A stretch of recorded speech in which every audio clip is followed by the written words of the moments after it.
who it is. Strife.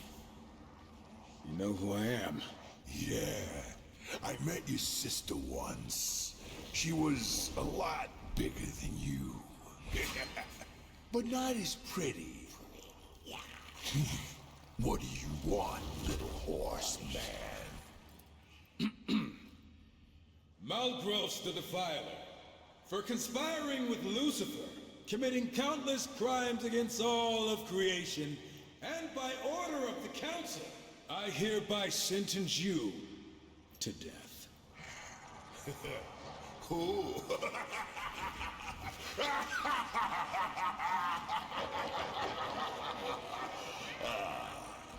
You coming to my place alone, threaten me, and think you're just walking out of here. It does sound funny hearing you say it.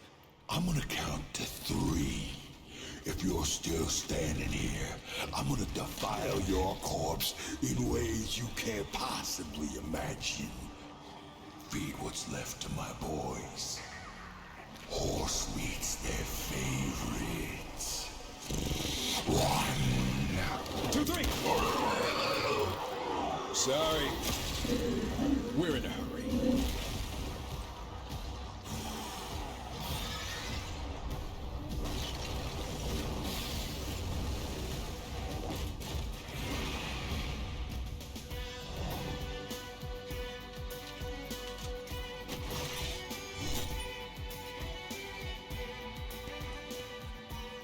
Oh, and, I'm not alone.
hello, hello, hello.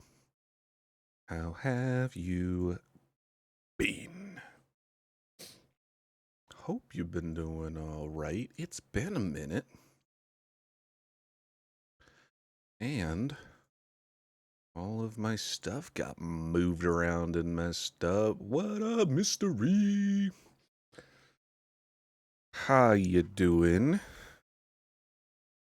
The goat's back, I'm back, the stream is back. It's all back. We're all here. My camera was working. What a Matic.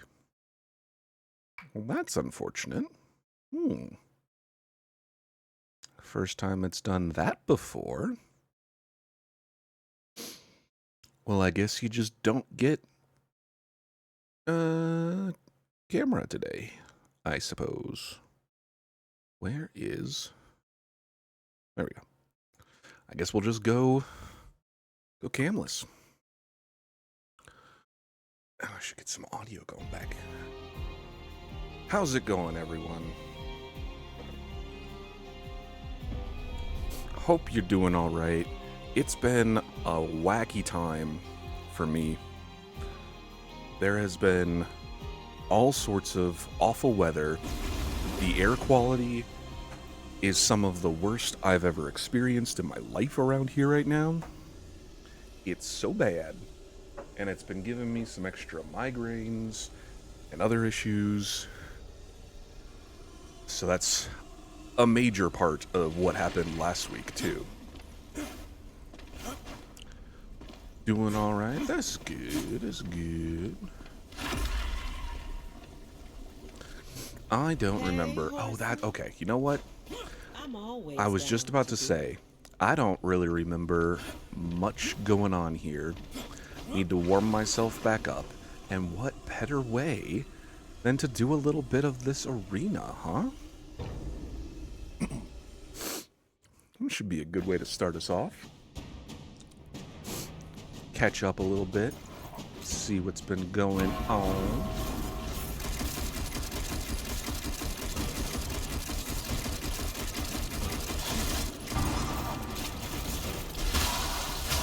The lightning. Hold on a second. I also need to turn down some of this audio a little bit. I could have sworn I turned this down before. We don't need all that. There we go. Wait, hold on. What are these? Cinematic gameplay. Alright, we're good. We're good. Now we're back.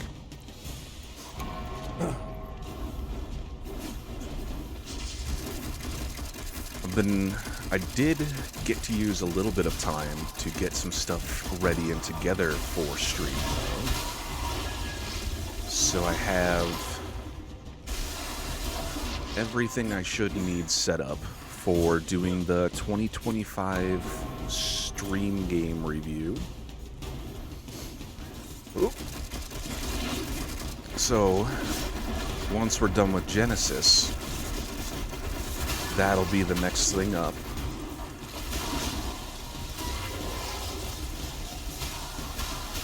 Which you'll also be able to see now. Ooh, hello. In the Discord. I added a little section of the game I'm currently playing and what I'm thinking is going to be up next. That'll be subject to change, but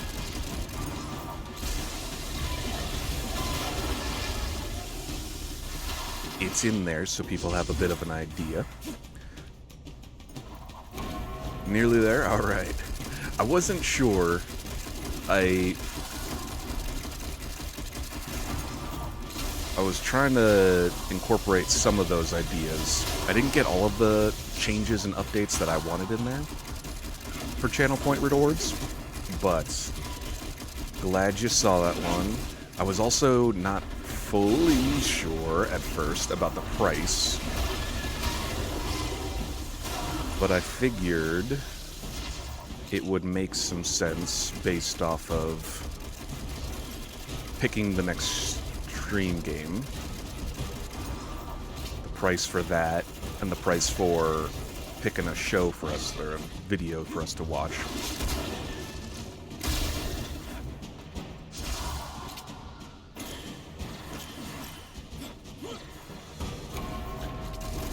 But yeah, I was able to get a little bit done.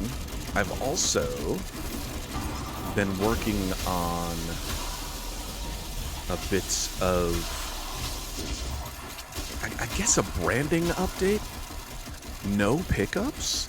No mystery pickup section? Even with the extra week? Oh my gosh. What's the world coming to? Getting back into manga. Ooh, nice.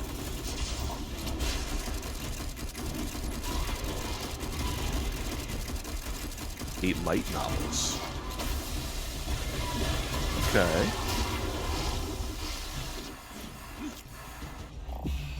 Feral Tidehunter. Getting damaged has a 2% chance to spawn a water eruption, dealing damage based on the wrath power in a 3-meter radius around you. Interesting.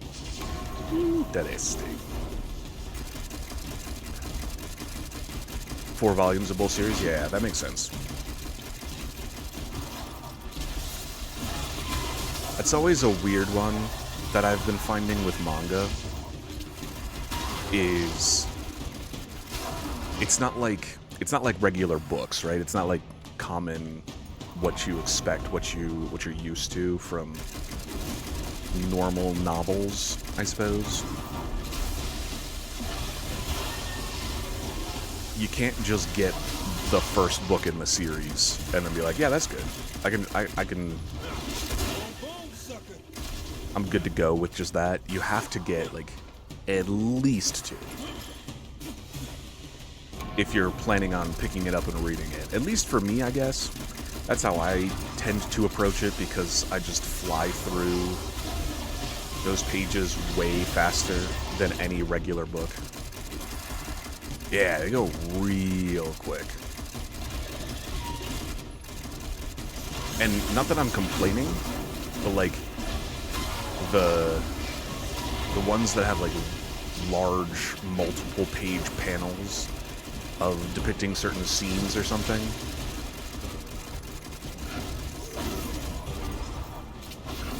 they look epic, but they also just tend to shorten-ish the overall length of the book.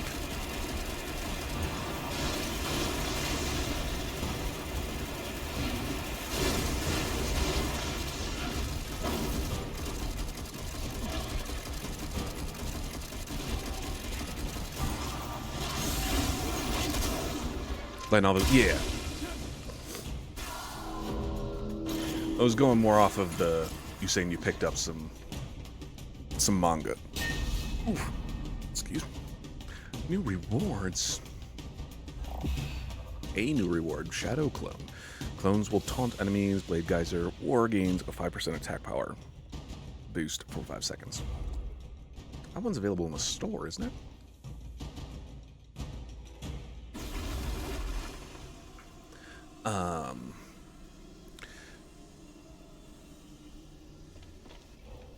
Last week's stuff, so one at a time for myself. Answer them one at a time. The camera is having issues today. I don't know what's going on. I had it working before I started the stream. It was ready to go, and so I was like, sweet, we're all set. And then for whatever reason, when I just tried to switch scenes and turn the camera on here, it's like, nope, just kidding. Which actually, let me try and see if it'll come back. Nope. Sometimes it does, it's finicky, where if I like change scenes or disable that input and then re-enable it or something, it'll come back.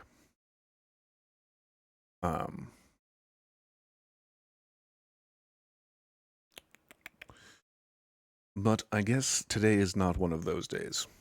That's okay. But that does remind me of what I was starting to say earlier. Working on, like, in a sense, it's kind of like a rebranding. It's just I want to update my logo. I want my image to be the image to be a bit more me, I guess. the one that I have right now, the very minimalist wolf, with the yellow ring around it, it is very me. It's something I designed myself, I made it myself, and everything. But it also is from a, like, it's pretty old at this point. And I also want to have something that will work a little bit better for times exactly like this, where my camera's not working, or I don't want to be on camera because I'm just not feeling as great, or whatever. So, kind of in the same vein as a VTuber model or a PNG tuber, just something that I can switch to. So I've been working on that a little bit also. And a part of that also comes from a mystery you called me out last time, rightfully so, that I play a lot of spirit-based games, and that's also something that I tend to enjoy reading about and learning about, and the different ways that those are incorporated in media and lore and religions and such. So I kind of been working on that kind of concept and going that direction with it more now.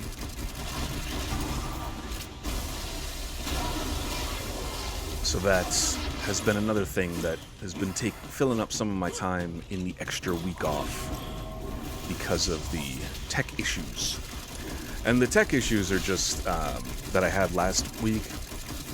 They were just like all of my normal issues combined into one instance of like my controller, my camera not working, not connecting correctly for no reason, and then also just my computer was running really, really slow.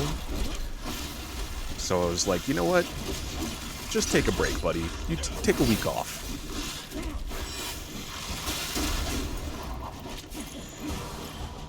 But I am making, thankfully, some progress in savings towards the new computer. It's still taking a bit, especially with the prices doing whatever the tech prices are doing these days.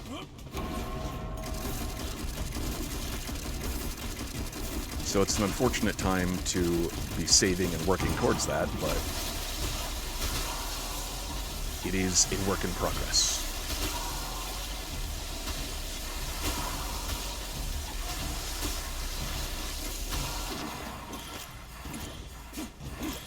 We're rating the Black Pearl from East India logo. That would be.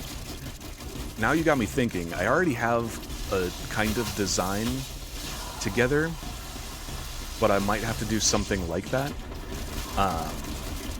One of the issues with it, though, like it couldn't be that exact. Yeah, from East Origin, right? Yeah. I'll check it out, but I'm pretty sure I know what you're talking about.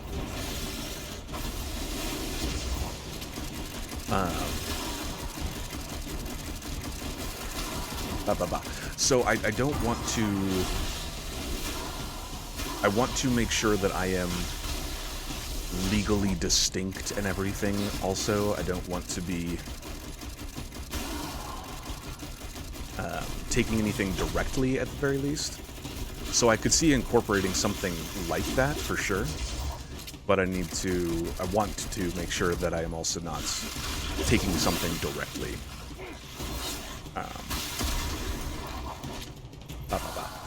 Partially because I am starting to stream a bit more, and if this does kind of take off, then I want to make sure that I am not just incorporating copyright or walking off the edge or whatever else. It'll also... my plan is it'll also kind of be used as part of a...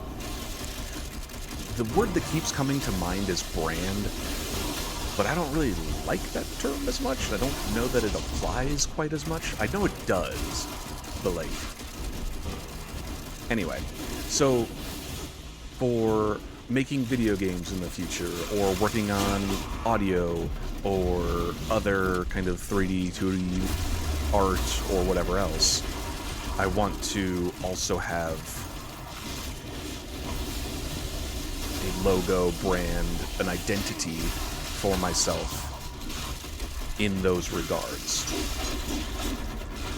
And in order to do so, well, I suppose not in order to do so, but one of the things that I want to, yikes, make sure of in doing those kinds of things is that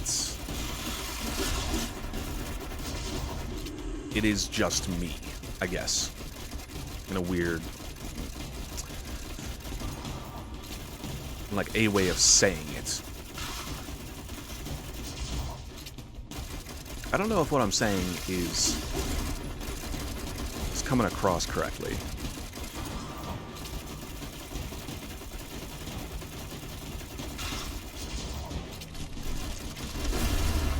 Ow.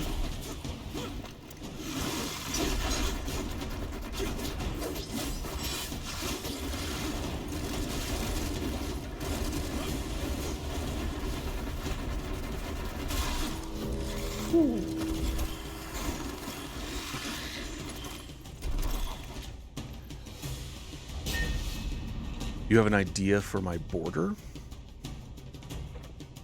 What do you mean?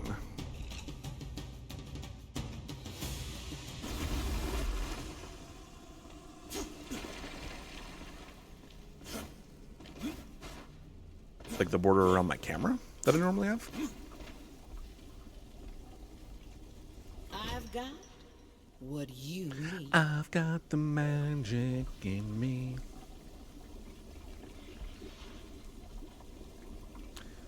That is all. It's weird not having my camera on when I'm like feeling up for it and everything, because I look over and I make expressions and everything, and so it's weird not having that.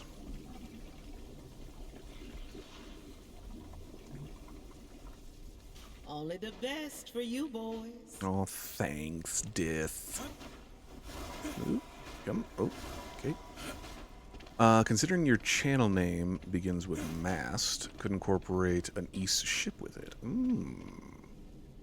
Horseman. I could go Smell Shipley. even worse than you look. The name, I picked Mastiff because way back when I first started using this username, I was using it based off of the dog breed, and my understanding at the time was a Mastiff was just a name for a really large dog breed, or like a really large dog. Like you would call any dog that happened to be big, you would call it a Mastiff, was what I thought. And then later, I learned that it's an actual dog breed. And so I was like, oh, well, oops. And at that point, I already was like using it for Steam and League at the time and Destiny and everything. So I was like, well, that's fine. I'm okay with that.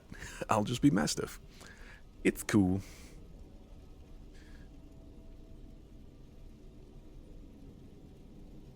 But it is just a funny little lore drop for you of where the name came from. But it is also interesting to me how many people read it as mast something. Like, one person thought that I was in a guild, and like it was a Y, the guild's like tag was YFF, like in old Halo days, where after your username, you would put like brackets, FOX for Fox or something, and then that would be your guild, or that would be like the tag for your guild. And so they thought my tag was YFF, and so I was just masked YFF. Other people call me Masty sometime. It's Masty FF, which I don't mind. I think it's funny, but like take the Lombardia from 8. You'd have your channel name on the ship plate. Actually, you know what? I could just pull up. YFF is also a short name for a youth foundation? Really? That's great. Well, in that case, yes, I am definitely more Mastiff and not Mast YFF. That's for sure. I believe you. I fully believe you. That it sounds. Hold on, sorry. I'm got lost in my folders for a second. Where am I? There we go. That's what I'm looking for. All right.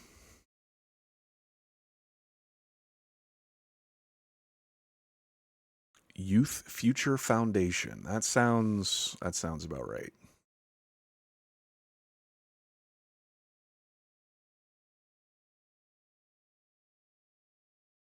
Yeah.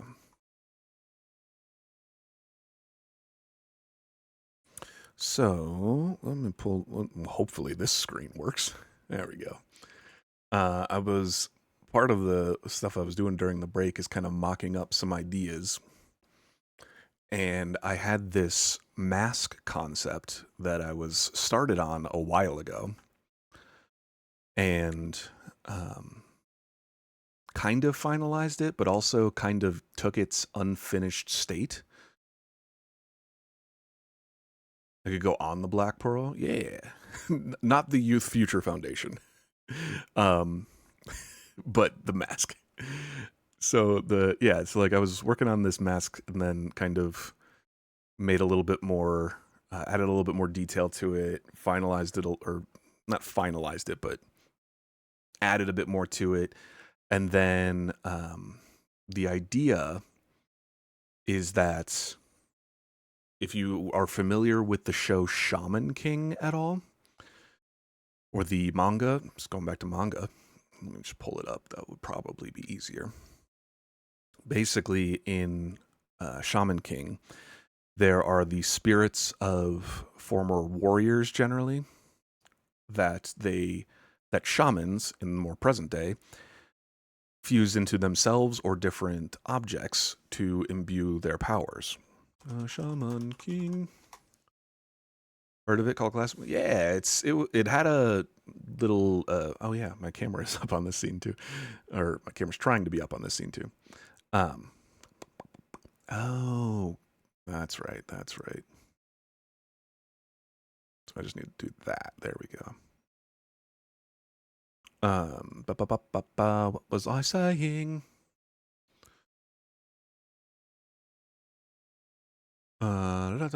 Not going to lie to you, Master. I did not even think to read your username.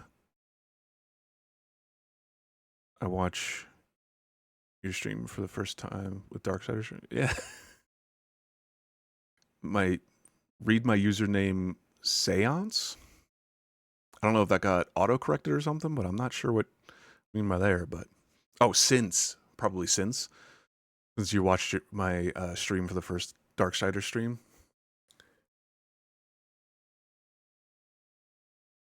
And that's totally fine too. It's always interesting to me how people come across different streams or different streamers or content in general. It's very interesting, to me at least, how differently different people use all these platforms. It's like some people will strictly go by their following list. Sometimes some people will go strictly by a certain game. Some people will like only stay within certain spheres of like, oh, this person, I'm only going for esports. And so like I might find a different game because some esport pro is playing a different game, but I primarily watch esport streamers or something like that. So it's really it's interesting, to me at least, I guess.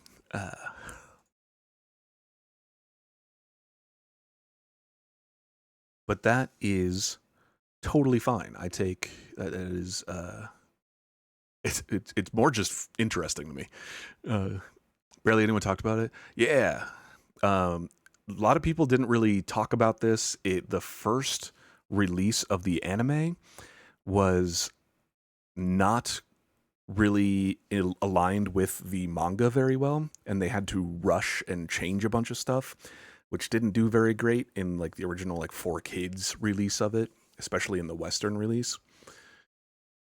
Excuse me. But then they did I think it was a Netflix specific release where they redid it, and that one did a lot better because it was available on Netflix, so more people had access to it, I guess, or something. Maybe not more people, but whatever. So that one did a little bit better. It was also complete and more true to the manga, so a lot more people tend to like that one. And then I think they're doing the spin-off Spirit or Shaman King Flowers as well now.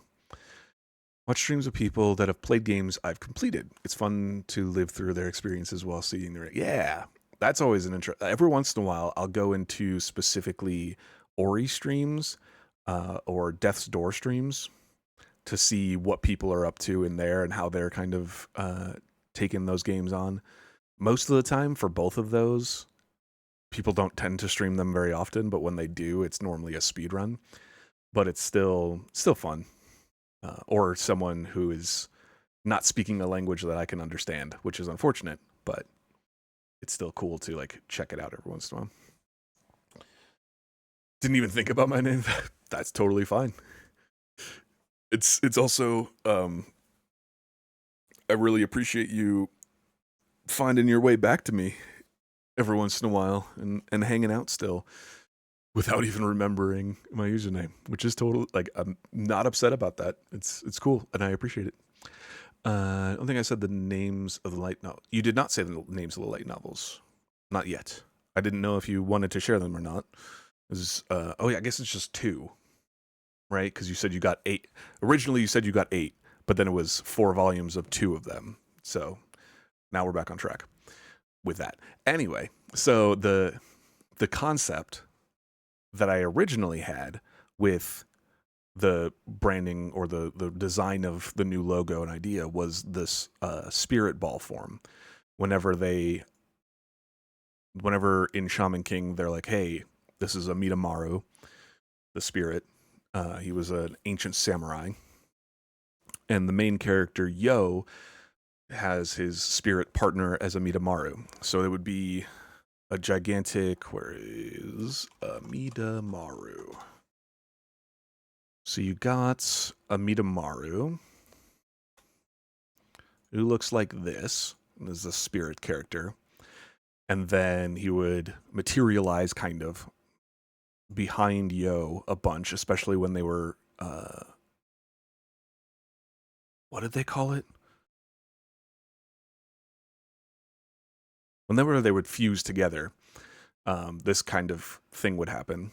But then whenever Yo was going to fuse with the spirit, he would turn him into this spirit ball kind of form and then channel him into either himself or his sword or whatever else. And so this spirit form was kind of the original concept behind this. And then it turned into this mask. And then I was like, what if I put those two together and kind of infuse the spirit into the mask, right? So then it could have these ethereal, ghostly eyes and then kind of like a spirit fire behind it kind of idea. And so something along these lines. The fire, quote unquote, back here is not a very good render. I was just kind of quickly throwing something together at that point to get the idea across. But it would be something along these lines once it's finalized.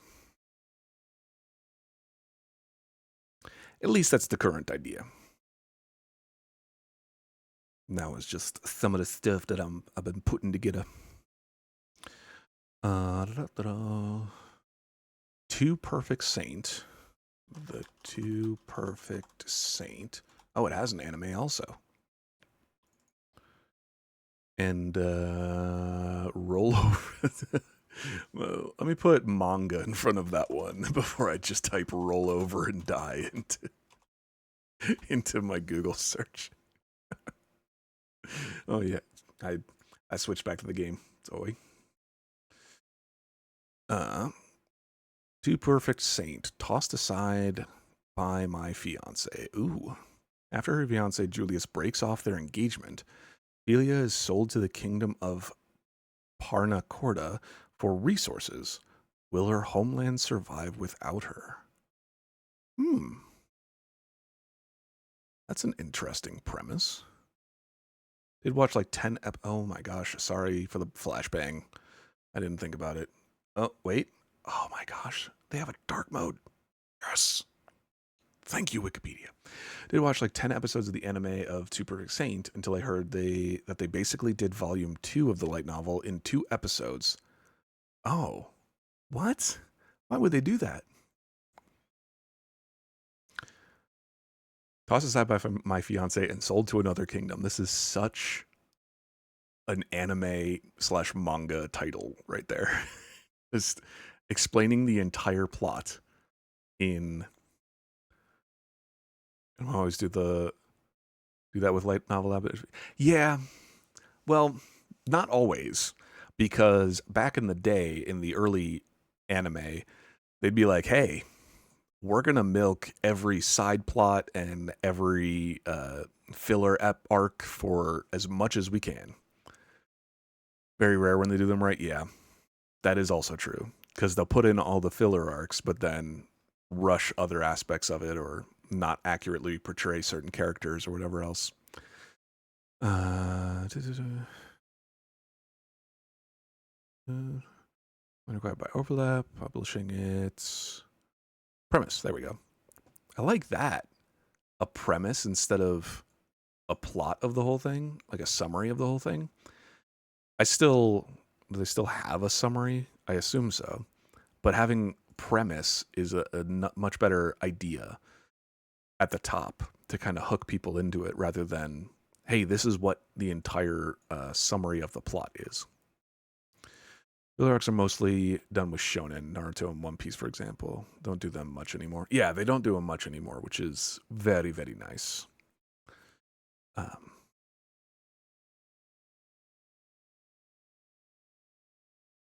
I guess in most other genres of manga and anime, I guess you would just call it like a different arc. Like, oh, they went to get ice cream today, and that's just what they happen to be doing today. Even though normally they're like working in a ramen stand.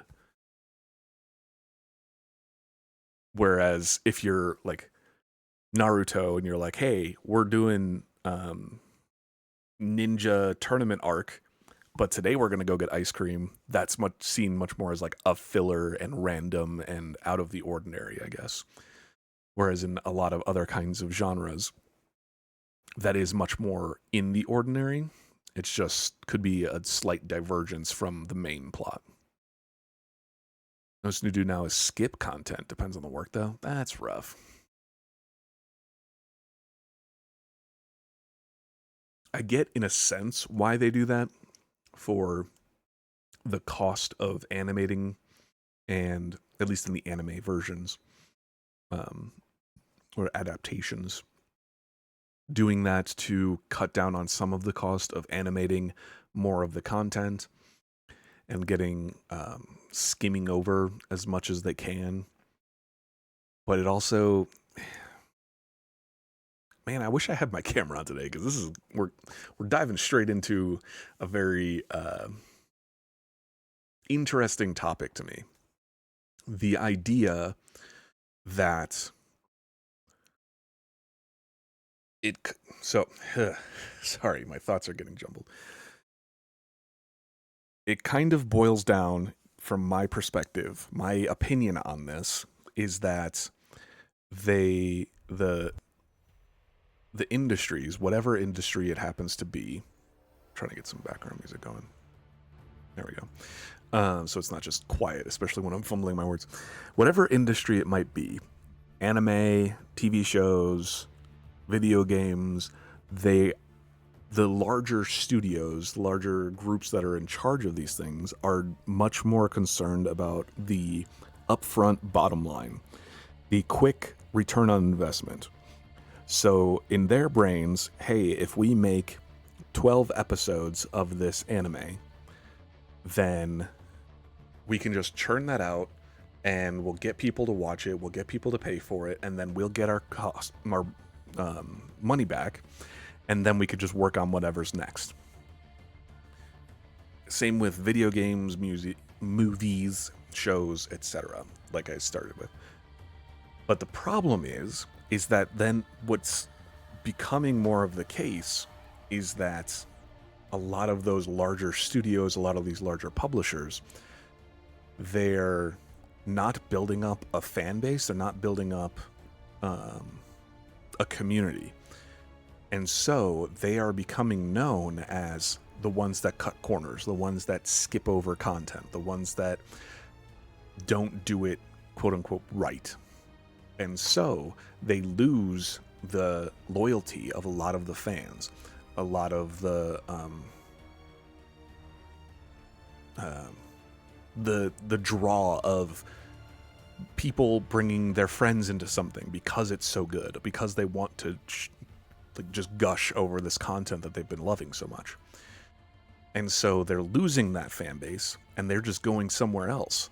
So rather than putting the time and the money and the effort up front and focusing on the making good content that people want to keep coming back for, it won't get you that initial return on your money or as quickly, but you will build up a much more loyal and much more dedicated fan base and community that will then spend more money over time, which will much more massively and exponentially grow your product and your company, in my opinion. Like anime like this one, it's hard to get more seasons because fantasy stuff is all over the place. Yeah, it's also becoming, anime in general is becoming much more of a moving more into the mainstream, I guess. More people are becoming aware of it. More people are becoming interested in it and willing to give it a shot. So it is becoming a much more saturated market, unfortunately. But it's good and bad because you get more people into it, so you get more people investing in it, so you get more people interested in creating it and consuming it, which is cool. But then you do also get a bit more saturation, like you were saying with is this the Two Perfect Saint, for example, going to get picked up for more stuff because it may not be as popular right now and people might not be as interested in it right now. So they're like, oh, well, this one didn't do that great, let's just go to the next one. Which is another reason that I've also been picking up more manga myself lately too, or switching to picking up more manga, because generally the artist, the creator, will finish the product still. Even if the anime doesn't get picked up for a second season, you still have that story and you can still follow through that to the end, and you can still support that the artist, the creator, in a different way, in another way, so that then they still have the means to create more, and then also the encouragement of, hey, people like this thing that I have created, or are enjoying this aspect of it, at least. Hard to pull content from 12 of us. Yeah. One frame mint. Oh yeah, there was a fan animation that I saw about that too, where they did a side-by-side of the actual show and a fan animation of the exact same scene that came out before the show aired that episode. And they're like, what? Why didn't we get this one person to animate the entire season of One Punch Man instead of the studio that was supposed to do it? Because this one scene is infinitely more incredible and more accurate than the one frames that we did get. Because that was ridiculous. That was so bad. More popular something gets, then gatekeeping begins, and then issues with certain groups, censorship more. Yep, yeah. It's really there is a sweet spot for a lot of content out there of popular enough to have the support to continue being made, and not popular enough to be ruined by being too popular. About too many vocal minorities who are like specific about, hey, this ship needs to happen, or this is the way that I want it to end, or whatever else, and then they get upset when the original plot was not going that direction and then didn't end up the way that they wanted, and then they get pissed about it and they drag the whole show through the mud. Or they're just like, oh, you can't be a fan of Gaara, I think his name is in Naruto, the sand guy. Naruto Gaara. Yeah, I got him right. You can't be a fan of him because he did so many horrible things to my favorite character in the first season, but then you find out what happened to him and his family and his whole clan and everything, and it's like, oh, well, maybe he's not so bad, but people are still like, yeah, like you said, it just gets into gatekeeping issues and all sorts of other nonsense, which is very, very silly and rude and sad.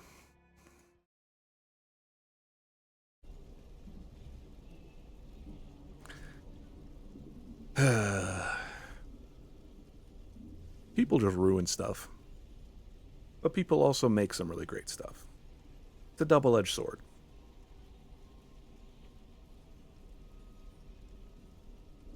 Mushoku Tensei is the linchpin for that stuff, though.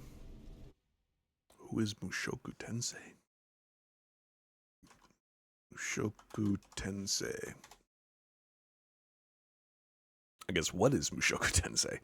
Jobless Reincarnation, a Japanese light novel series about a 34-year-old shut-in who dies and is reincarnated as Rudius Greyrat in a fantasy world, retaining his memories and vowing to live his new life without regrets. I have not heard of this before. I might have heard of this before, but I don't really recognize it.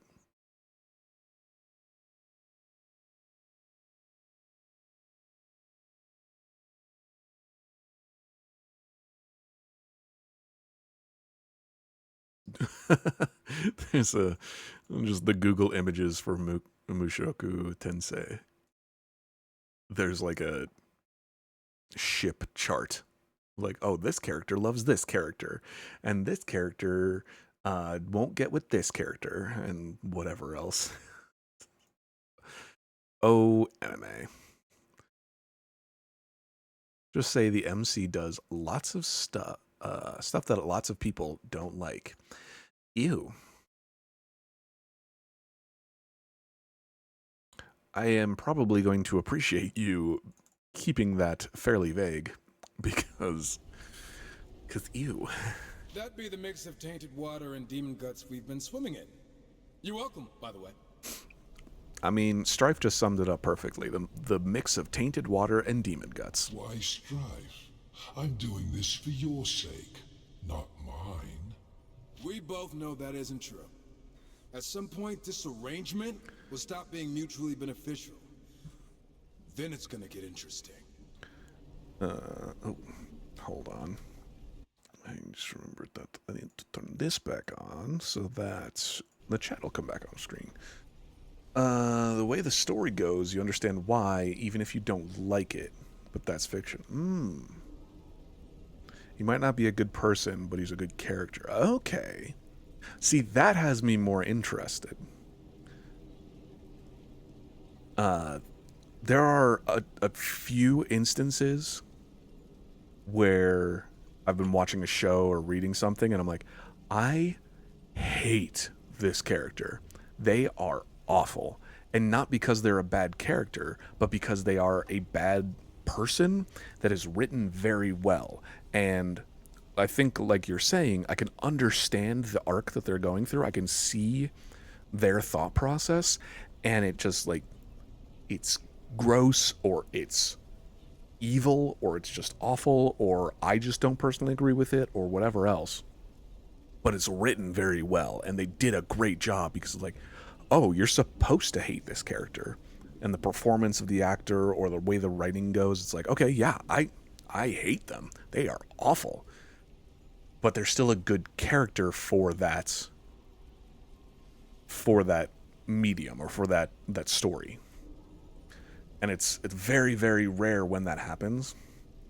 But it's always an interesting back and forth in my brain of like you did a really good job, but I didn't like it. I don't know if that's like, I don't know that the main character that in this show is exactly like that, but that just kind of made me think of when you were saying that. Pretty much it. Yeah. Okay. Yeah. It's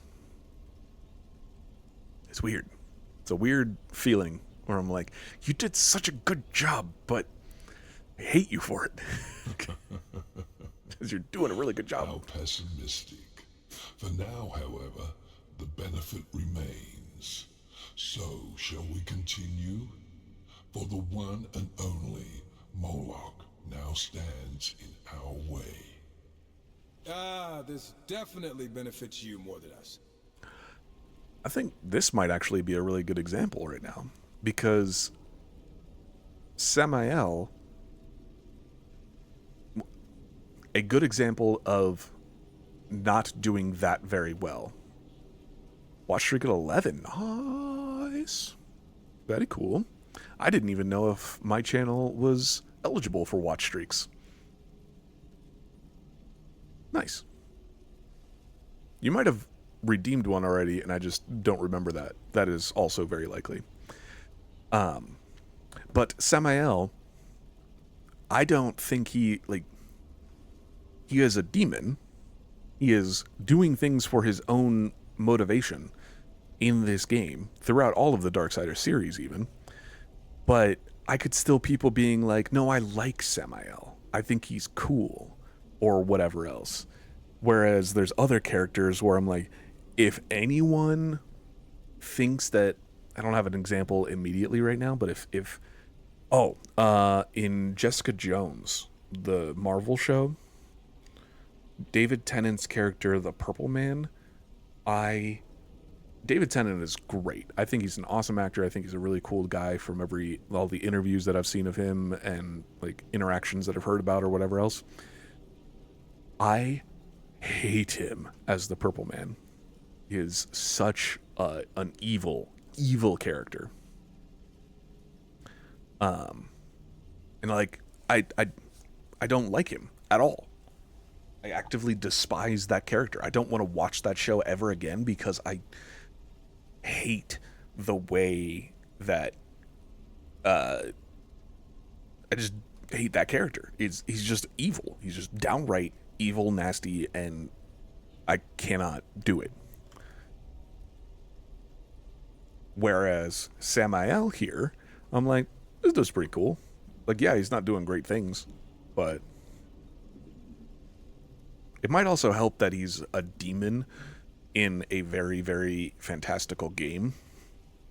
So it is significantly removed from reality at the very least.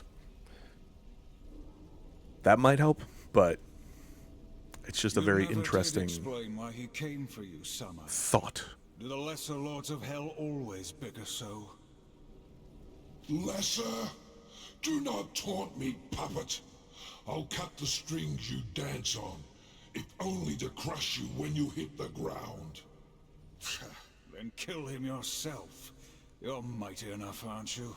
He is invincible, Nilly. Or he never could have moved me from my seat, and his army grows formidable. Then what of it? We must erode them from within, beginning with his considerable operation in the Red Waste, where his machines dig up materials of incredible potency. Admit it. You just want his army gutted so that once he's dead, nothing of his realm stands to threaten your ambitions. Either way, mutual benefit. Go. Destroy everything you can, and while you're there, kill the foreman. The foreman? Any particular reason? He was important to my work once. It appears Moloch was able to sway him. For that, I'd like him dead. It's not really a request, so much as a requirement. Yeah, look, at this point, I'll agree to anything if it means ending this conversation. Too long. Must go kill things.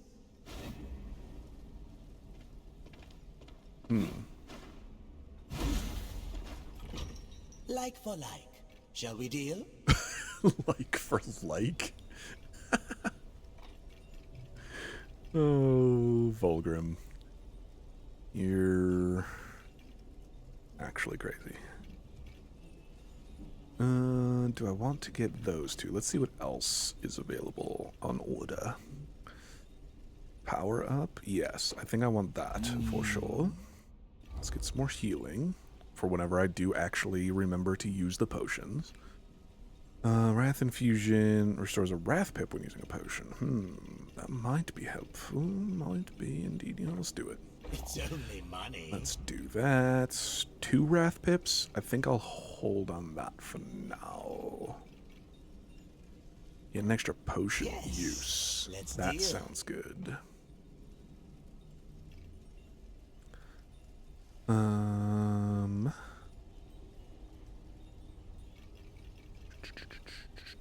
Level 2, level 3, level 3, level 3, level 2. Fade window, attack power by 3%. Ooh, that one would be good. That one would be good to get. Enemy boosts, attack power, nah. Level 1 torment increases attack power, that would also be pretty good. And it's in a different symbol, which is helpful.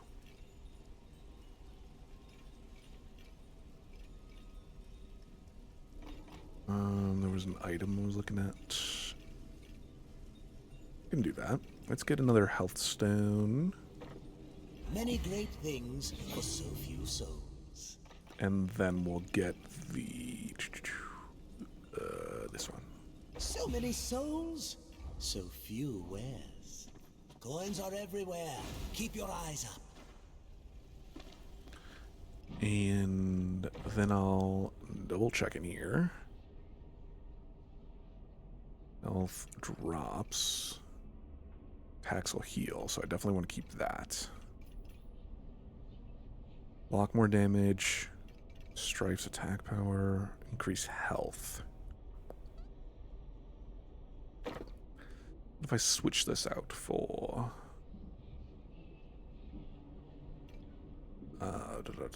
the one that I just bought. Increase wrath power.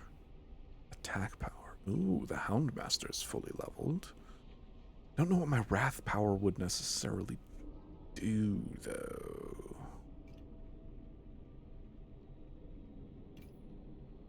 Increases health.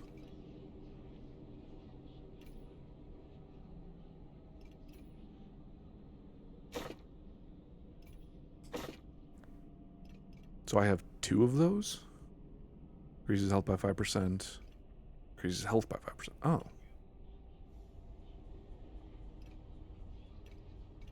I am reading the bottom, which is saying the same thing. Attack power by 5%. Health by 5%.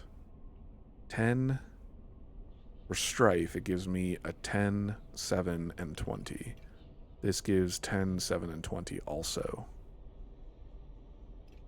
Even though this is health and this is attack power. But if I do this, it gives me a lot more. So I think we're going with that.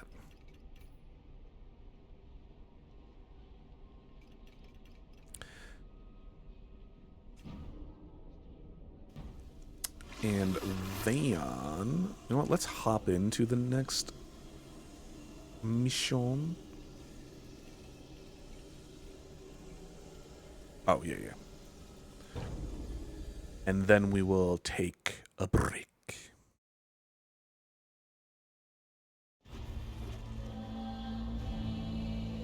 But hopefully have something a little bit more interesting to look at. A war machine that fuels an entire demon army. It's gonna be fun, right? Just when we were getting bored. The horsemen are not to be trifled with. Let's light them up. Find a way inside the fortress. And we will do exactly that when we come back from a break time. Get up, stretch, use the bathroom, get some more water, do whatever it is you gotta do. And we will be back here in just a moment. See you soon.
Hello, I'm back. I have returned. I am her.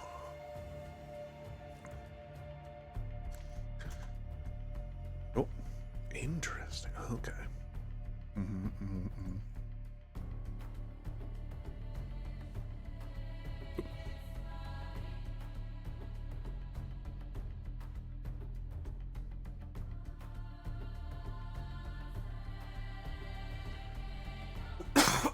Excuse me. Oof. Oh, jeez. That was so loud.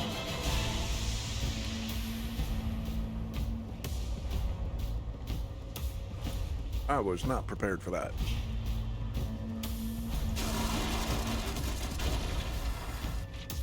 I'm gonna turn this down even more, apparently.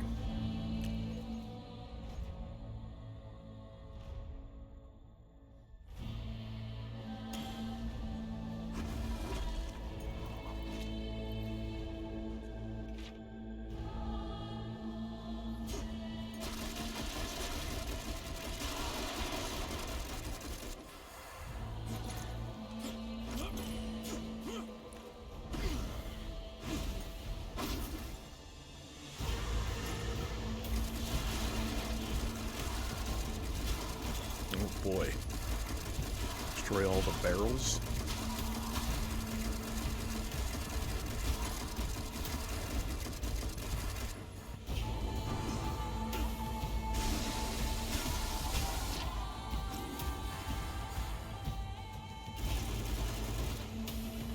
Moloch's forces approach. Here they come. Aw, what do they think they're gonna do?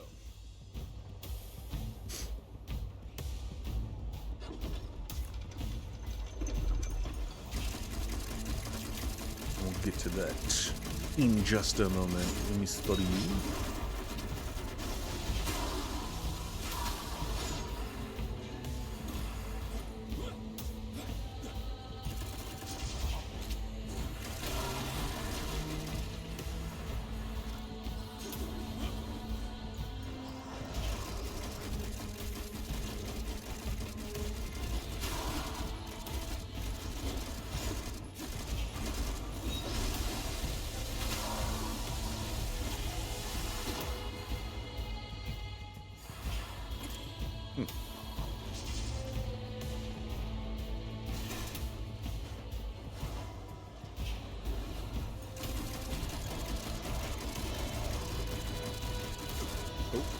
I dodged, though.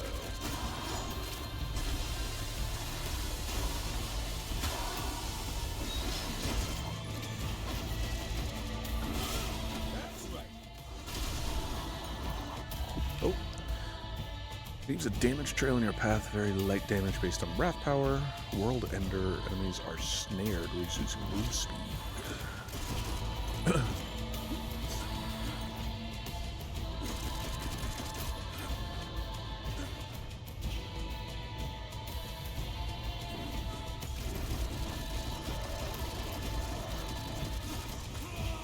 Oh.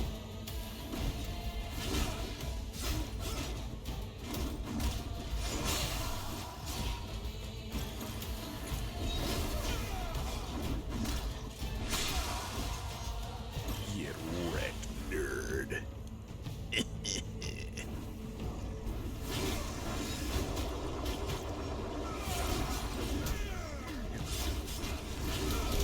Now. Finished.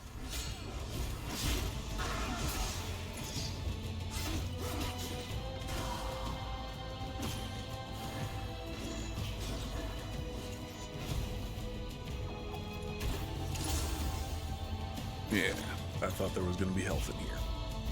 I was right.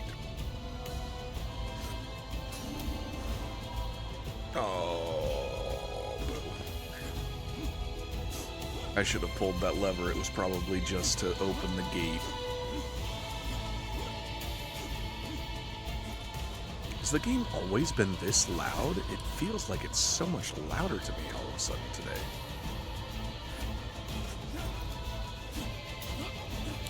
Maybe my ears are just being too sensitive.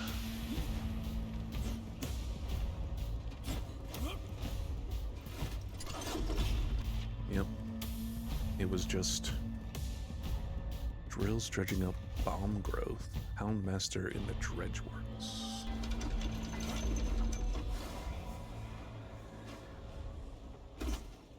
Splat. Alright. What you got for us today, mystery? Let's see what madness you have wrought today. Oh, yeah. And I also completely forgot to check that East Orb. But yeah, something like that. I also have some ideas, oh jeez, for some, like backgrounds and BRB screens and stuff like that, so might be incorporating something like that into this. What have we done?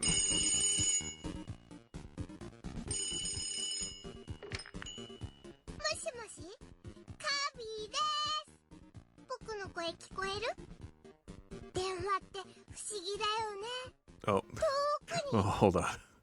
Just realized that the subtitles are cut off here.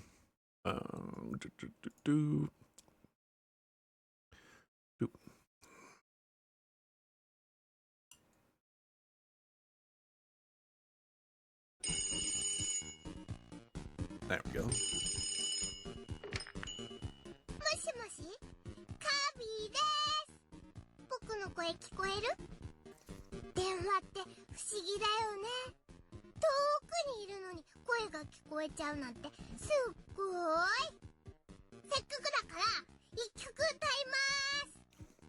もしもしカービィ、カービィだよ。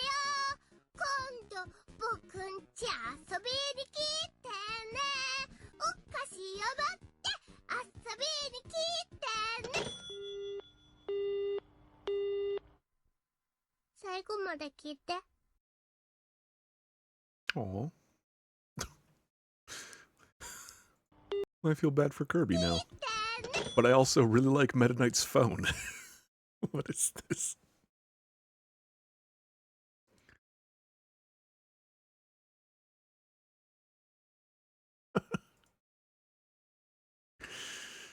What on earth? Oh yeah, like, I guess it is Garfield, but it also isn't? Like, when I first saw this, I thought it was like a taco cat or something, because I thought this was like the cheese and salsa inside a shell, and then this was meat or something. I don't know. Let me.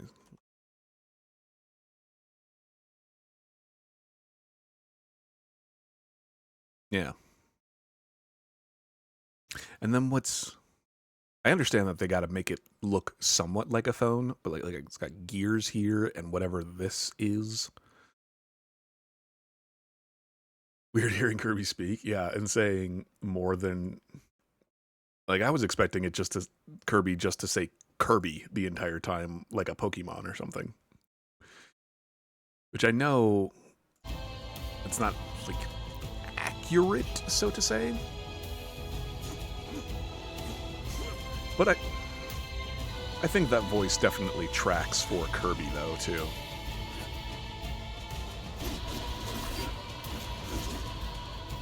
It is a very Kirby voice.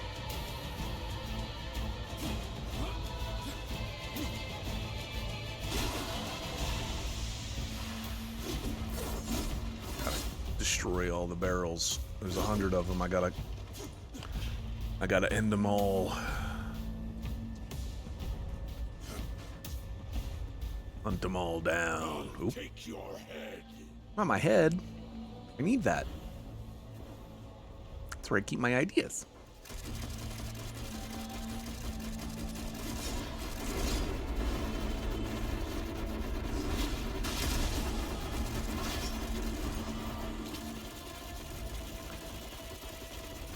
Shooting is so quiet now. Everything else still feels very loud.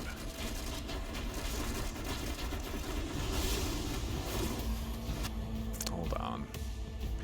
Gotta mess with this a little bit more, because it sounds so loud today. Nope, that's too loud now still. Again.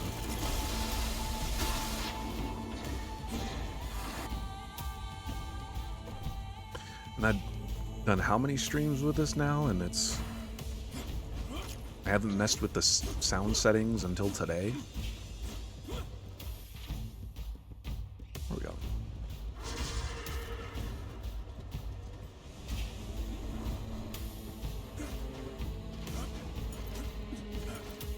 Hopefully it hasn't been unbearable previously. Oh, nope. Come on, Strafe.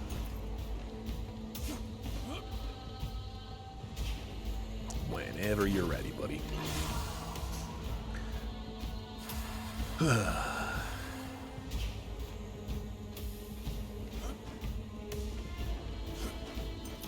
Just keeps going up, up, up. It's on a moment.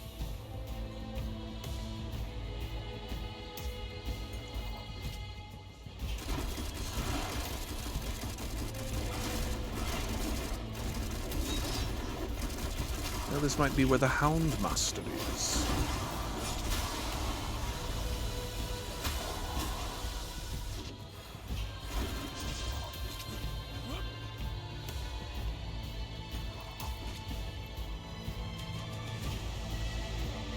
This feels like side area thing. Are you Hound? Yep, you're the Houndmaster.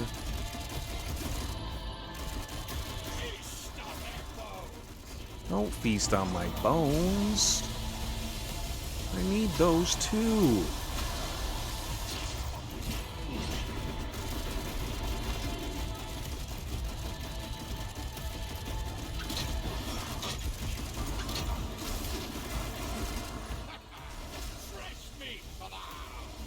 Fresh meat. And my yummy meat. Ow.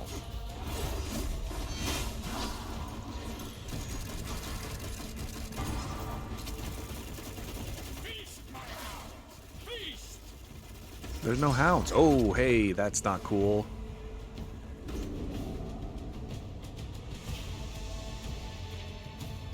That's so rude.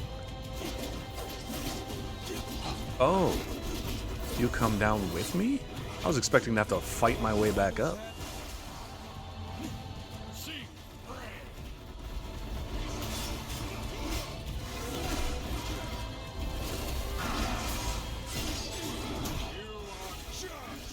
Yeah, you are judged, juried, and executionered.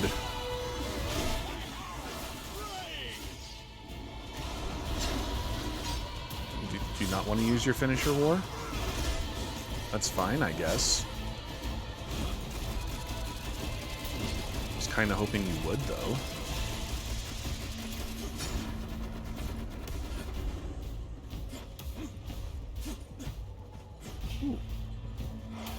Don't mind me, pupper.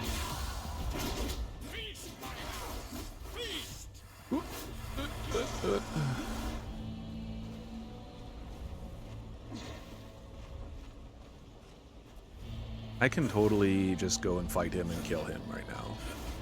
But I want to see more of this area.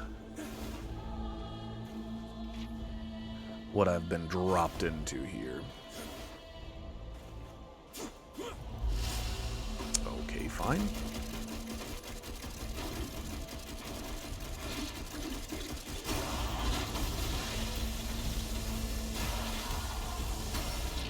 There we go. Easy peasy lemon squeezy.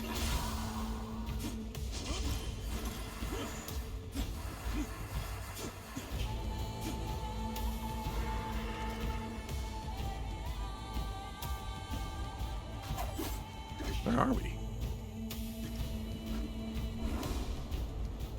Alright. I'll go back and finish the job, I suppose.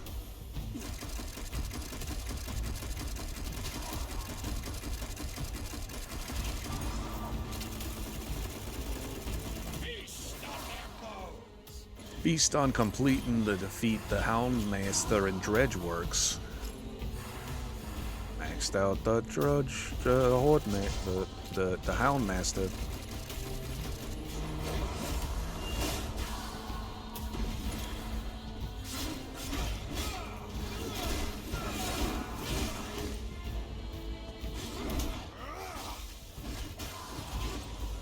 Yoink.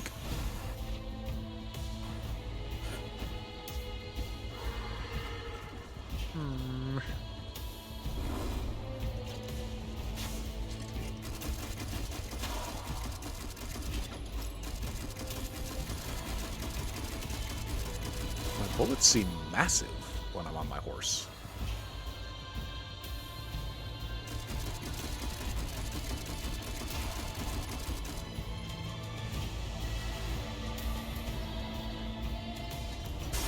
Okay.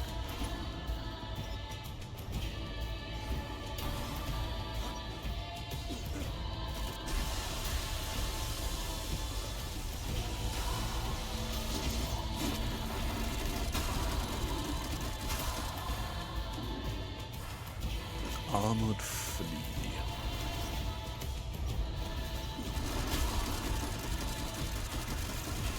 Oh, is this another instance where I was supposed to be coming through this side? But because I went a different route, it now doesn't know what to do with me.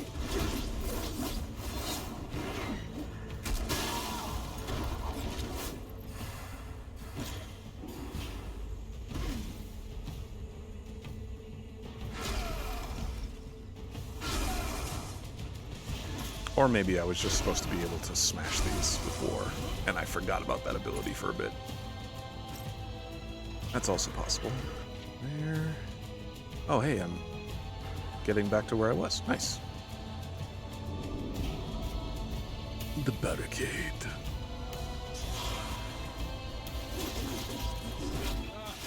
I love it. Me too.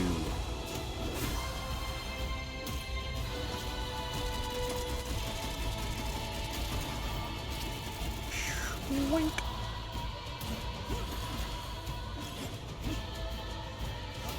Need more barrels. Give me more barrels.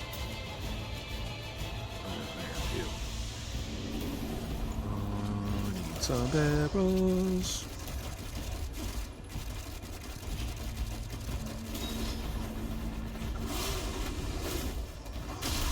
Finish them. Just punt him.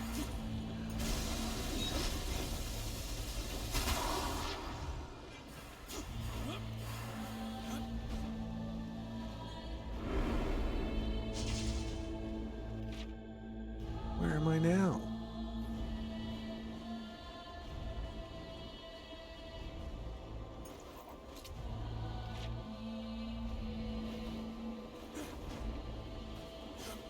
How do I get up there?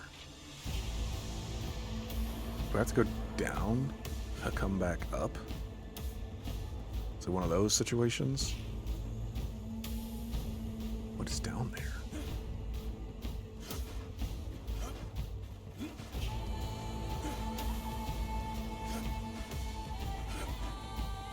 Oh, hey. Nice. Found me the trickster door. I had 3? Nice. Good, good. Very good. Indeed.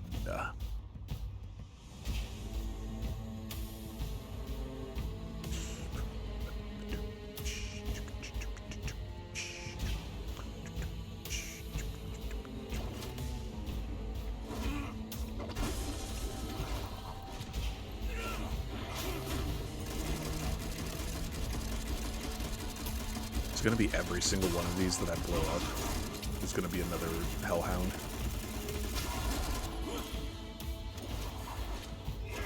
Oops. Whoopsies. Oh. Maybe not a hellhound every time.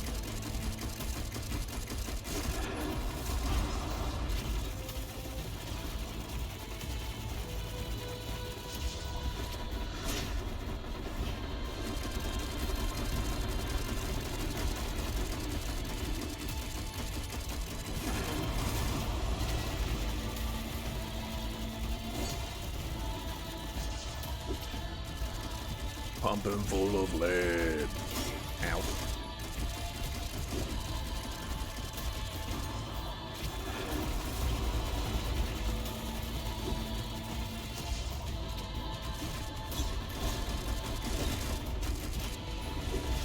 Finish him. Ooh. Very nice. What's this? Conqueror Wrathstone. But 2 Wrath cores for war. Hey, look at that. War. Isn't that so nice? Got it just for you, buddy. Brother.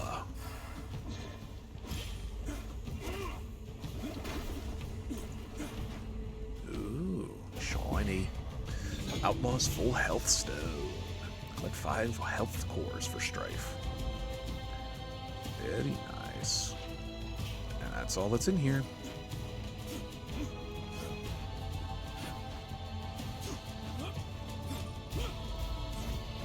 That was 3 trickster keys.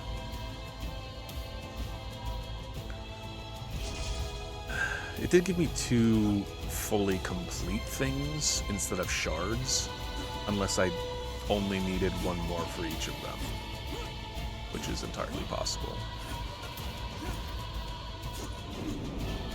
There was another... oh, it was here. Okay. Alright. So I need to go back to the area where the Houndmaster was, so that I can find that boatman coin, I think it is. Boatsman coin. Oh, and then we can see what's over here. Oh, that was giving him a little pep talk.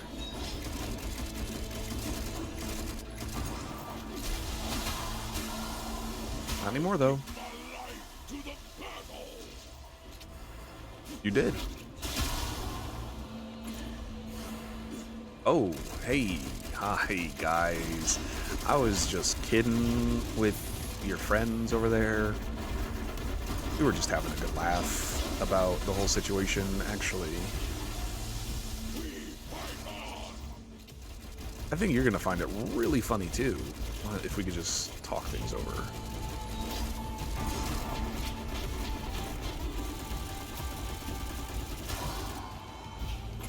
Or not. You could also give your life to the battle.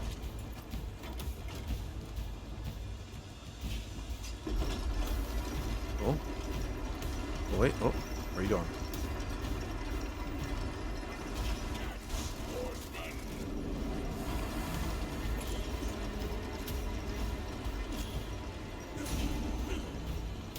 Oh.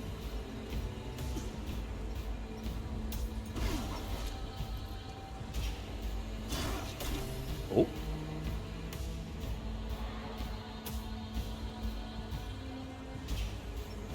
Huh.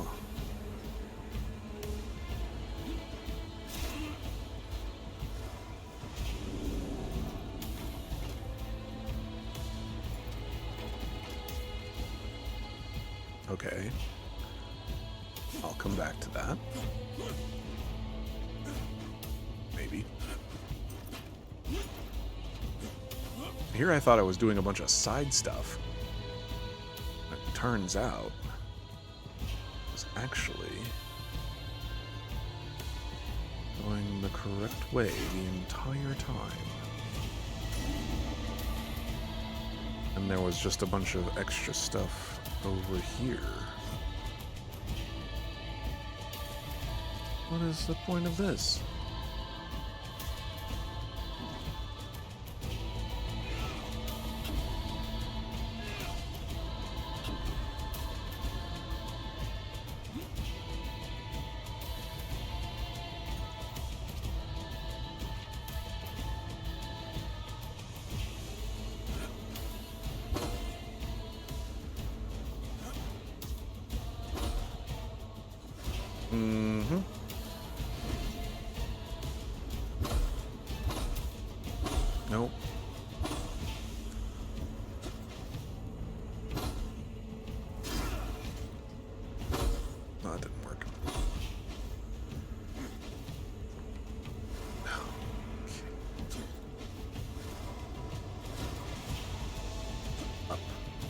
Up a war? War, you need to go up, buddy. Come on, man. Oh, war, you silly, silly child. There we go.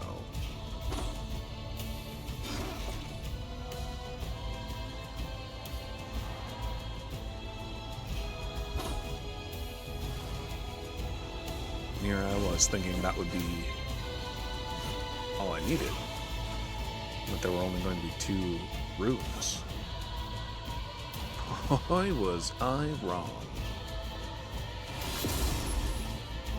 Get back in.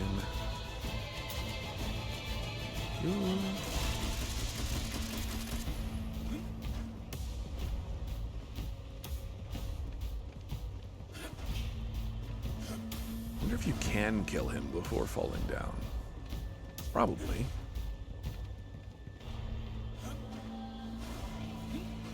Where is this coin? Is it? Oh, I see it now. Did I just miss this platform entirely? Okay. Or is that platform put up after I was down? I wonder.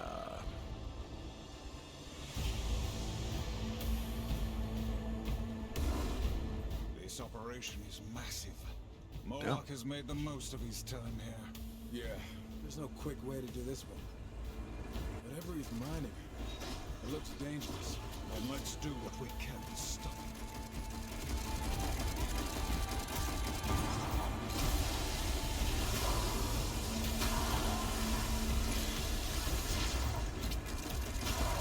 Good night.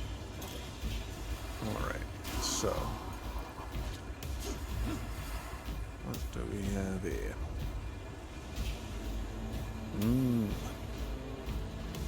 Ow. Oh. Boogers. Used a potion for nothing. Come on, there we go.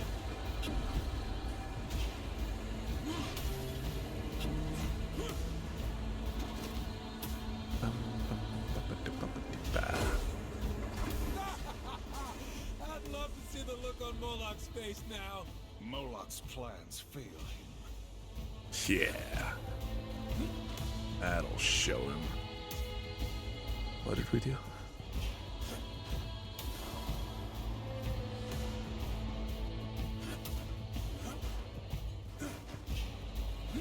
This is also making me think of in game design, just kind of generally, I suppose.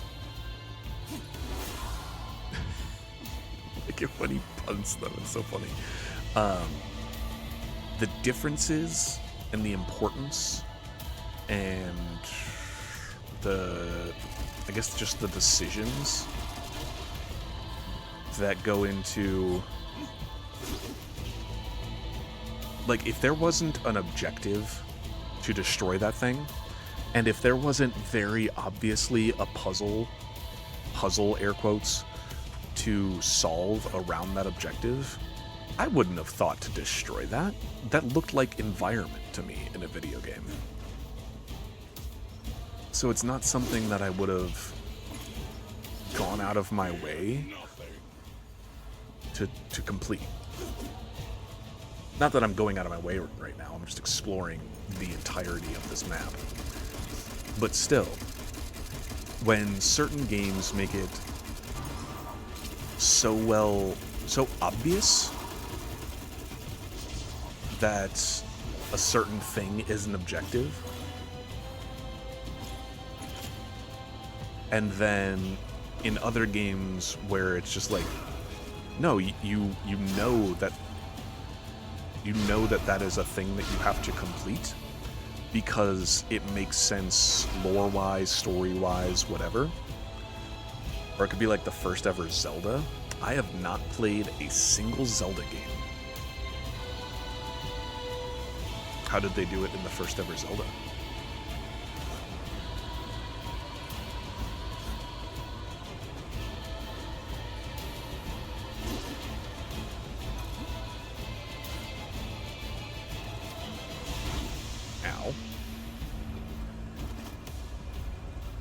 that one blow up?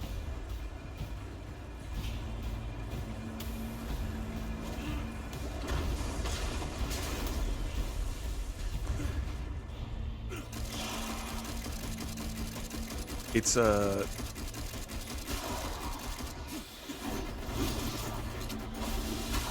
just the thought of, like, I know that lore-wise, story-wise, my objective is to be here in order to disrupt whatever demons the foreman, his operations here.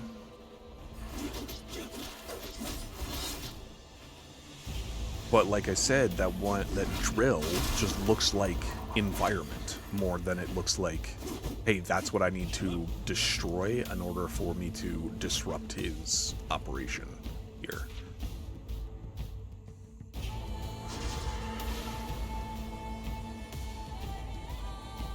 And also, like, my objective right now is find a way inside the fortress. Always has something fun on the other side. I've seen bigger. Yeah. I'm gonna leave that one alone. Mm-hmm. Oh, hey, I recognize that symbol. It's a symbol we gotta do stuff with. Oh, hold on.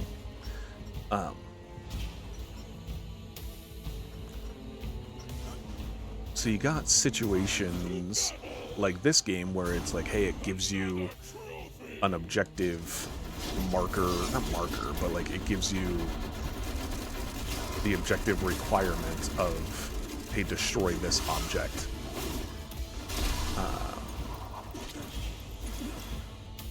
Or whatever else. And then in other games you have like a Splinter Cell or something where the mission briefing tells you what you're supposed to be doing. Or like Dishonored, where you have, hey, this is your target for this mission. Oh, is that just a teleporter? So it's just an interesting, it's just a thought that I'm having now of different ways that you can.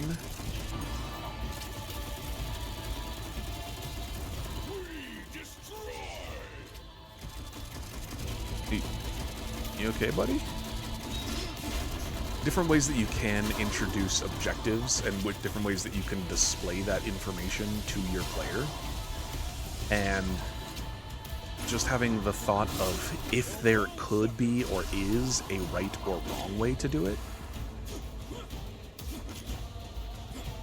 It's obviously going to be dependent quite a bit on the game in general.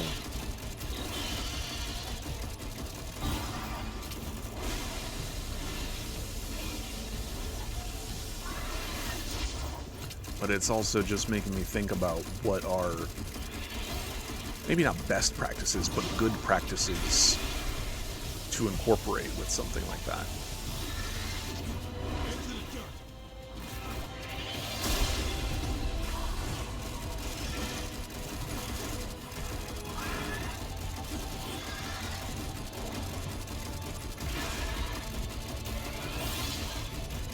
One thing that I've been more interested in lately, more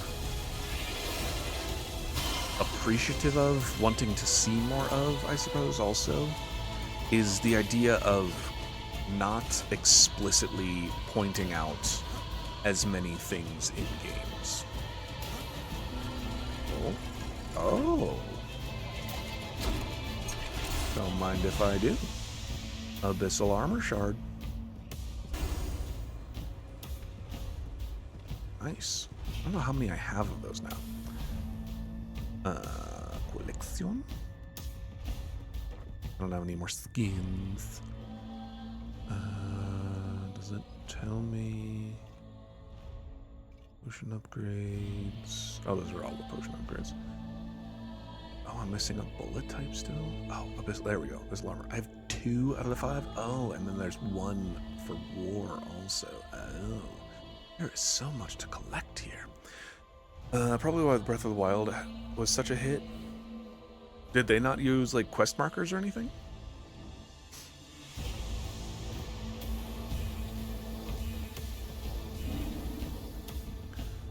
Because that's one of the, like, I'm curious about that.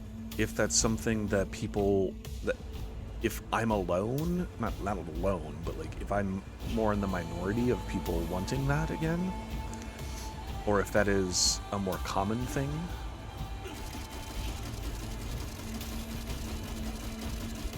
Because I think it's, there's definitely so many games, most games these days even, I would say, where I'm not paying as much attention to the lore, to the story, because it's not really important that I do so.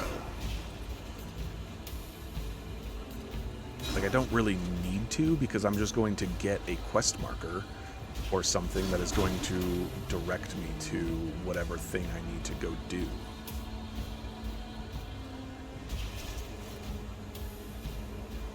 Oops. Is that close enough? Nope. Or like the quest marker, or the quest will give me that information anyway as I'm completing it. I find it very satisfying to disrupt the work of a creature such as Moloch. Who doesn't love some good old-fashioned disruption?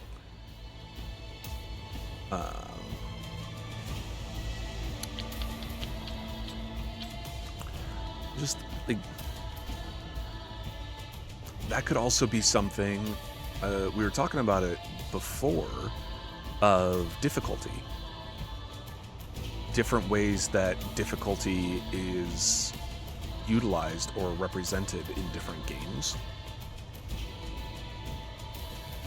I wonder if that could be seen as a method or used as a method for some people, or for certain games where it's like, hey, you're going to have to pay attention to the quest briefing. You're going to need to pay attention to information that NPCs are saying or giving you. You need to maybe write down some codes for different chests or for different unlockables or whatever else.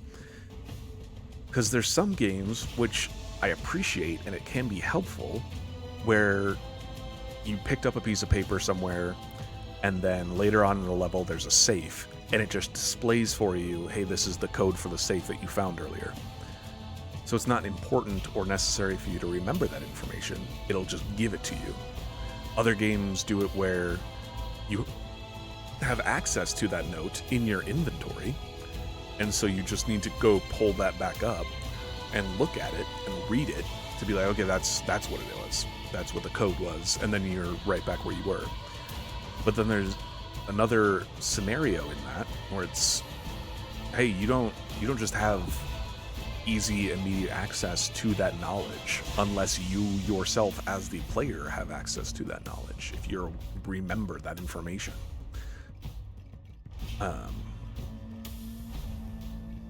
And as a default, that can be a very frustrating experience, I think. I find it to be that way sometimes. Especially when I'm not prepared for it or expecting that. Might as well just level that up, I suppose.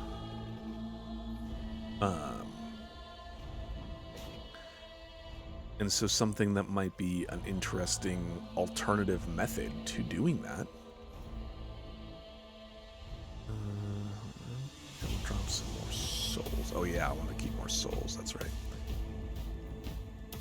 Tax will get for me, okay.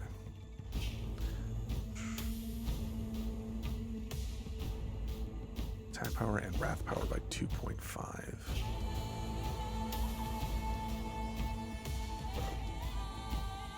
What did I have on here before? Was it Dagon? No. This one. 15, 3, 5, 10, 5.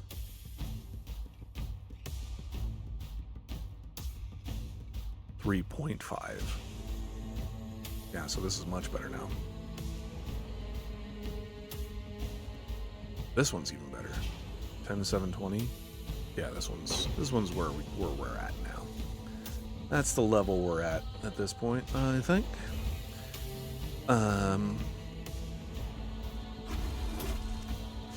Yeah, so when it's like unexpected, when you don't want to experience, like have that experience, it can be very frustrating. But if you have the option, if you have the choice, if that is a difficulty slider setting kind of deal, then that could be an interesting, I think, way to adjust the difficulty of the game without it just being, hey, your enemies deal a stupid amount more damage and are also just massive bullet sponges now.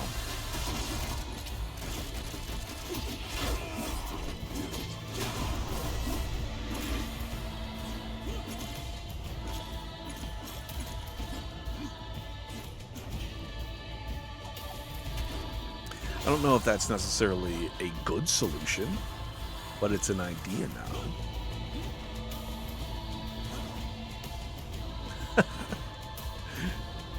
That's funny.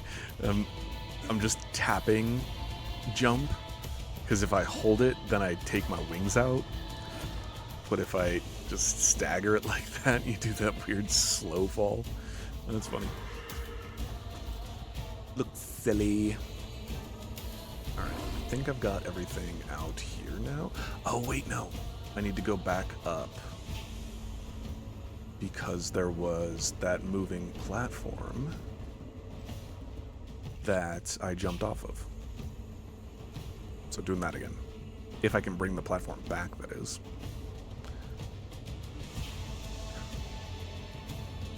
I don't know why I'm so interested in the differences of difficulty. Probably because I want to continue making games, and it's a I don't know if it's a problem that I see in the industry. It's a problem that it exists in, I think, too many games.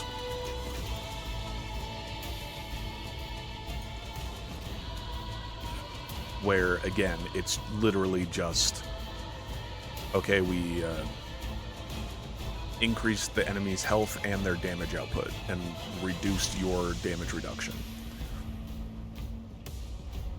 Where it doesn't make interesting, or I think good, difficulty changes. But I like the idea of people being able to customize their experience somewhat and be able to tailor it for the experience that they want. Of course, there should still be an intended method of playthrough. I think that is important, like the normal difficulty of, hey, this is what we designed it for. If you want more of a challenge, bump it up. If you just want to come along for the ride and experience the story or see the environment, then here you go. Here is an alternative.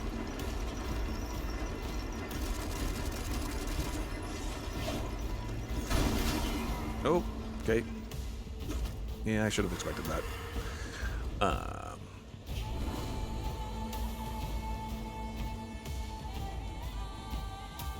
Do I think it's necessary, though? I don't know if I think it's necessary. I very much understand the argument of,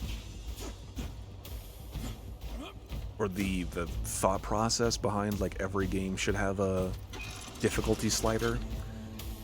Because, like, more people want to experience Dark Souls, but they find it too difficult for them.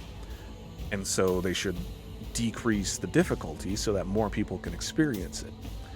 I get the argument, I get the thought process behind that, but I don't know if I necessarily agree that FromSoft should do that. If they want to, I think it would be helpful. I think it's a good thing to include. I don't see a problem necessarily with including that and incorporating a different difficulty setting, other than, of course, the investment of work hours and efforts and, like, all the different requirements that come along with, hey, we need to adjust and balance these aspects of our game. That is not a simple and not time-consuming task. Oh, can I just swing across this whole thing? And I already grabbed that, so I didn't even need to do that. Okay, fine, whatever.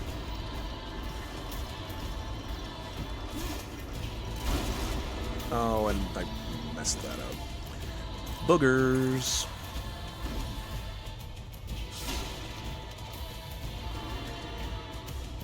All these barrels.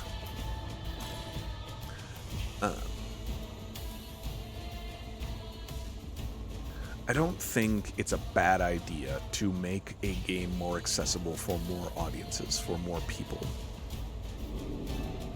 At the end of the day, well, I mean, not at the end of the day, but it is a very similar concept to what we were just talking about of building more of a community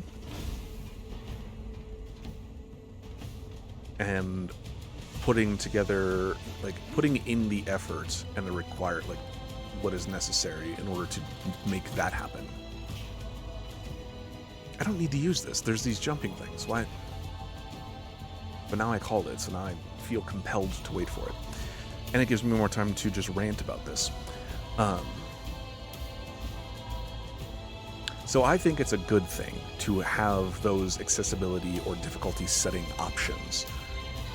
At the same time, I am not upset if a game does not wish to do that, or a studio does not wish to include that. I think it might make it a game that isn't for me. It might be a game for me. Like, if I were a person saying Dark Souls is too difficult and they need to add a difficulty slider so that more people can play it, it would make Dark Souls a game that just isn't for me right now, because they're not going to add that difficulty slider. And it could turn Dark Souls, in this hypothetical scenario, into a game for me because they did add it. And that does very much suck. Okay, at least one more round. It's really unfortunate that limits access to players and potentially people that would absolutely love that game or that genre or that series or whatever. But I'm not upset that they're not making Genshin Impact, for example, a random just gacha game. They're not making it more accessible or interesting or playable for me as someone who doesn't want to participate very much in the gacha system. Which, in a way, is almost a difficulty slider of, hey, there's the difficulty of whatever your luck happens to be for whatever game. It's like, hey, I really wanted to pull whoever, I don't know any of the Genshin characters' names, unfortunately, for this example, but like, I want to pull, like, the Tina character, and every single time that I have an available pull, I get Lauren instead of Tina. That would make that game difficult, especially if I need to get Tina in order to complete a challenge or in order to unlock a certain mission or a certain aspect of the game. Excuse me.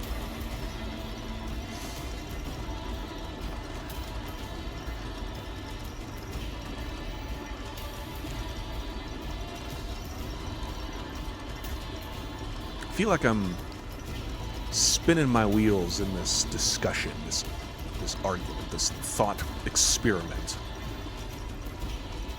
Somewhat. The bone wall. That's not to say I think that I'm wrong or that my ideas are unfounded or anything.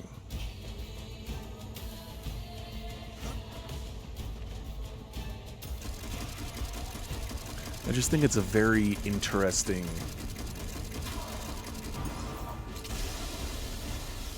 We should keep moving. The foreman will be concept deep and in argument. search. Do we really have to kill him just for Samael? Surprise!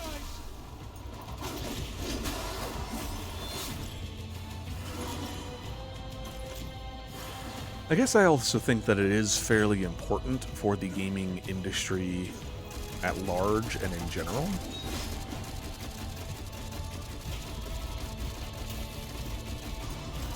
Because it is a way that certain groups, certain individuals, certain gamers, whatever you want to, however you want to classify them, are excluded from some games.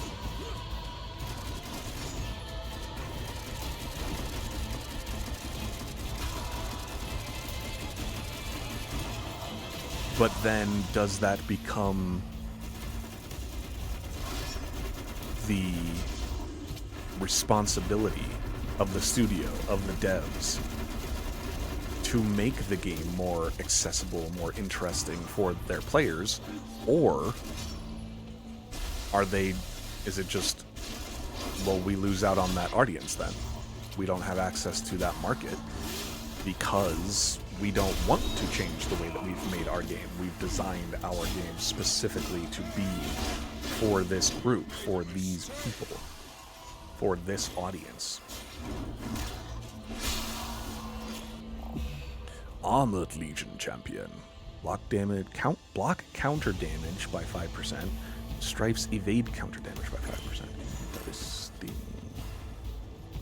Very interesting.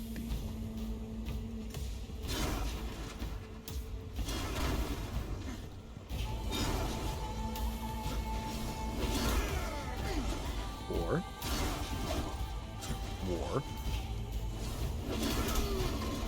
Come on, buddy.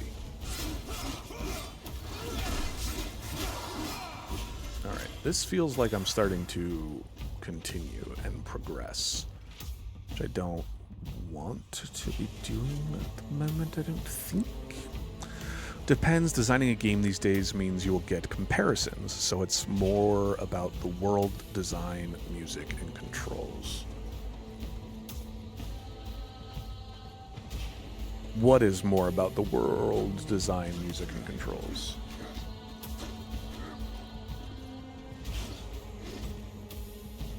Speak more on this, please, if you are able to. Because I'm interested now, too, in what you mean by that. I completely agree about how people make games.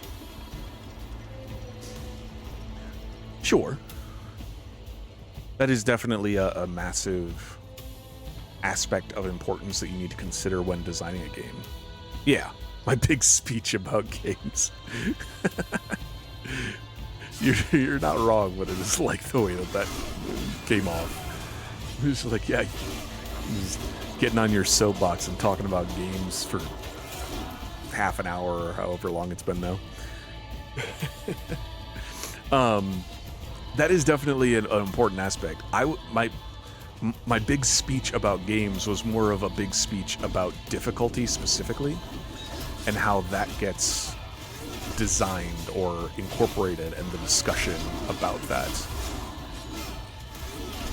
I don't disagree with you. I completely agree and think it is very important, and it's one of the big ways that... What? I wasn't trying to grab that. It is required to take that into consideration if you're designing a game, if you're building a game, whatever. You have to take all of those aspects also into consideration, because, like you said very astutely, and I 100% agree, your game is going to be compared to anything else out there. It does not matter if, like, you could put in the title, you could put in the description on Steam or wherever you're posting it, you could put everywhere you possibly can that, like, hey, this is a Dark Souls inspired game. and you will still have people being like I'm not trying like so, hold on. You could put, this is a Dark Souls inspired game. I am not trying to compete with Dark Souls. This game is not trying to be Dark Souls. It is trying to be different. It's just like, hey, I took this and this from Dark Souls. No matter what you do, you're going to have people playing that game or seeing that game and comparing it to Dark Souls outside of your comparison or your intention. It does not matter. Which is fascinating to me, but also like, you could make Darksiders Genesis, and people would be like, well, Minecraft did this, and I liked the way that Minecraft did that better, so I think it's not as good as Minecraft. It's like, these are completely different games and completely different genres going a completely different direction. Like, why are you bringing up Minecraft? But people still will, and it's baffling to me. It's so interesting.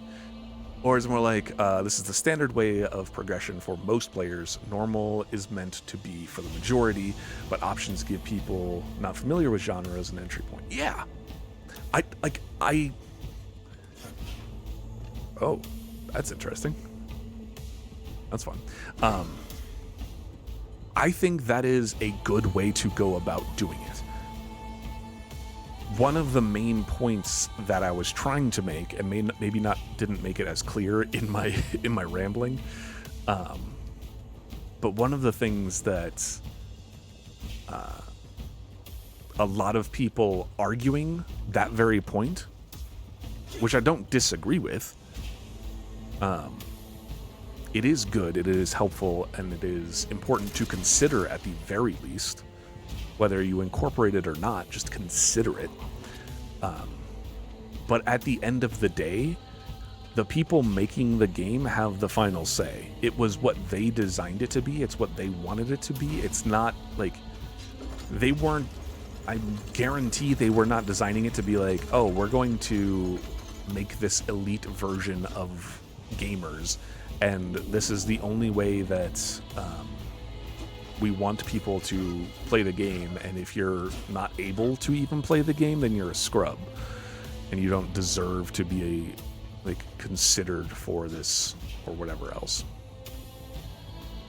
They're just like, hey, this is what we wanted the game to be, so this is what we made. And I think that's okay also. I don't think that's a bad thing if that's what they choose to do for their game. As long as also they're being upfront about that. They're not trying to hide or trying to say, oh yeah, everyone can play this game, or as long as they're not hey, get good. Unless it's sarcastically saying get good, I can totally get behind, but if they mean that, then that's not okay.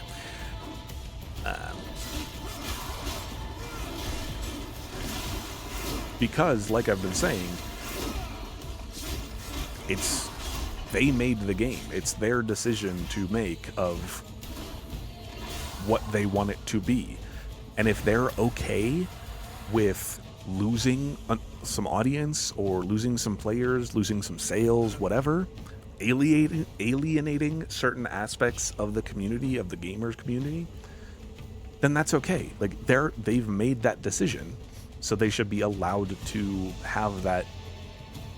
They have that option just as much as you have that option to choose to play it or not. I gotta see if there's anything. I didn't think there would be, but I just needed to see. I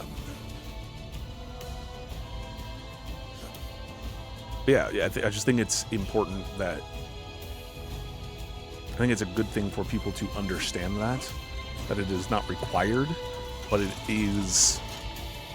I think it is, if possible for the studio, a good thing to incorporate more options for accessibility for games, just in general, and that includes difficulty options.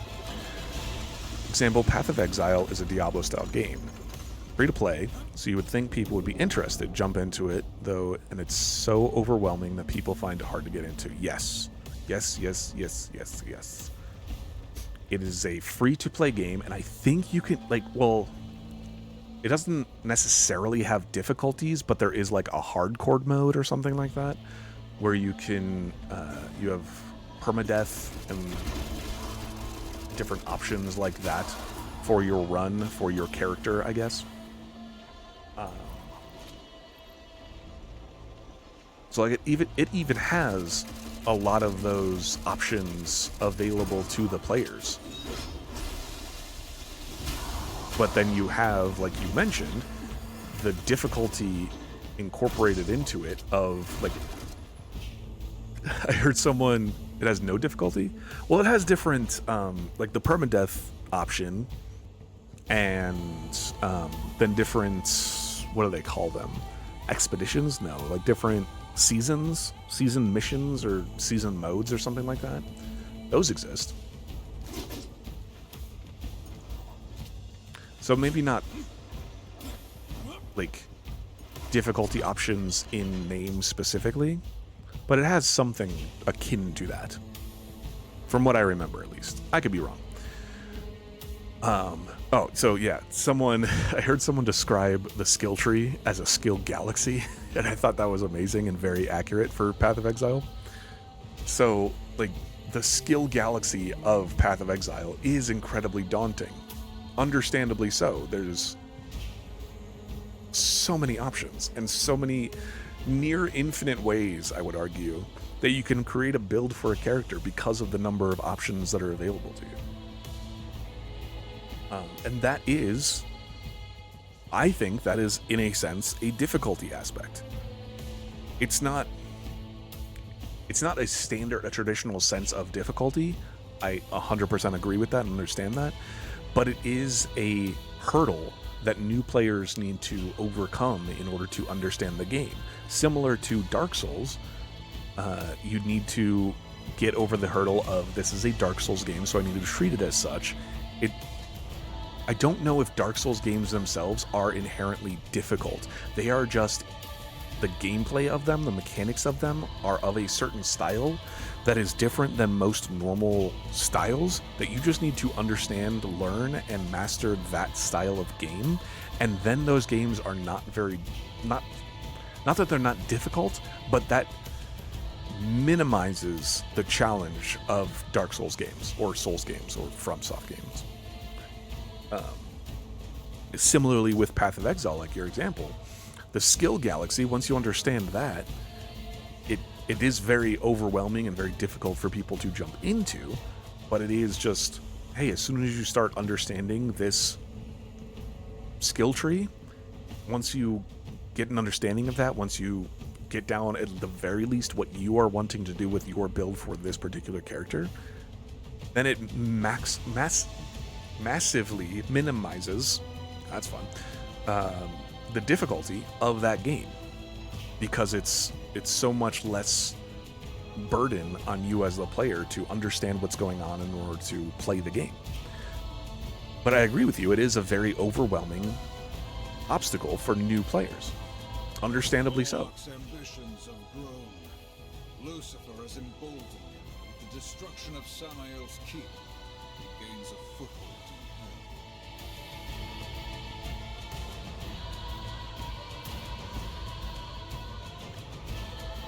Talking about difficulty in Souls now is like trying to talk to modern politicians. Oof. Well, hopefully I'm not giving off a modern politician kind of vibe right now. I do understand the, no pun intended, difficulty of both of those. Good, thank you. But yeah, I get what you're saying. It's like, it's tiptoeing through a minefield in both scenarios. I guess in both scenarios too, like, I don't think it should be. I think people are a lot more on board or have similar-ish thought processes about these. Let's just say difficulty in Souls-like games. People say Elden Ring with no summons, this weapon, this armor, this level is the true way of playing. Yes, absolutely. People, any other way to play means you're bad or means you didn't actually play the game. You're playing it wrong. All sorts of arguments like that, yeah. It's like, I'm just gonna. It's stupid. People that say that don't understand. They don't know what the game is. They don't get the game. They don't get games in general. They also probably don't understand people very well.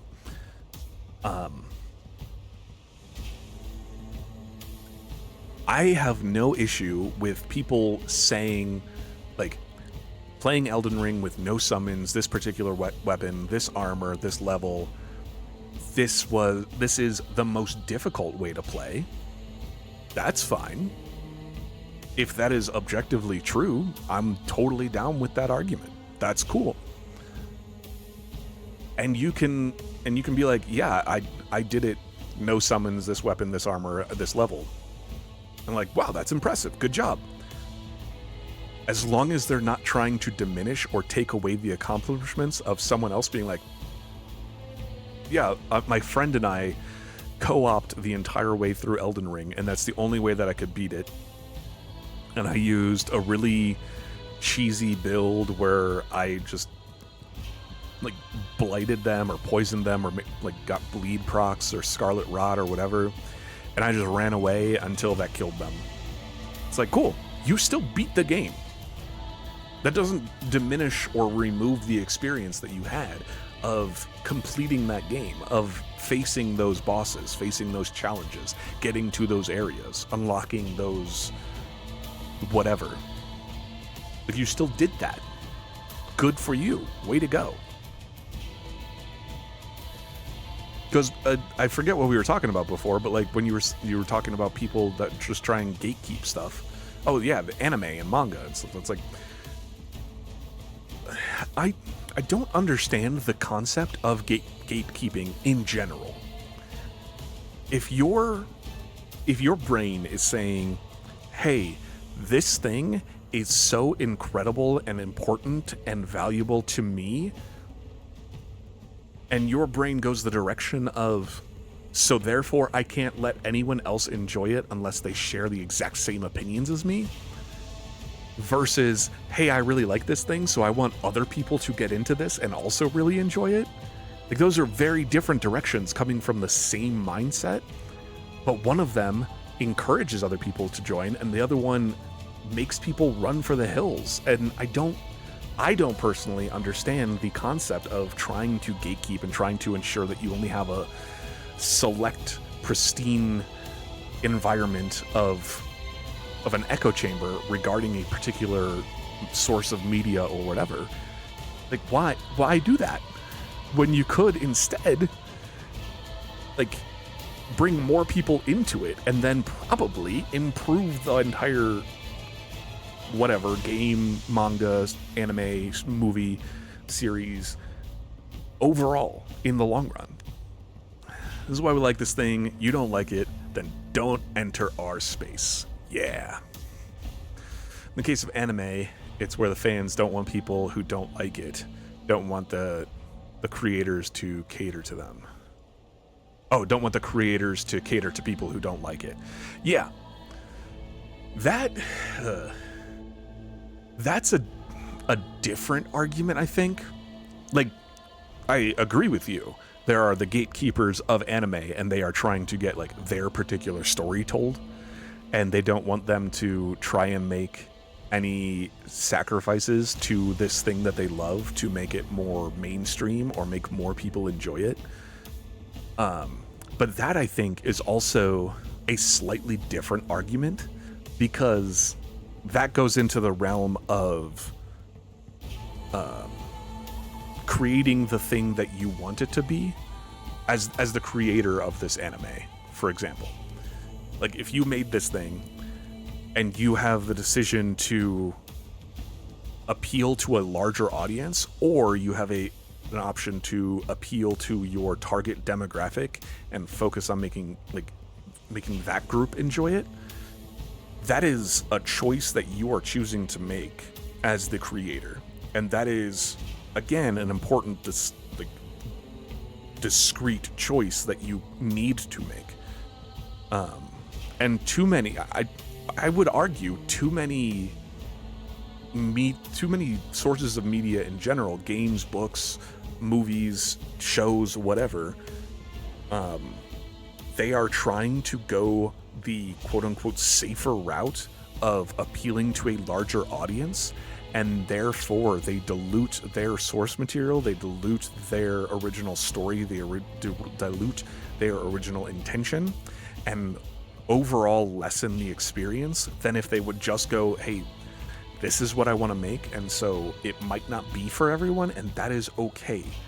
But I am keeping true to what this story is supposed to be, what this experience is supposed to be.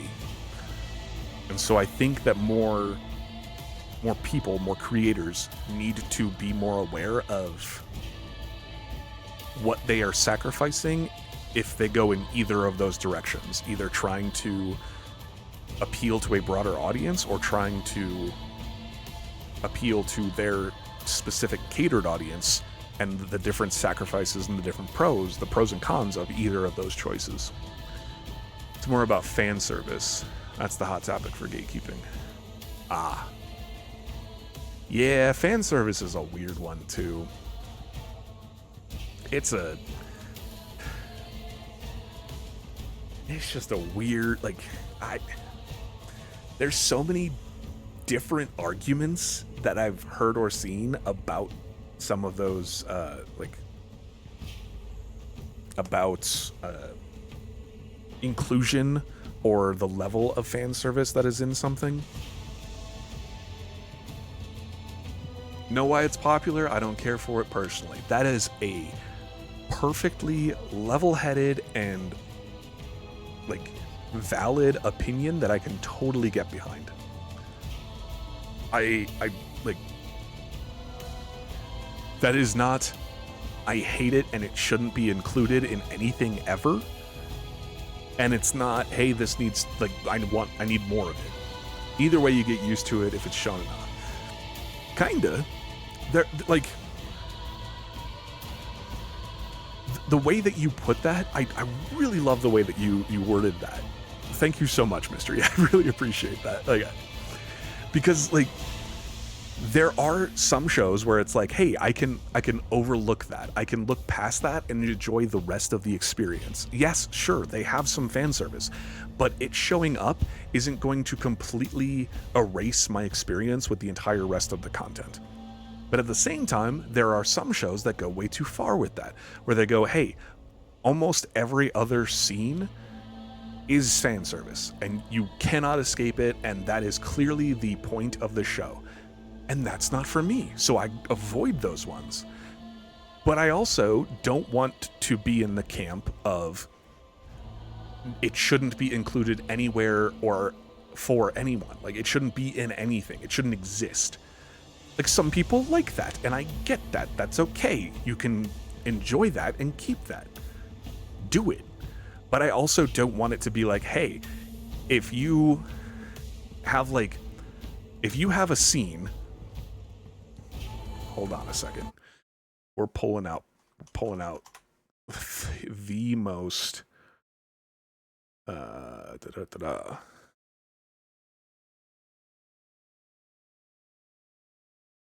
Hold on. My computer is thinking, apparently. I'm just trying to open up Paint, okay? It shouldn't be this difficult, buddy. Okay. Oh, well, I guess I opened paint.net. That's okay. Anyway. So, if you have a scene, right? And you have... I'm still not used to this tool yet. I just want to draw a circle. Is that so difficult? Shapes. There we go. All right. Rectangle. No, circle. So if you have a scene where this is your character and they're standing here talking to a character that's a little bit more in the background. But you have a person standing here in the background and then character here in the foreground facing them.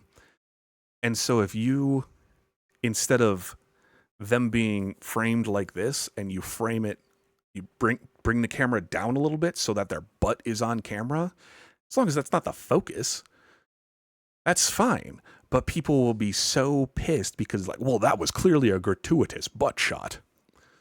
Like, no, it wasn't. They just put the camera there to show more of this figure and this figure. Didn't need to be specific. Like, you can't just erase the fact that human beings have butts. There's a wonderful book that I found at one of my cousin's house a while ago called Everybody Poops. It's okay. People got butts. It happens. Stellar Blade being talked about for the assets. For me, the music and the gameplay was what I enjoyed. It's fun to joke about, but most of the time it's just there and out of my mind. Exactly. Sure. They got, like, it kind of goes along with what I was just saying. It's like, yeah, they got butts. They, like, it is a female character with boobs. Oh my gosh. They might have gone a little bit overboard. Sure. They might have gone, like, what is it? Like, if you remove all your armor in that game, or like the one suit that simulates that as basically like a skin colored suit, and so it looks like the character is naked, that might be a little bit extra. But also, like, that probably got them a couple extra sales. But at the end of the day, like you were just saying, the music and the gameplay is the main focus, and that's what I think truly drew the majority of that audience into that game. Be less of a go-getter once I put a few bullets in his thick skull. You sure will, Strafe. I think that's the overall appeal, and truly, I think that's more of the test. That's more of what the argument becomes. It's like, yes, it had that. It had fan servicey type aspects to the game. But overall, people enjoyed the music, the environment, the gameplay, the story much more than they even considered that aspect. They, like you said, almost basically forgot that that was a thing that was happening and just enjoyed the game, which is a very great way to go about doing it, I think. I think it's a similar thing of, like, anime in any source of media. You can include it and people can choose to focus on that. But when the rest of the experience massively outweighs the fan service aspect, then you still have a phenomenal product on your hands. Now, if fan service is all your media has for it, it's not a great piece of media personally. Is there a crowd for it? Sure, but it won't be something to remember. Exactly. It can be the best fan service that has ever existed, but if that is literally all that it is, then, like, you're not going to get anything else. You're not going to go anywhere other than just being fan service. Whereas if you might have some fan service, but then the rest of that source of media is leagues and bounds ahead of that, then you've got a phenomenal experience available to you. This reminds me of hold on one second. That's a horrible search. I'm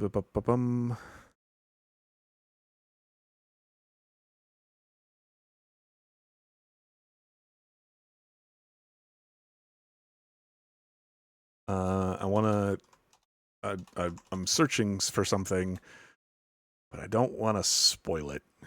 Here we go. That's a 300 by 100 image. What is... There's gotta be a better version of this.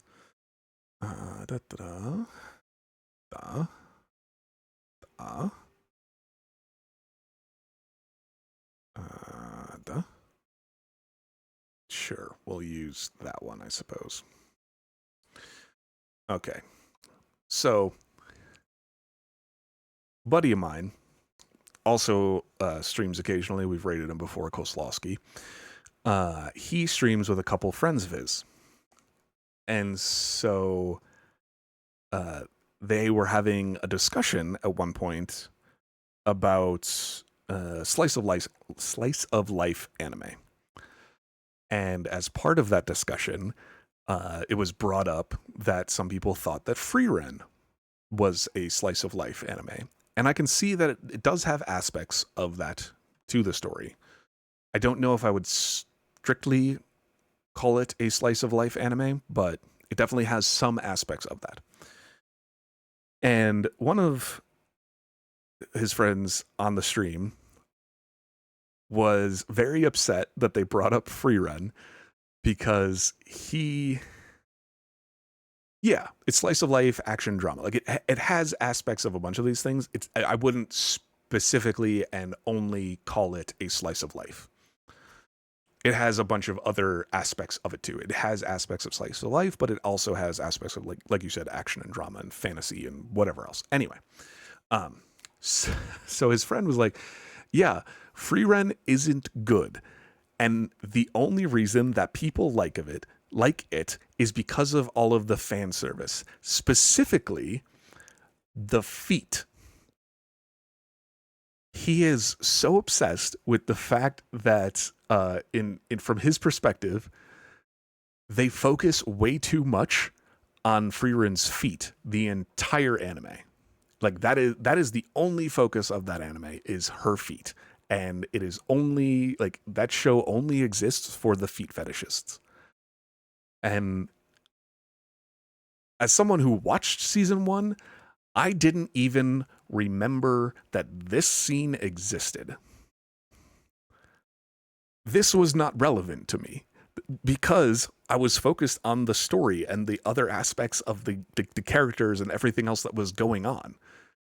I can see with this still that it exists on the internet because people apparently talk about this a lot, that this does exist. And I could see a sense of where he was coming from, but it was just so baffling to me that he was like, no, it's an awful anime and it only exists because people want to sniff her toes or whatever.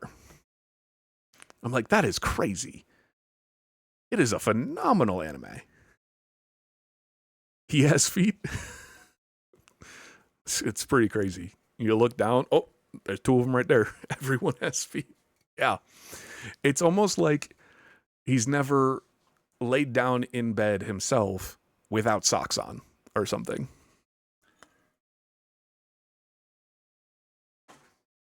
It's baffling. I don't get it. I don't understand. I won't be able to understand. I'm not going to try to understand.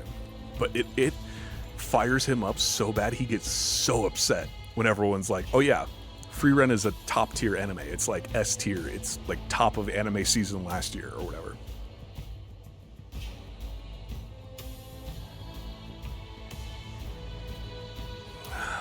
Stuff like flat and cups are mostly jokes in anime. Yeah, there's plenty of jokes and stuff like that. There's plenty of references. And after being shown that still, specifically, from that scene, I can see why some people might enjoy that she shows off her feet. Sure. I have no recollection of her showing off her feet at all.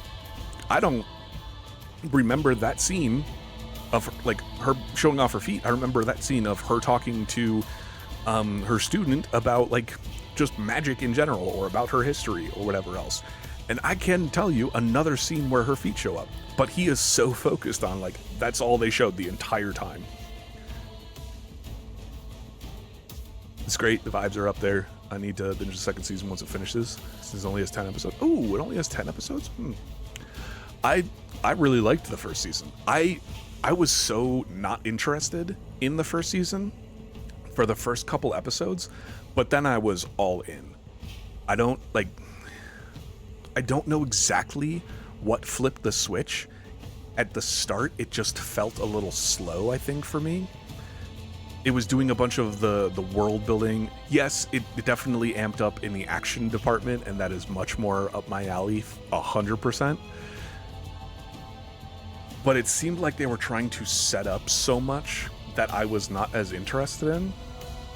And then once it got set up, that's when the world just kind of opened up entirely for me, and it became much more interesting to me. Of course, that's probably around the episode where her feet showed up, so who am I to judge? It unnerves me that Lucifer would meddle in the affairs of lesser demons. What does he gain from this squabbling? Well, not sooner or later. There is a bigger plot unfolding, and I fear we've become part of it. Guess that's our job. You say it all the time. We're horsemen. They'll answer for what they've done. Have you actually been listening? Feet got your hook. Action got this. Yep. The feet were just like dangling in the water, and I was like, oh, this is interesting. And then I bit on, and the rest is history. The action pulled me in the rest of the way. Don't flatter yourself. I just want to put an end to Lucifer's plan so we can get on with things. Too late. I know you listened.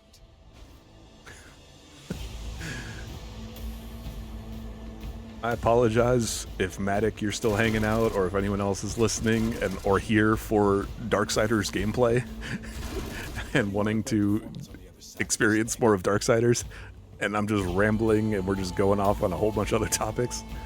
But that's that's kind of how it goes here a lot of the time. Especially without my camera on, it probably looks really crazy, where it's just a scene like this stuck for however long we go on a tangent. And if you're here for Darksiders gameplay, I apologize, but rambling is a part of the channel at this point. Absolutely, Mystery, 100%. I need to put that as part of like my tagline. Yeah, I really enjoy talking about a lot of this stuff and getting my thoughts out there, and then hearing feedback about my thoughts or hearing other people's thoughts and getting different opinions and discussing these things. I think it's really cool and really interesting. It's one of the main reasons that I wanted to stream in general. To meet new people, meet some new perspectives, get some other ideas. I think it's really cool, really interesting. Let's break it and find out. Let's break it and find out, shall we, War? I couldn't think of a better option for what we should do here.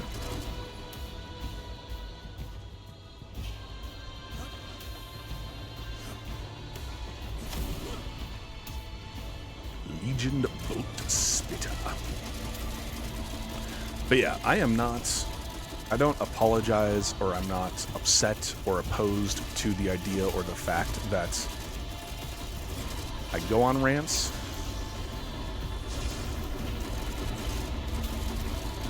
I'm not going to apologize that is what my content quite frequently is. It's just more of, if that is primarily what you came here for, then I apologize that you are not going to get it as much. Because we are going to, like, obviously, I'm playing the game, I'm enjoying the game, and that is a massive part about this content and everything too. Going through my backlog is part of the content of the stream as well. But I also just thoroughly enjoy... Oh, okay. I mean, I didn't have an option there for a second. You were juggling me.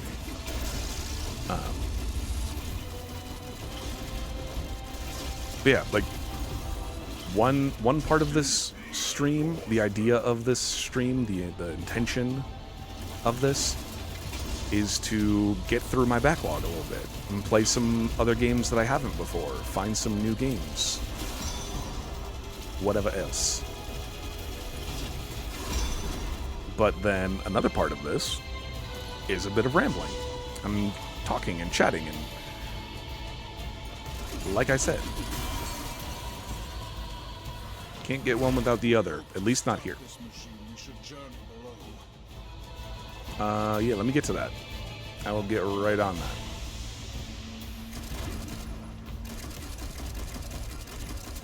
Ow. Hey, that was 100. Nice.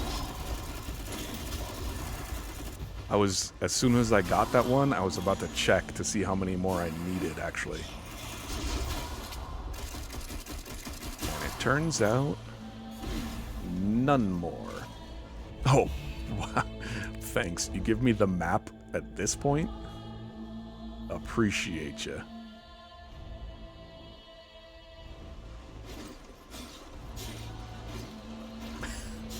I don't think we're beating this game today with the rate that I've been going through this at this point. We might have another stream of this game.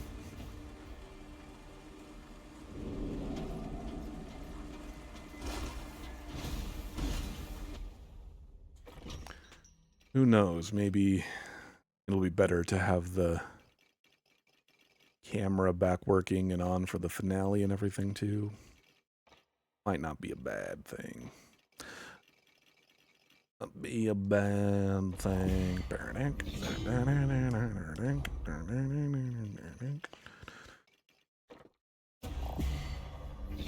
This is what came to mind for that. So I felt compelled to do it. To sing.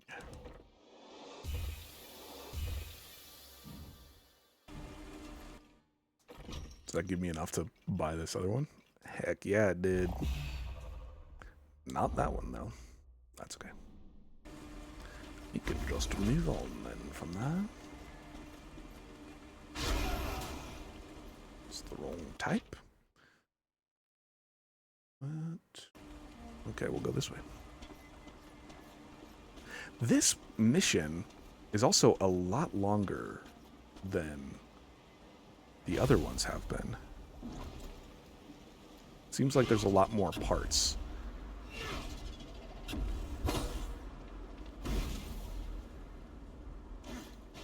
I mean, there's also been plenty of missions that are literally just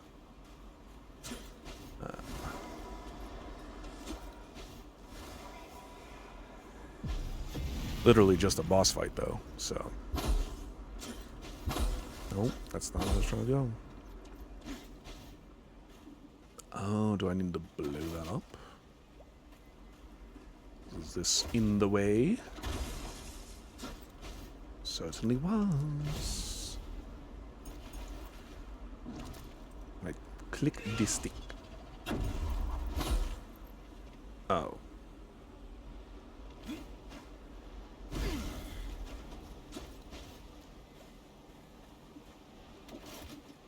Can I make this jump? I sure hope so. Yep. Excellent. Outlaw Hellstone Shard. Good. Good. Right. So now grab another one of these.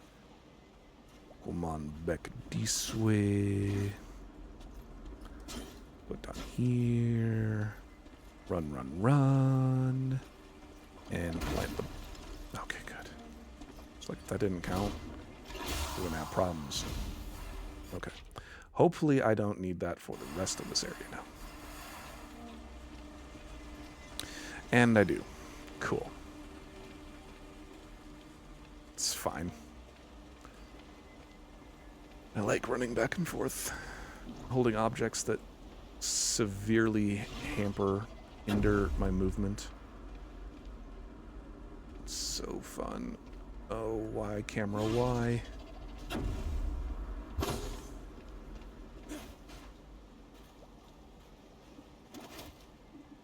Alright. Curious if I can blow something up on that platform. Oh. So I'm not meant to hold that the entire time. Yeah. Look at all this fancy stuff. It's kind of fun to watch, to be honest. You certainly could work on your discipline and focus. Sorry, what was that?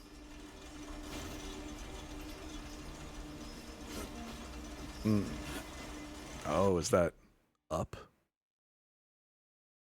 There's probably going to be a way to open that from the top so that I can come back easier.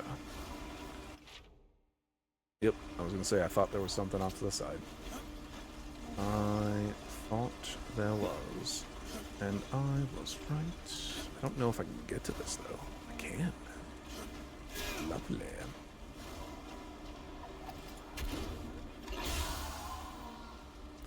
Wunderbar.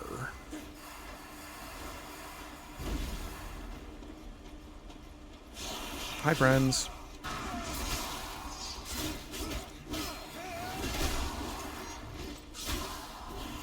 Don't mind me.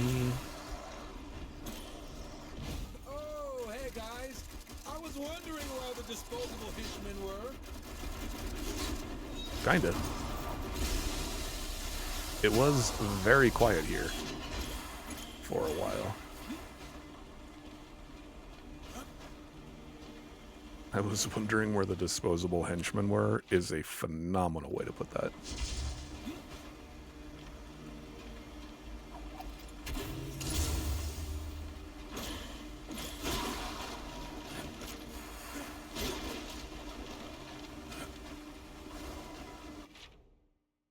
It makes me feel like there should be something over there.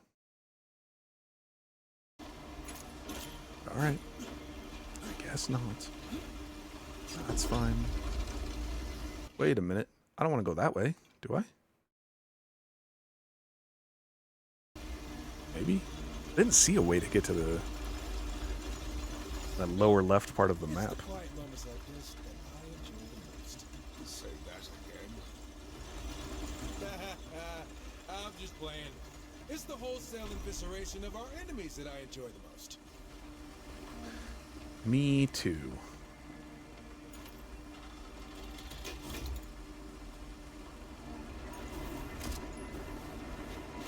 Oh, that's not what I wanted. That's not what I wanted either.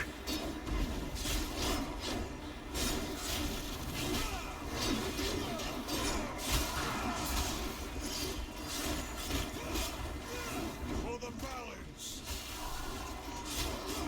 For Asgard. Stop it.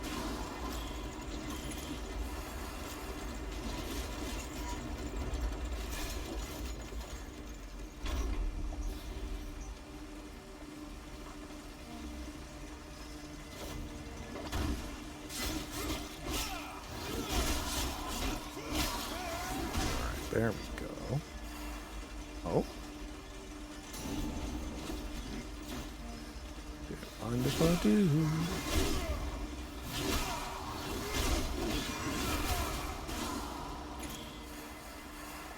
Oh.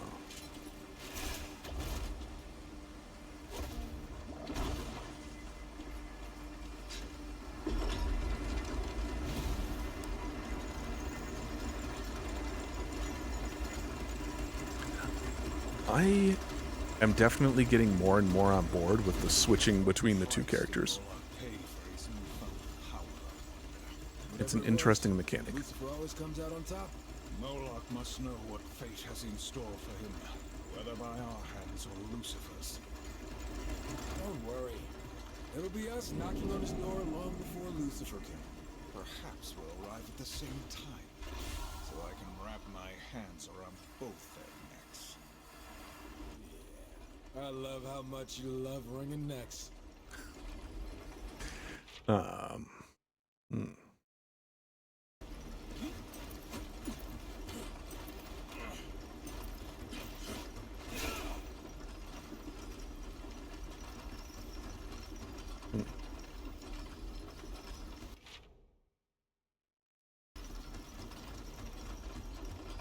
I need to wait for an open one, I guess? And then play Frogger?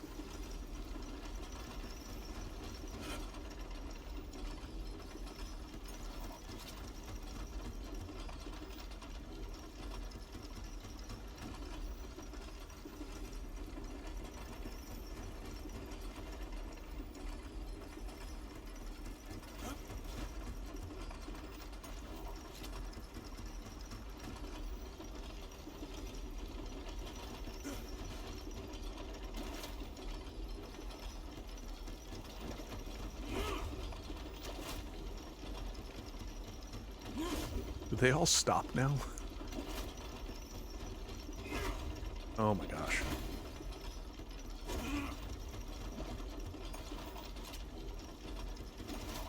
What? Are these the ones that I need to set on fire?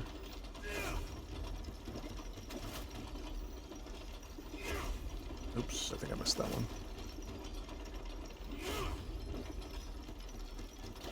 It kind of looks like it.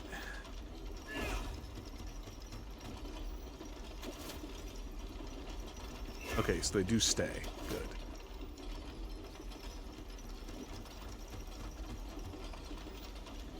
Which also does make me believe that these are the dormant ones that I need to burn in order for them to activate. You got one, you got one. I'm gonna assume that there's 5 of them, because I think that was how many boatman coins were on the map. Oh, you don't have... You have one on a bad angle. I think that'll work. Alright, so now... No! Hit this first, and then that. Why aren't you hitting this first? What are you doing?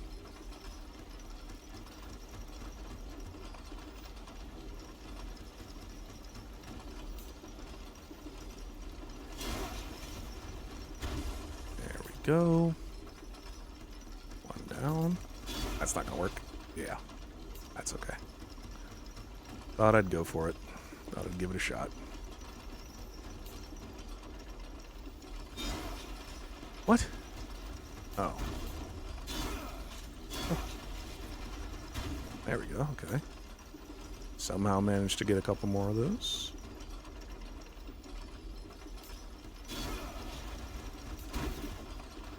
Are there any more around?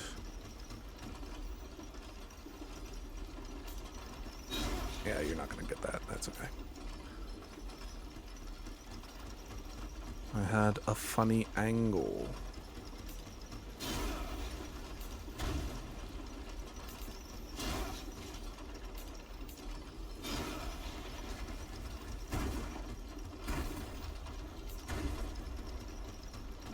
There's one more at least.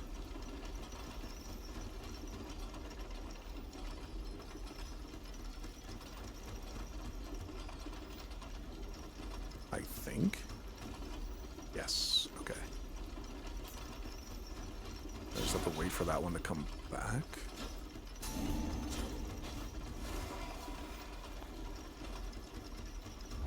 I don't know if that one comes down this other one.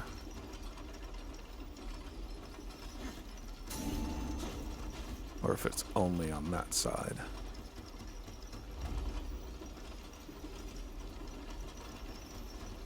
Starting to think it's only on that side. Yep. Okay. Oh, wait. Oh, come back. Oh, I'm not gonna make it. It's okay. Not sorry. Need to get another Le Bomba on Decent. Oh my gosh. Cheap viewers. It's been so long since we've had cheap viewers.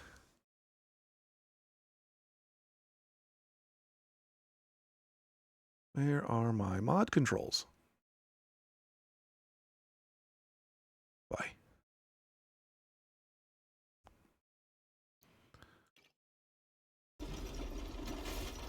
Good old cheapazoids.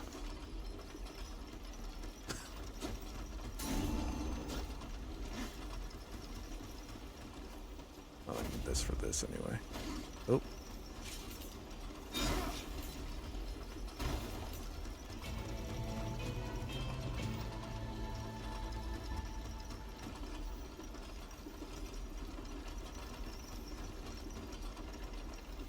Come on.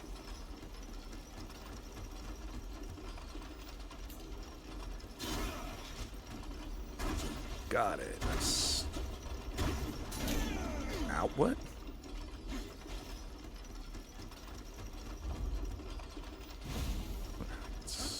Now I should just be on collection. And I got them all. Oh, but there's something past that. What is that? Hold on. Hold the phone.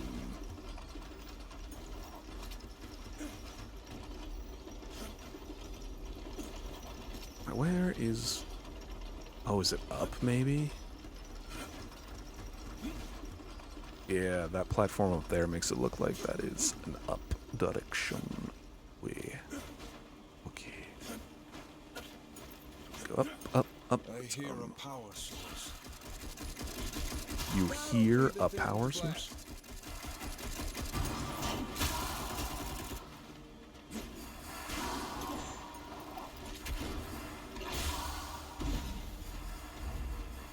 Okay. What's this? Oh, it's a this thing.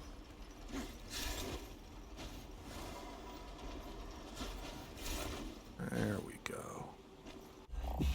Nice. Breathstone shot. These levels might be feeling like they're a bit longer also because I am able to explore more and able to get to more of the areas.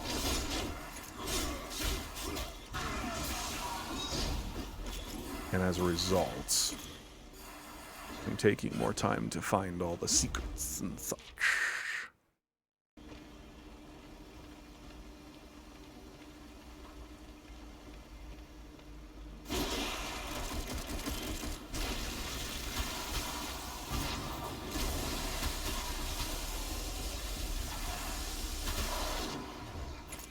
Good night.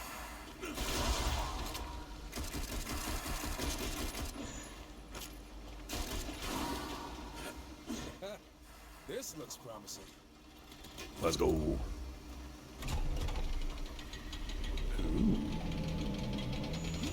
Thank you.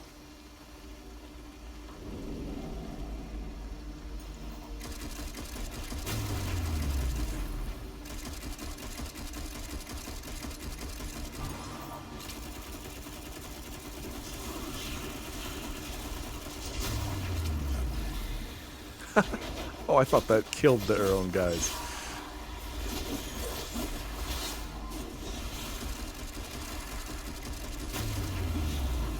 So it just empowered them or something?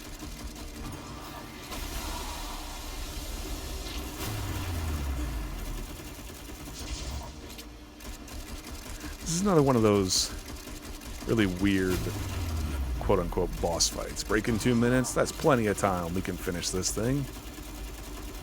And finish this level, right? It's also a delayed break, because pretty sure I was just yapping through the last one. That's okay.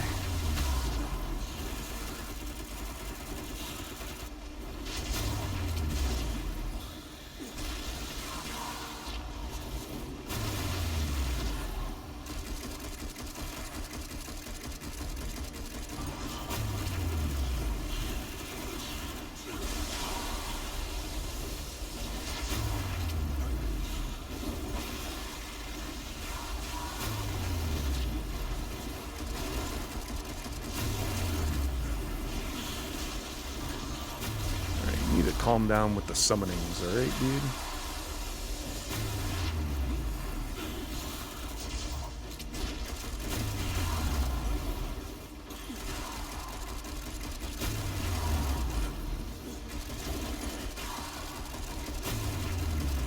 Mr. or Miss Flux Chamber over here. I understand that I'm probably making you a bit unstable. Find the foreman in the heart of the Dredgeworks. Exit dungeon. Yeah, I think we got everything here. It stopped. Let's see if our intuition was correct. Probably.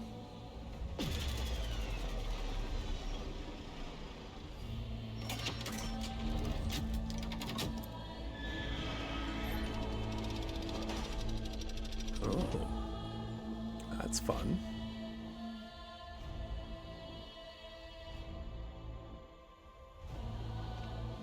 Let's return to the surface. The blades have stopped. I love vandalizing demon junk. To the foreman. You Samael's guy? Samael is a peasant compared to Lord Moloch. Oh. Oh, well, I'm gonna tell him you said that. grind you up, runt. Horse meat is Moloch's favorite. I'm gonna kill you just for making easy horse jokes.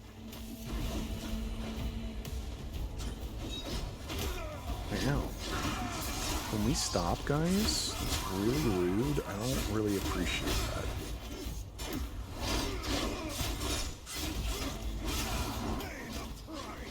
Pay it.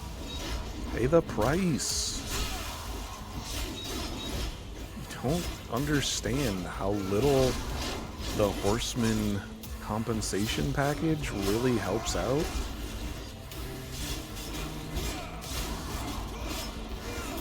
What is happening with the camera angle?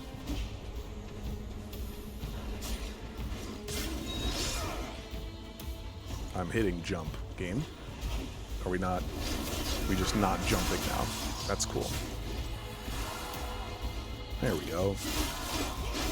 It was broken for some reason.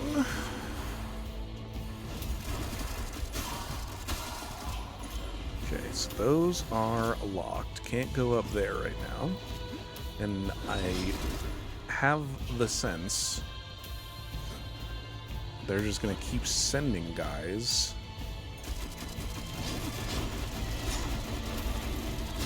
until I figure it out. Yep. Oh, what is that up there? No, up. Up. Strafe. Strafe. Up.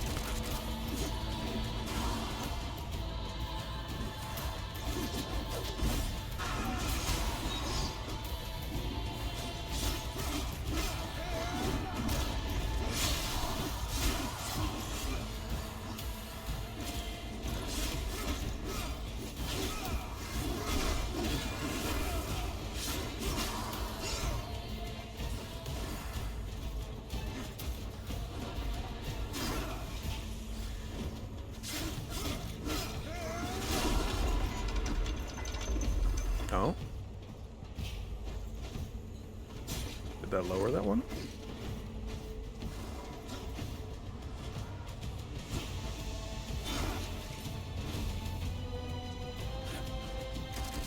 I see you up there. Oh, okay, now you're here. Ow, that hurts.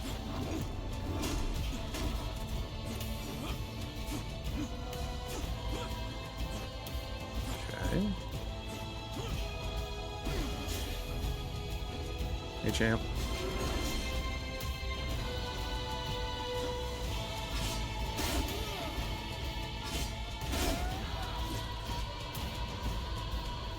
What other skills do I have? What is this thing? Aether Spark? Nope. Ain't that.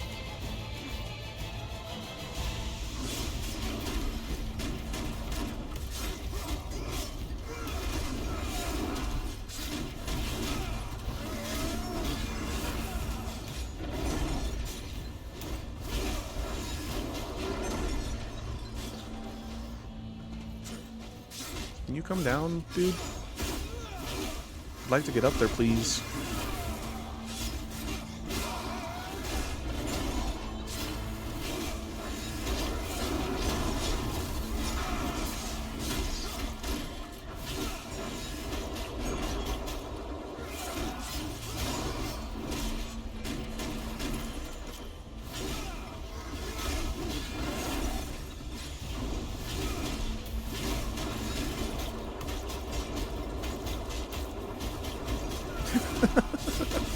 It just looks so silly.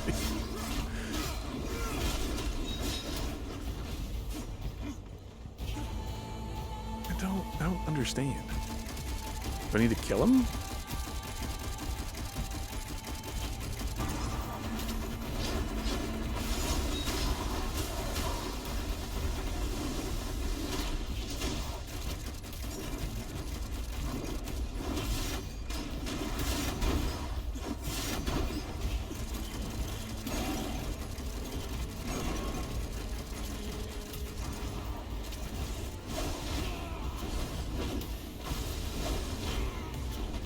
Fine. Boom shakalaka.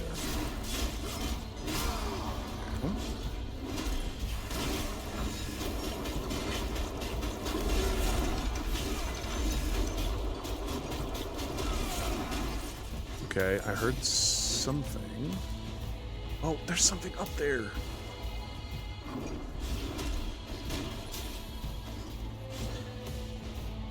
Oh, this one's open now. Okay, okay. Progress. Maybe kinda sorta.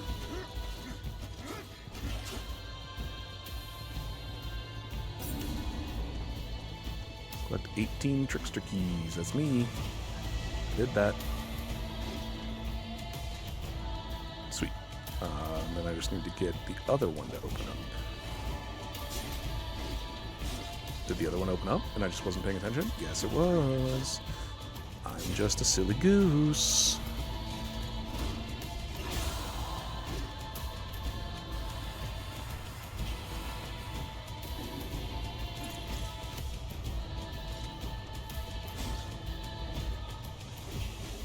I did not expect this to be such a massive boss fight area. I thought this would not take this much time in order to get everything up here. But it's almost complete, I believe. So that is good. And the boss is nearly dead. I'm going to take much less time once I am not focusing on this so much.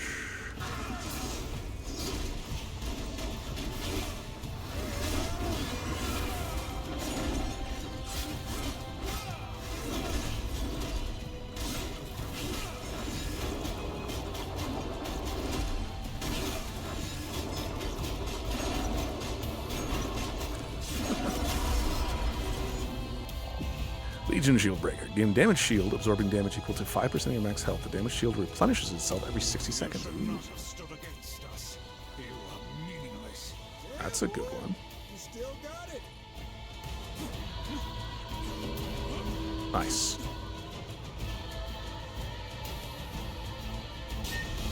There we go. It's just that easy. It's just that easy. And now we take a break, because I need to get up and move my legs around. So, break time, get up, stretch, use the bathroom, do whatever it is you gotta do, and we will be back in just a moment. See you soon.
I'm back. It's a bit of an extra long break to make up for the missed one, so that I forget that. It's fine. It's fine.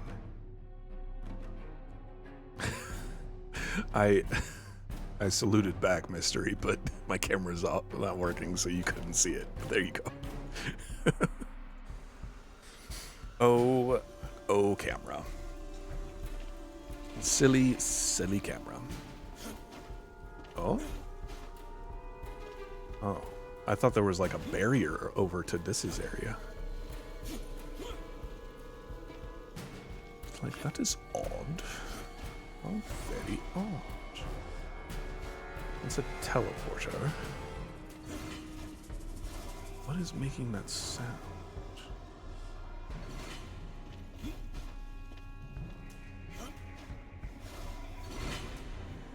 It's something over this way. I wish to know and understand, please.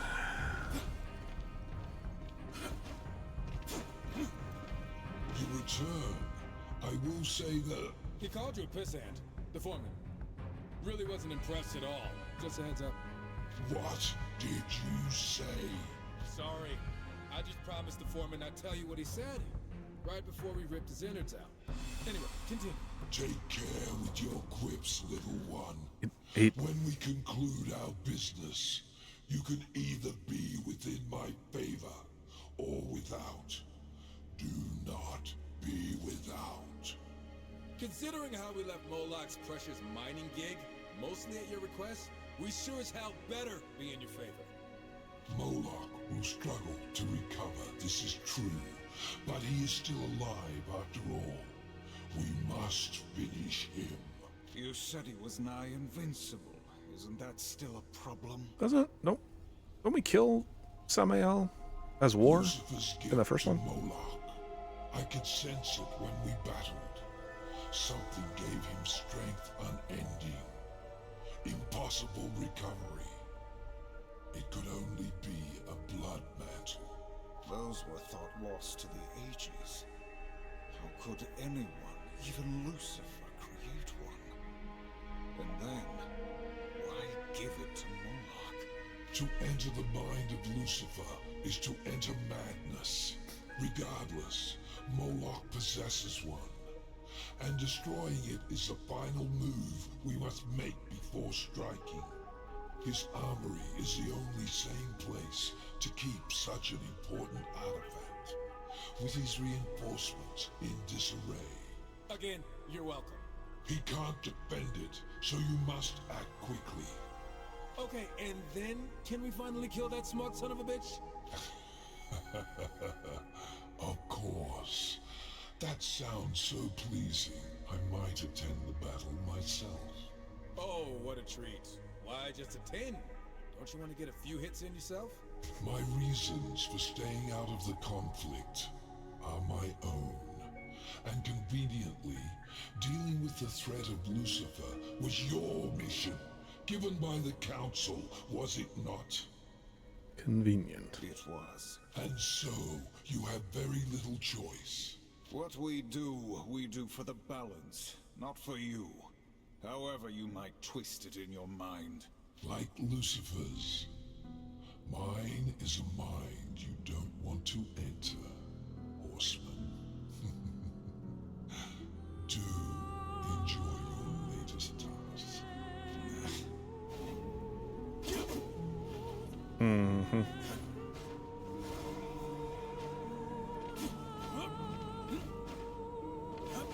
Four more trickster doors, it looks like. At least that's what I'm assuming those are based off of. You got anything? We deal in souls, yes.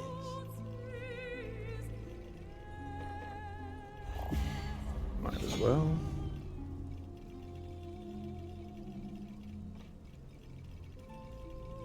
All those two.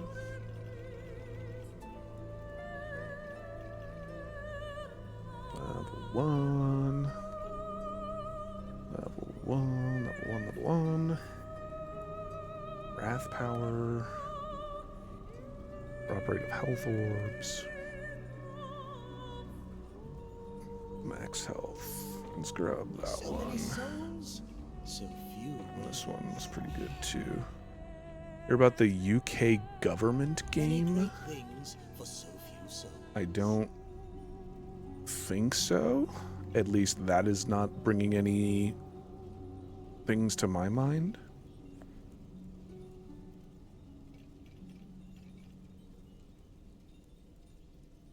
What is the UK? Coins are everywhere. Look up Keep your eyes Pathways UK government. That sounds a bit more familiar.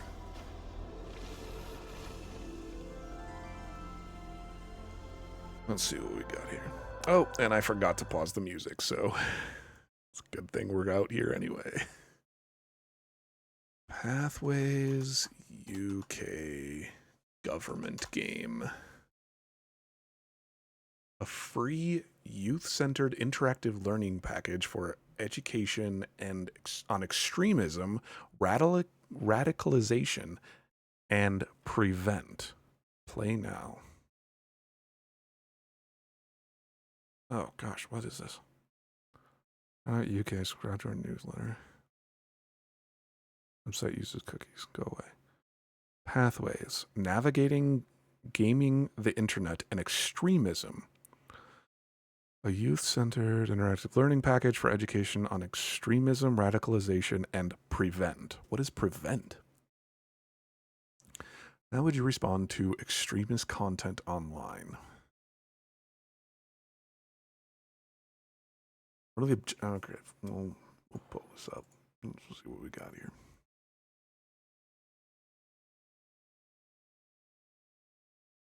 Encourage learning about the concept of extremism and radicalization through the process of choice and safe exploration. Illustrate the scope of online dangers and radicalization routes. Introduce and explain the PREVENT program to young people. Equip young people with an understanding of support available if they have concerns for themselves or others in relation to extremism. Highlight the thin boundary between online extremism and real-life harm, demonstrating the connection between the two worlds. The internet turned a goth girl antagonist into a waifu. What? Is this Amelia? Our learning package has been designed to use that girl. Okay. And so she is the extremist, and now people are simping for her, is what you're saying, basically. That's what I'm hearing. Learning package has been designed to be used anywhere with an internet connection to reach as many young people as possible. Simply click through the scenarios, making choices as you go by tapping the screen on a smartphone or tablet, or using the mouse on laptops or PCs.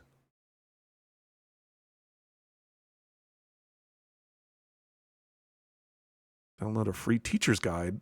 The guide explains the rationale of the video, its relevance to young people, and contains further information and resources. Huh.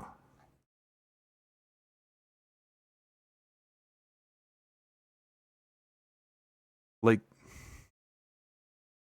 what? Soaked counter extremism? No vote, no voice. Click smart thing smart. The Counter Disinformation Podcast. Basically, if you don't like immigration here, you fail the game. Hold on. Let me understand that sentence. If you don't like immigration, so if you like immigration, you win. If you don't like immigration, you fail.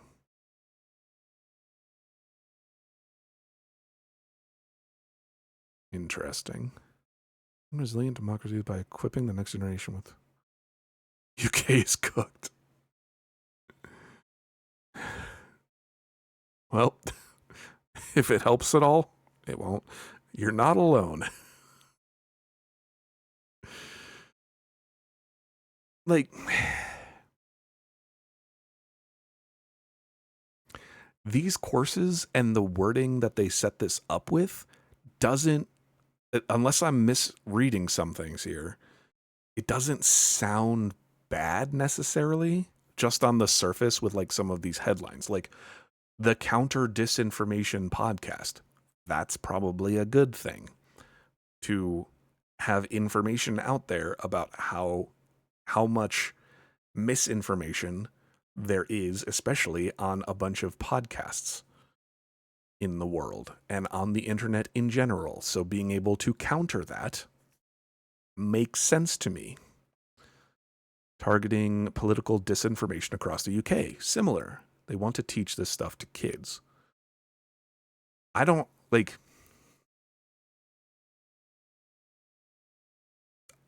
similarly, on like face value, what I'm reading, at least with these two right here so far that I've gotten through, and a bunch of these other things of like countering extremism, I don't see that as a bad thing yet to be introduced to a massive audience and into the future audience.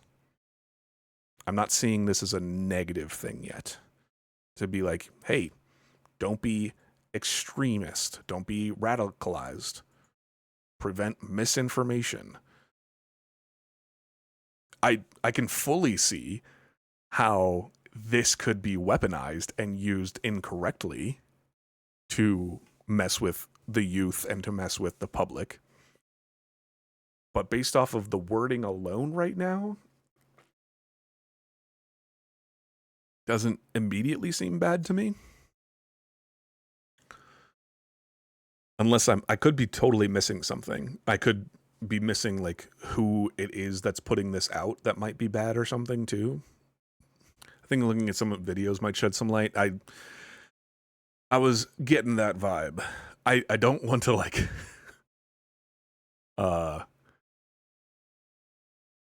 I don't want to play now. Let's see if YouTube, does this have something? Don't get manipulated by the far right. Okay. Uh-huh. We have a new threat to our future. It goes by many names. Extreme right, far right and alt-right, to name a few. But its aim stays the same.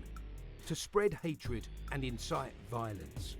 These cowards hide anonymously behind computer screens, but work tirelessly every day to manipulate you into joining their cause. They'll start by telling you that nationalism is just loving your country, nothing more. This is a blatant lie. Patriotism is loving and being proud of your country. Nationalism is the belief that your culture, ethnicity or way of life is somehow superior. They cannot cope with diversity. So they create a racial hierarchy in which they are superior, based on facts that are entirely fake. They pretend science says having more melanin means being less evolved. It all sounds true if you don't know that their claims are empty lies. They'll tell you that these so-called lesser beings are a threat to your country and your way of life, and that this is a good enough reason to take action, even violent action, against them, even if they're a long-established, valued part of your community. But what if these people look the same as you, with the same colour skin? Once you're in their grips, you'll be told these people are different too. They'll always find some excuse to paint them as a threat. They'll say democracy is overrated.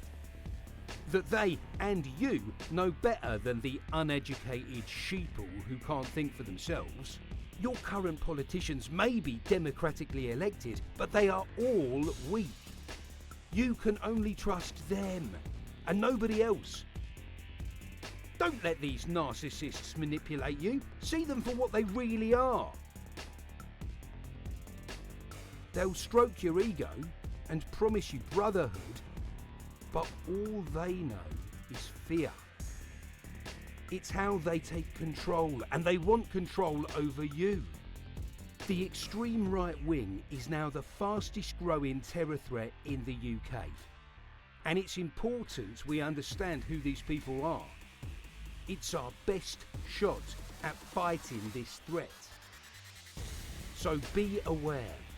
Fight against the cowards behind the screens. Fight against their fear and hatred. They want to manipulate you. They think it will be easy. Prove them wrong. Help us take back our future.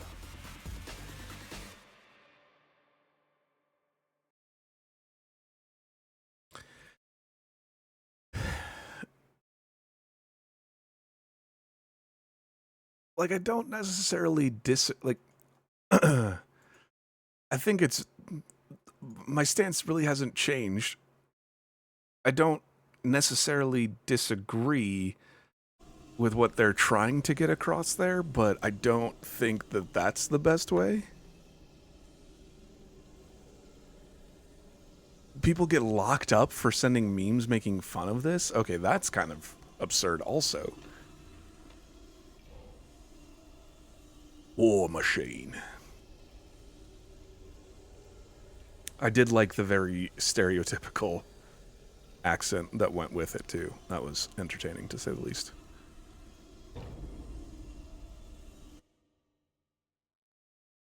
Like,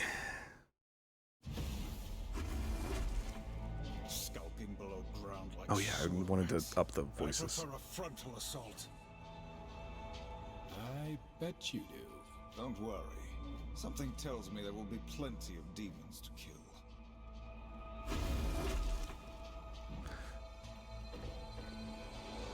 Extra keys.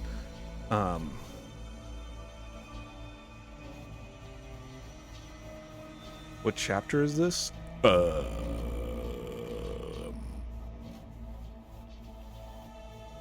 15.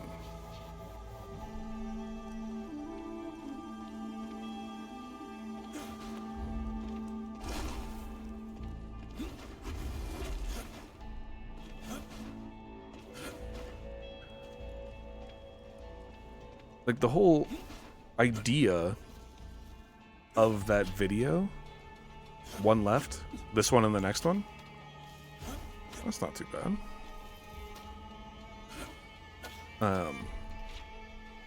It sounds to me like the whole idea of that video would go against what they were then practicing of locking people up for disagreeing with it. Which is a weird way to go about it.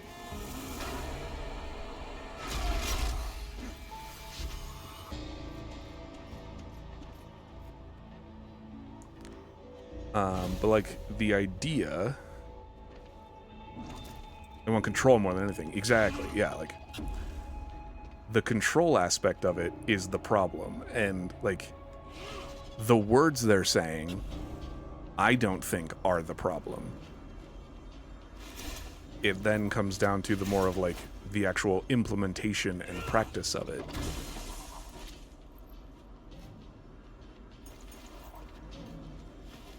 That then becomes the problem.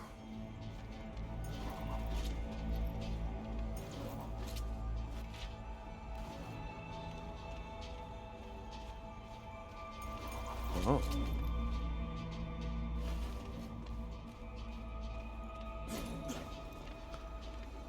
Where it's like, yes, we should allow other people to exist, live their lives. It's not just like us versus them kind of nonsense. Doesn't need to be a debate or argument over race or skin color or accent or whatever else.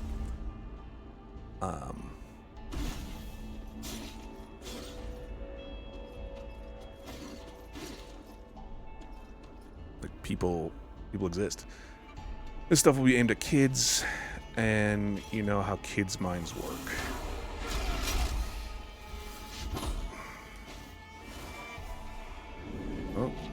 Oh, so this is actually going forward, so I want to go back. Hopefully. Can I not go back? No, please. I didn't mean it. Okay, I have to restart this mission. Abandoned mission? Yes, okay.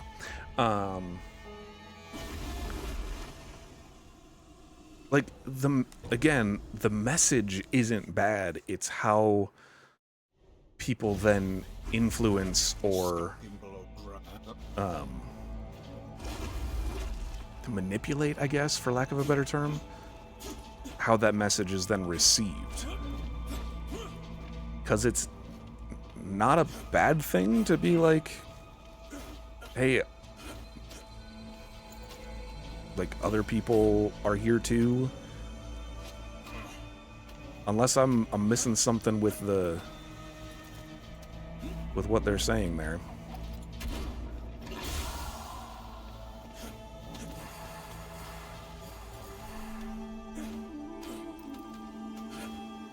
But I do understand and agree that there is very likely... come on, camera. Okay, camera. People that are then going literally against the words of the video or the intent of that, or what it sounds like the intent is, at least.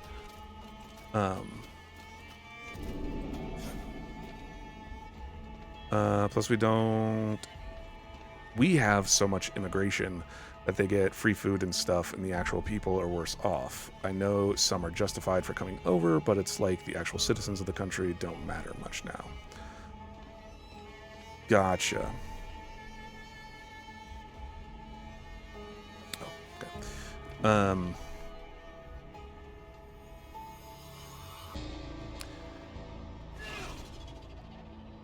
I definitely see the concern with that.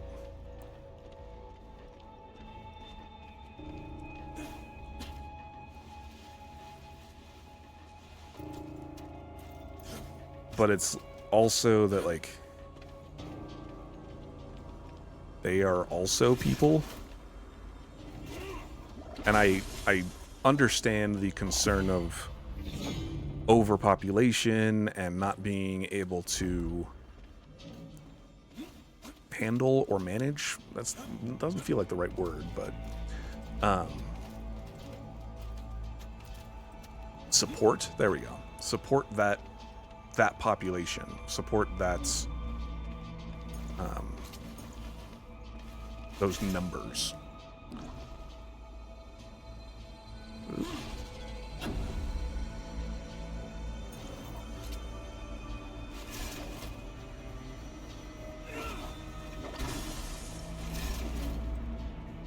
And I'm not saying that this is what you're saying, but like fear-mongering and encouraging hatred of other people isn't the solution, in my opinion. Again, I'm not saying that that's what you're saying. I'm just going off of like the opposite extreme of, hey, accept everyone. I understand accept everyone isn't exactly how it works in practice and is not possible. But neither is like hate everyone or be opposed to the existence or the acceptance of anyone else. Having concerns of, hey, we can't take care of our family as well here because we're putting too much into our economy, into our system, into the housing, and like we aren't able to support that effectively. But just saying no to the existence of anyone else or them wanting to come to the country, I don't think is it. Like, again, it's the message, the intention of it, or like the wording of it initially is like, hey, extremism is bad. Being radicalized is bad. Going to the far extremes on either side of that, accepting everyone or accepting no one, is bad. Finding a solution that works for more people and is helpful for the most amount of people is a better way to go about doing it. Now, if they're going to the point of like, hey, you made fun of this video, let's lock you up, that's also an extremist take, and I think that is bad. That's a bad way to go about doing that. That's not helpful to anyone involved. When those people start doing bad stuff and they get off scot-free, because diversity is Britain now.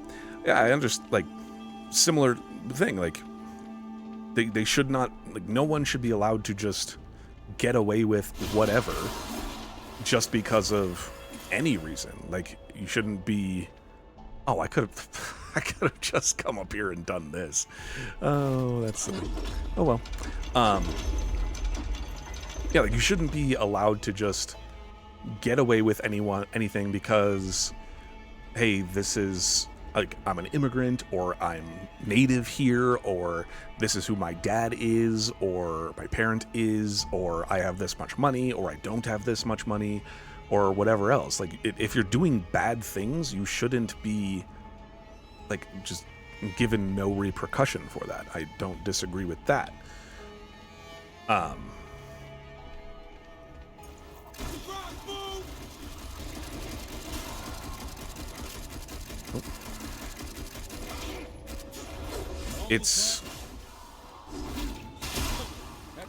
It's also a very, like, heavy and what's the word, charged topic in the US right now, where people are being ripped out of their homes and out of their vehicles and out of their jobs, out of, like, their place of employment, just because some people think that they don't belong here, even if they are completely legal citizens and they have documentation, they went about it the right way to immigrate here and all that. A group of people say that they don't belong here, so their solution is to just forcibly rip them out and, in some cases, end their lives, which is not a good thing. Politics just suck in general, very much so. And lately, it seems like a lot of the media, a lot of the ways that any number of things are portrayed, a lot of politicians, they are more focused, and their objective is more focused on splitting the two parties, which I hate that system exists in the first place. But, like, splitting two groups of people that probably aren't that far apart in the way that they think about stuff, splitting them farther apart from each other. That is it seems to be their main focus. Where I think a lot of people are much more central leaning than politicians and media and whatever else would like you to believe. I don't think that, like, Mystery, you and I might not agree 100% on every sort of, like, political issue that exists out there. And that is okay. We might not see eye to eye, or we might not be on the exact same wavelength on certain issues, on certain topics, more so than issues.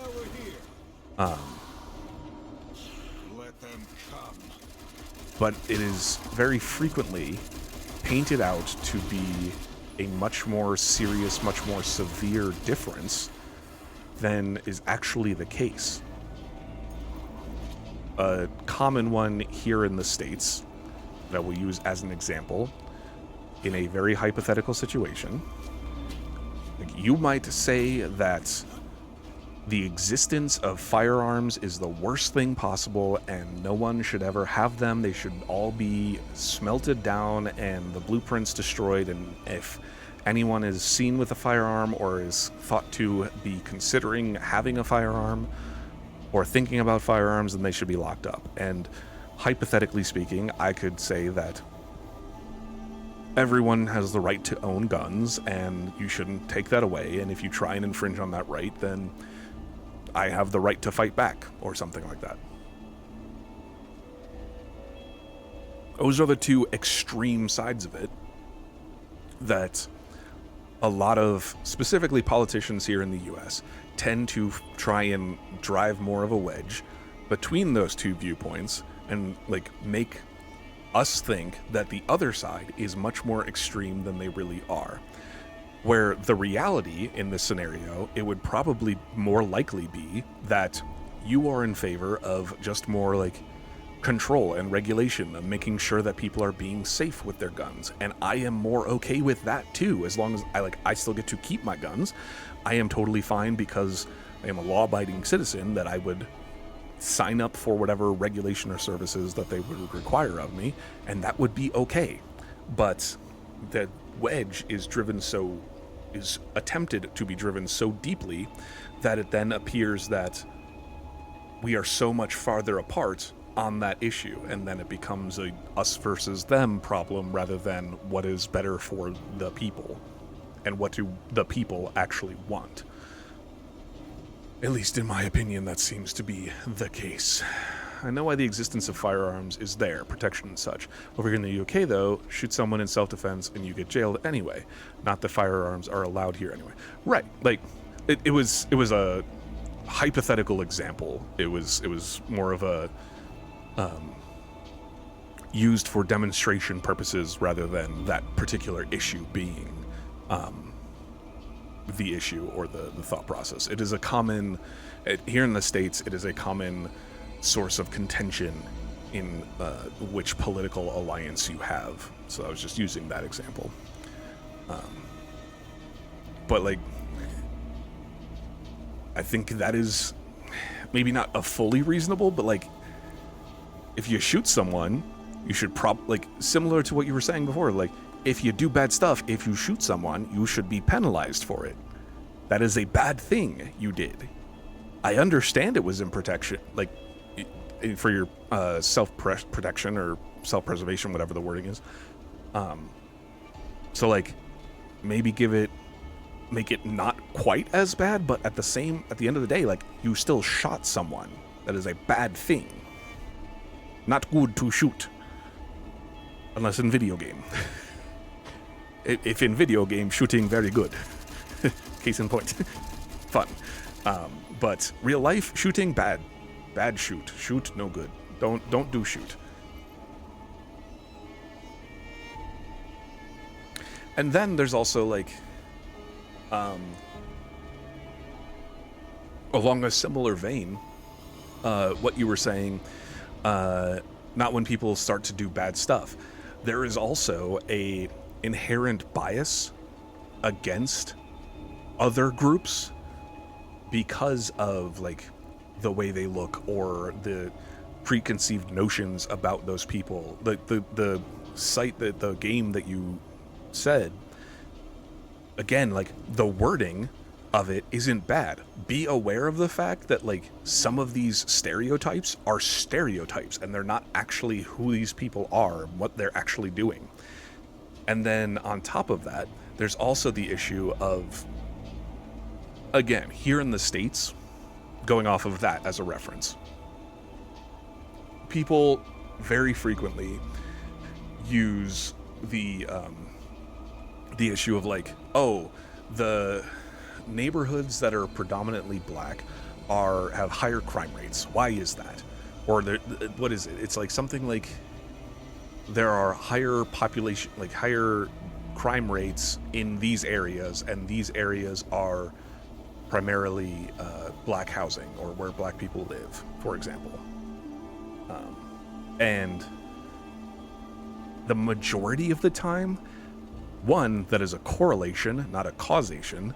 And then also, they use the crime rates of a black neighborhood when that is a black neighborhood because the black population has been, like, almost forced into that area historically, when in the past the white population has forced the black population to move to a certain area, a certain section, and not given as much funding or not given as much availability or opportunities because they are in that section. And then the issue or the thought then becomes like, okay, well, because they don't have as much and they're just trying to survive over there, they do things to try and help their survival, and we are labeling that as bad inherently. Or, like, we don't put a school in that area, and then we're like, well, clearly the blacks are less educated, when they were not given the opportunity to be educated the same as the white population. So there's a lot of... My point with all of that is to say there are a lot of other circumstances, there are multiple circumstances at the very least, that also need to be considered, and it isn't always... It can be sometimes, but it is not always just like, oh, this person is bad because they are an immigrant, or this person is bad because they are whatever. There are many, many, many, many factors that go into a lot of things, and a lot of the generally proposed solutions, from my perspective, again, this is based off of my limited scope in the States as a white person, like, I forgot where my sentence was going previously, but like, there's just so much that needs to be made sure that we take into consideration. And okay, that's what it was. There's a lot of solutions that are being proposed, that are being fed to people, that are much more banded solutions and do not help. It's exactly the same as the gaming and media the situations we were talking about before.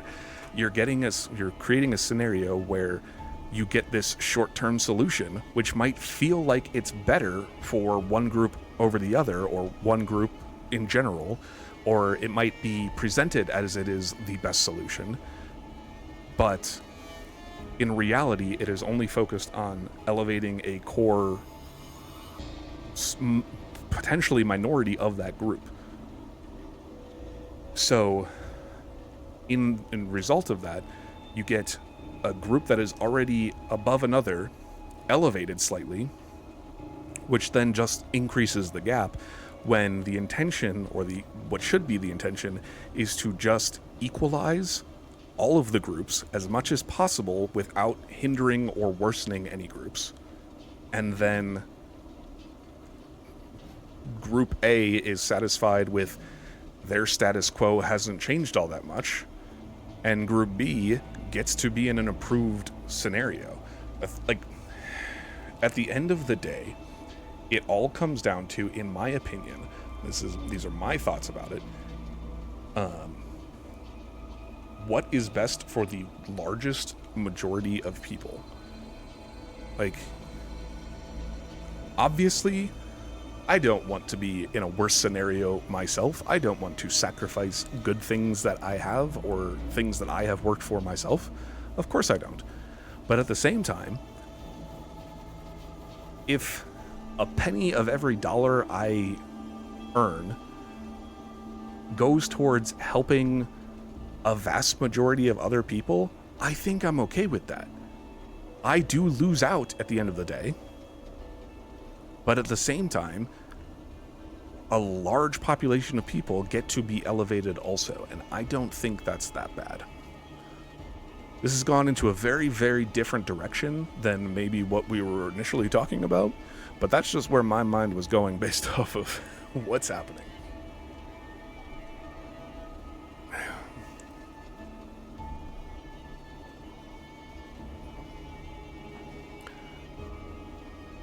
It was a very rambling day. Be done with this? Regardless of the outcome, Moloch must be put in his place. No demon should accumulate such power. You know, we've had our ups and downs, kicked a lot of ass, dealt with artifacts of power, necromancy, evil demons. This... it's been fun.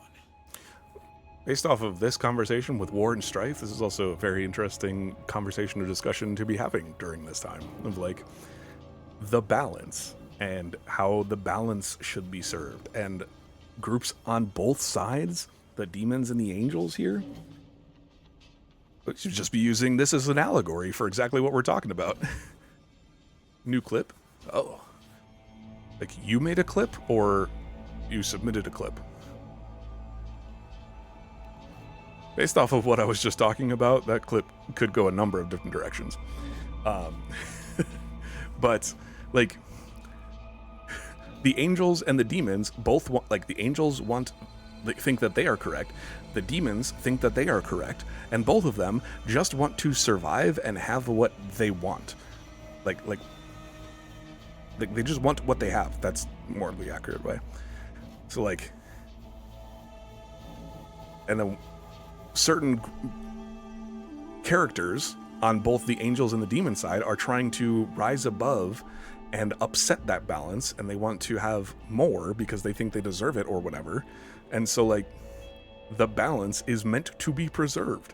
It is best for everyone when we serve the balance and find an equilibrium where, hey, the angels have a pretty good spot and have what what they have, and it's not being like altered or taken away or whatever else. But then the demons are also not in a bad spot either, and they have what they like, and they get to work within their realms in the way that they want to.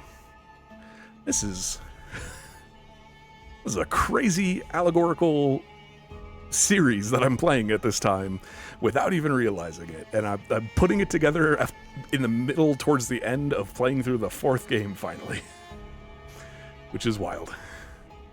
I suppose it has. Did you just smile? I saw it, War. I'm gonna tell everyone. I was simply thinking of splitting Moloch's head in 2. Don't get the wrong idea. Okay, well done. Sure, whatever you say. Oh, I gotta check this new clip you're talking about.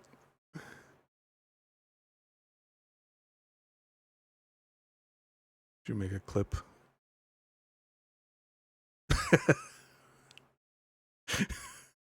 Just the title alone is great. Oh, jeez. What did I say? If in video game, shooting very good. Case in point. Fun. But real life, shooting bad. Bad shoot. Shoot no good. Don't do shoot. Wonderful. You know, I'm not wrong, but that's great. Thanks, Mystery.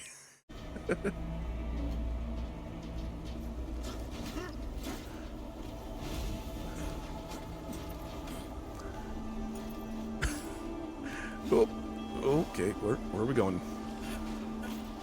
Outside of that very, very eloquently worded clip, I hope that the rest of what I was saying was clear enough and, like, understandable. I hope that I hope I worded good. I gotta admit, I like their enthusiasm. I hope I worded as good in the rest of that rant, that tangent, as I worded in the clip that you just shared.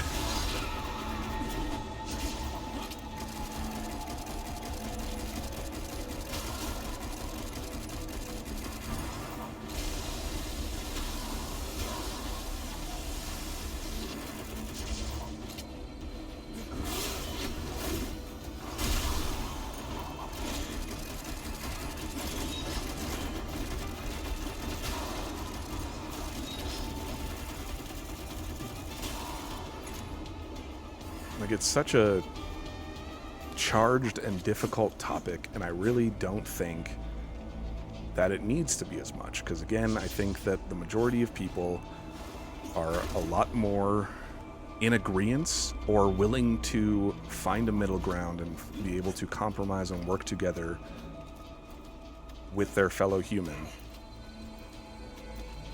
than can be portrayed.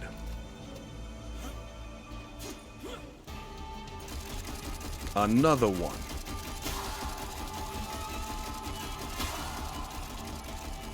Where are you going, dude?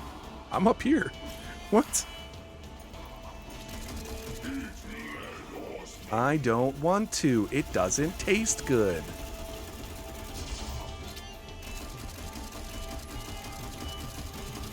Are we cheesing? Oh, I think we cheesing. I love messing with the AI in this game. It is not the best AI.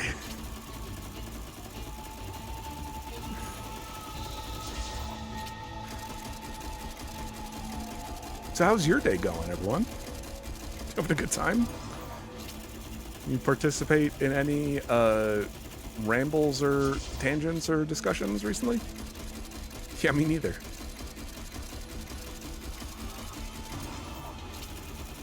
Still, speaking of, like, I was talking about Shaman King earlier. That's one that a manga that I am making my way through slowly myself and enjoying re-entering that world a bit.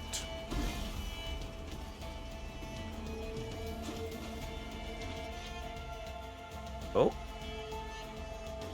I need to go back for that.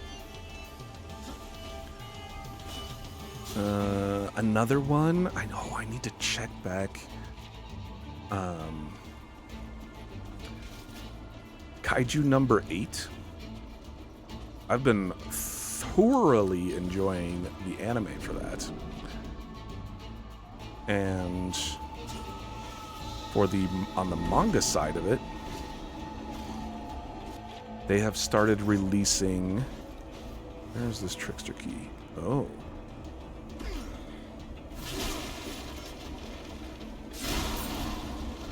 They have started releasing B-sides as manga releases. So you get to see...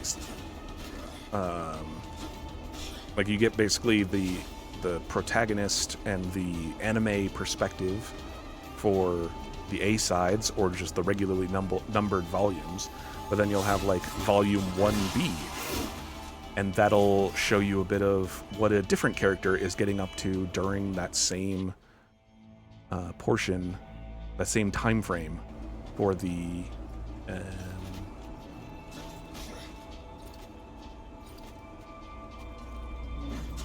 of the story. Sorry, brain stopped for a second. And I think that's really cool.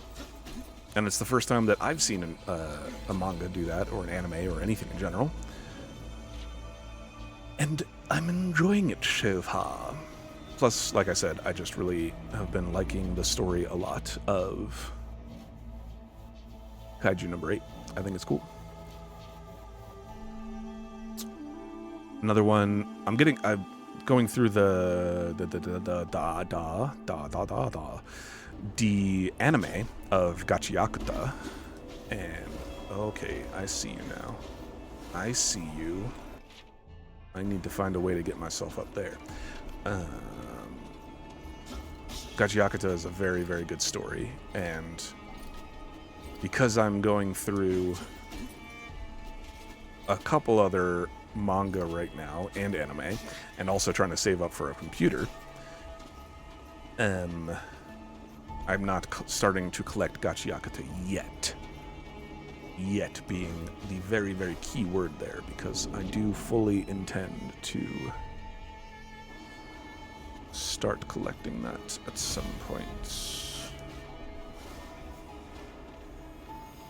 I'm trying to see or figure out how to get to these platforms up here. And I don't think that it's going to be down this way. But I was just investigating.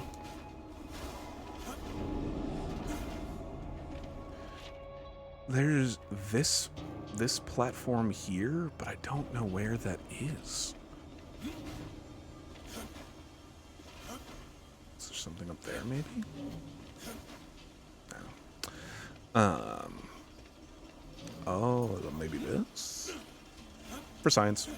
Yep. Instant death. That's okay. I expected it, but I wanted to try. Oh, War does have quite a bit more health. Interesting.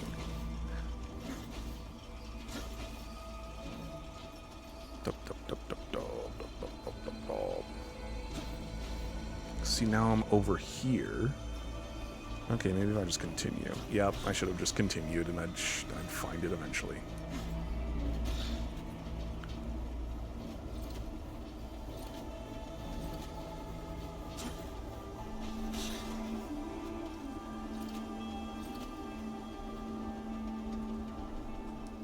How do I get up there? There's something up there. I want that something up there. Is this how I... Oh. And I... Oh.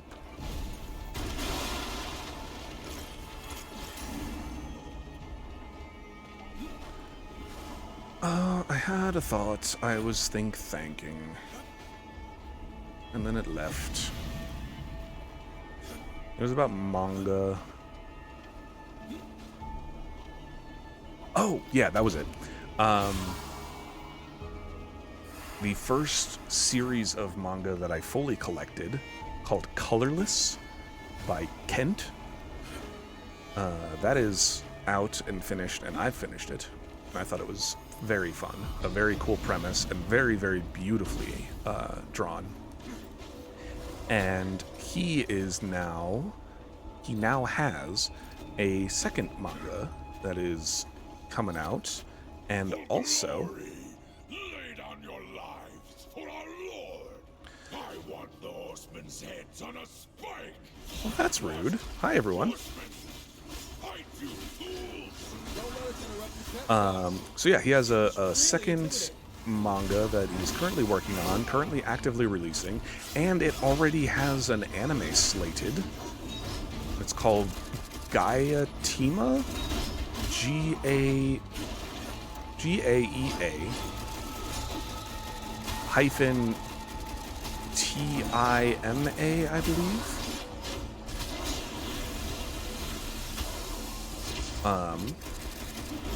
And I haven't gotten into that one yet. I haven't really gone to a bookstore or anything recently. But that is another one that I am really looking forward to. Because I really liked Colorless. Thought like I said, the drawings, keep on wanting to say animations, but the art was very, very good, very well done. I really liked the story. Thought it was cool.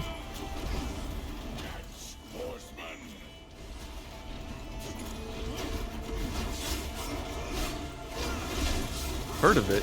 It had 7 volumes. Colorless? Colorless, yes, 7 sounds right. 7 or 8? 1, 2, 3, 4, 5, 7, yes, 7. You are correct.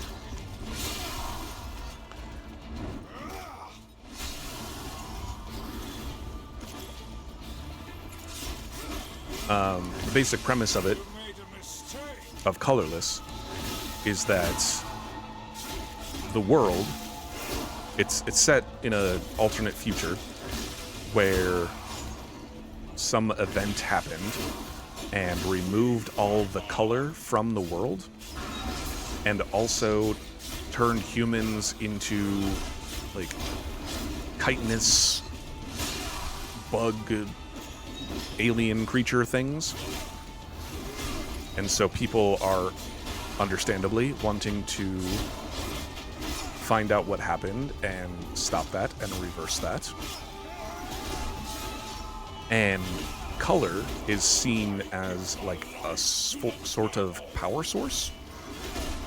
And so you'll have, it's a black and white manga, like most of them are, but in addition, as part of that, you have little occasional pops of color. You'll have like, oh, he's using green power, so this panel has little highlights of green here and there on it.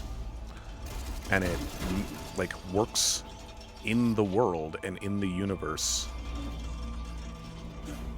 And it just looks gorgeous and is really cool and really well done, I think.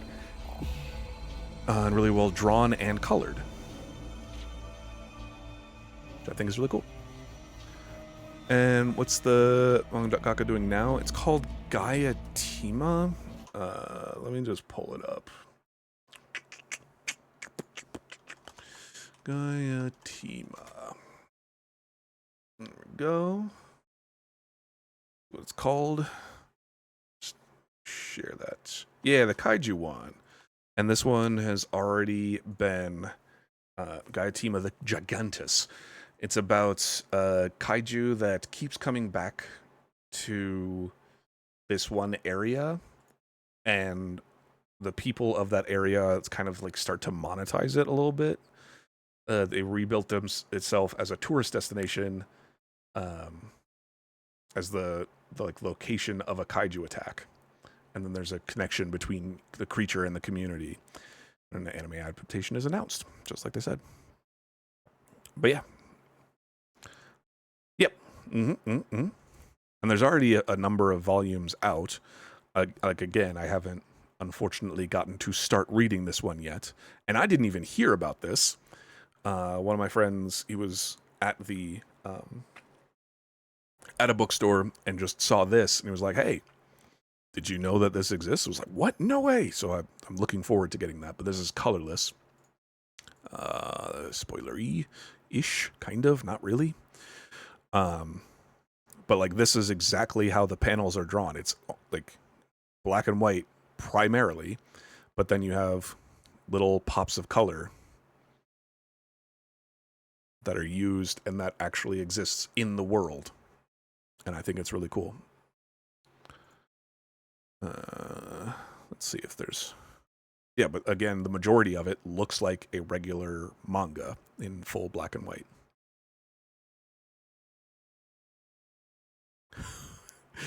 That's a thumbnail, my guy. Got enough band-aids on your face? What is happening? Yeah, like this is the art. This is one of the panels.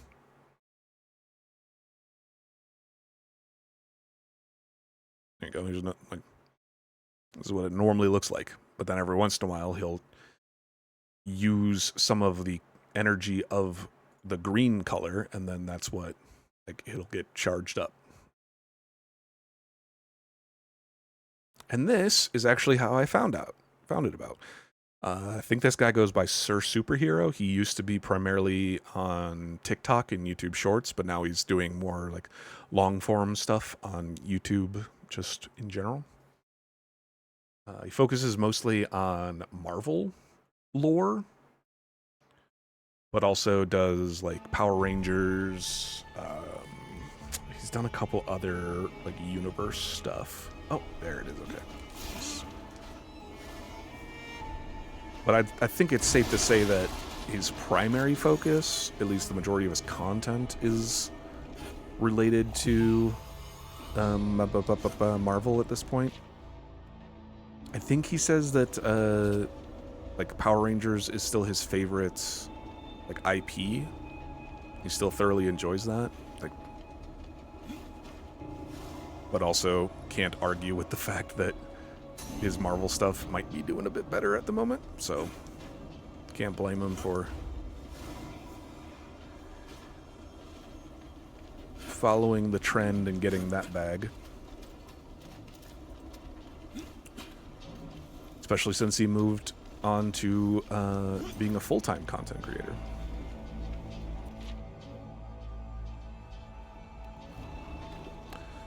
But yes, I'm a bad fan of Kent. I didn't know that he had another thing coming out. And he already had for a while another thing coming out. Okay, that's cool. Okay.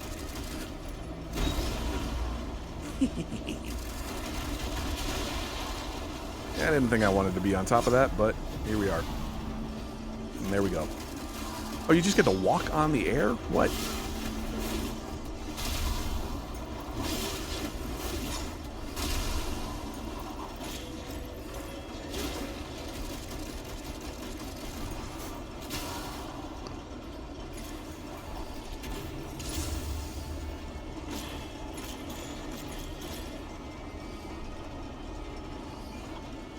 I don't think... Somehow, I don't think that we're finishing this game today, unfortunately. Fortunately, unfortunately, whatever. It is what it is. Just don't seem like it's going to happen. Oh. Let's see. I thought I saw... It might have just been a reflection on that. Break every last one of Moloch's supply caches. Oh, okay, that's where the... I thought that trickster key would have been above, but it's not.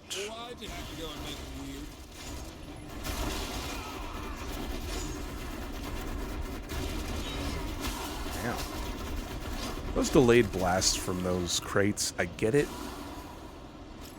but it's also frustrating frequently.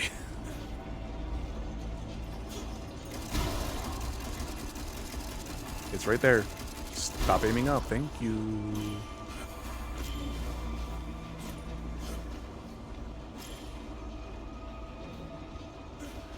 I haven't seen any art, really, from Gaiatsima. I totally could be mispronouncing that. But that's just how my brain reads it, what I see. I don't think it's too far off, at the very least.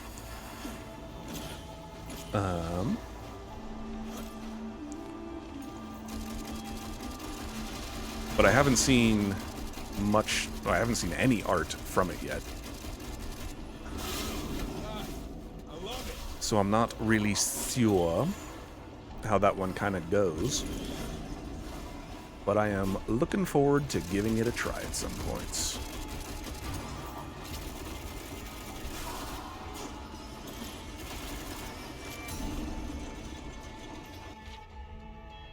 Nice. I want to apologize again that I keep on pulling up the map and double checking everything. I hope it's not too annoying or frustrating or difficult on the eyes or anything like that. I'm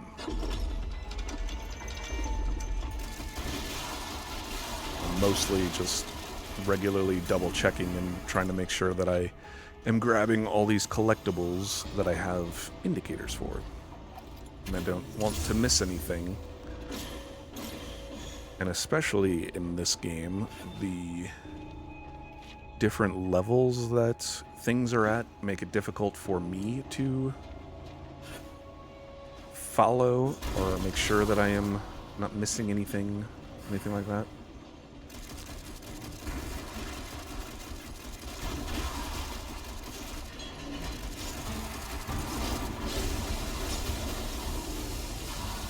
So it's going to keep happening. I apologize if it makes it difficult for anyone. Okay. Destroy 10 structures in War Machine. Yep. That's what I was going for with that. By getting launched over the edge.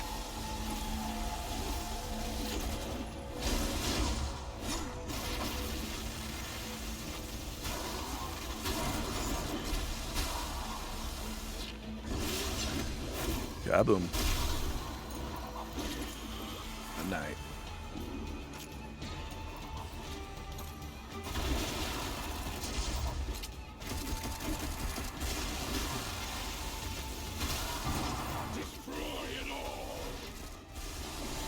And I got that done. Excellent. Thanks for coming to my party, everyone. I appreciate you helping me clear out your boss's lair. Owie. Shoot. Strife. Gotta shoot the guns if you want people to die. Going back to our previous discussion. Come on now.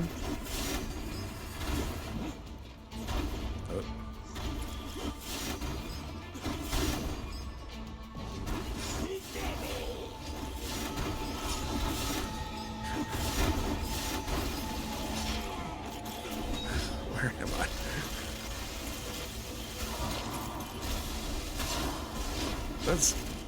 I need to make more use of putting these bombs out in order to just spawn a bunch of health orbs, apparently.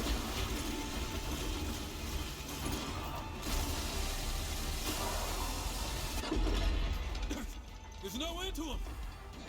Yeah, there is. Keep fighting. We will drown Moloch in a river of blood if need be. Yeah, we will.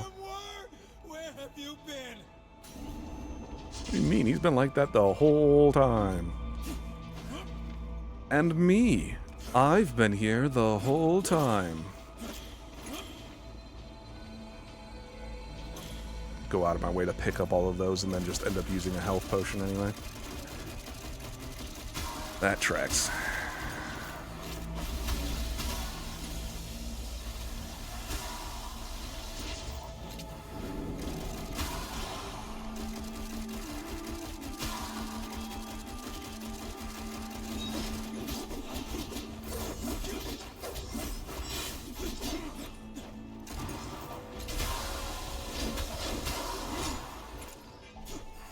I'm untouchable.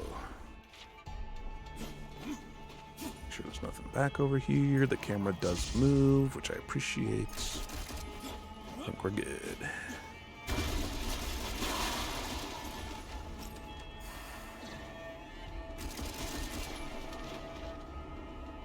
What you got for me? Yeah, keep coming. Let's go. I'll light all y'all up. Thank you for showing me that there were these explosive barrels, though. I'll wait. It's okay. Oh. Sure. Bye, buddy. Get a whiff of that gun smoke.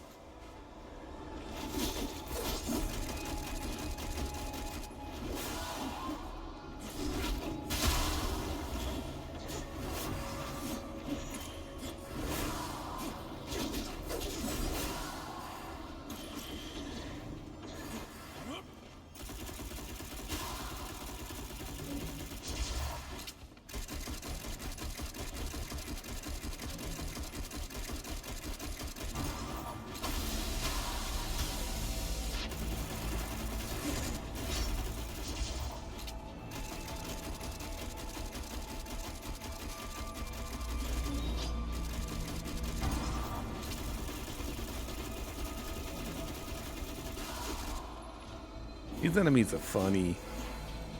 They're very, very simple AI. I guess most of the enemies for Darksiders has had pretty simple AI. Not that I know how to program or make a better one, but it just is very entertaining to me how pretty much all of them will just walk at me while I am lighting their face up. And they have no other option except for to walk straight towards me. The secret of Moloch's power. Uh-oh.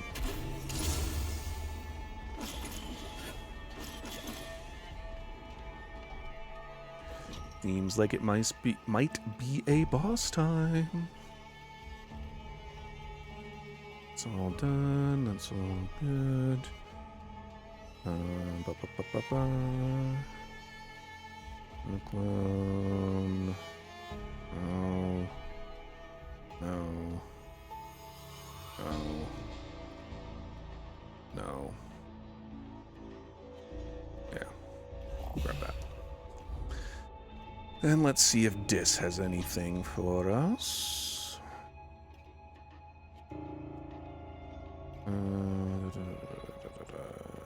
Quick step. Sure. Sure. Damage of evade counter, sure. Let's grab that, why not? Anything else? Yes, there is. Let's go ahead and upgrade a little bit more. I should have grabbed this one instead, but that's okay.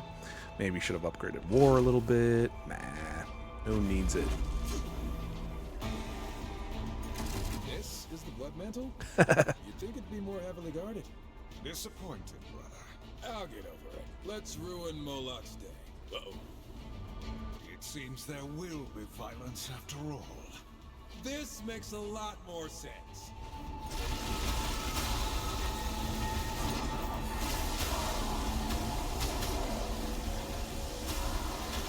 Still though, that's it? That's all you got?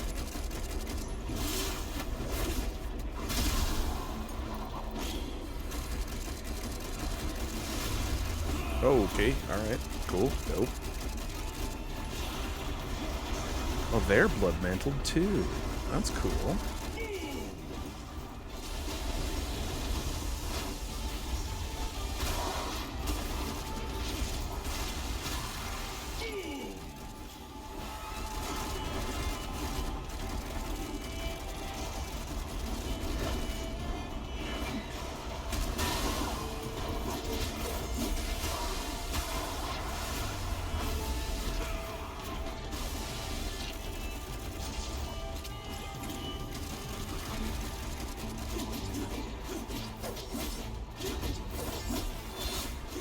Get blood mantled.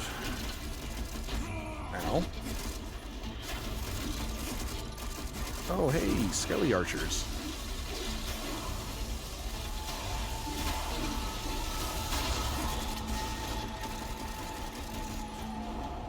Look at that, I'm already back at full health. Oh, demonic geomancer. Increase max health by 1.5% and wrath power by 1.5%. That's a pretty good one.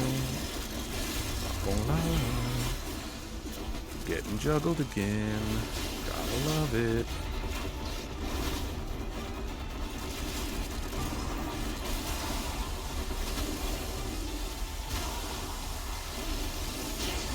What is that arcing to?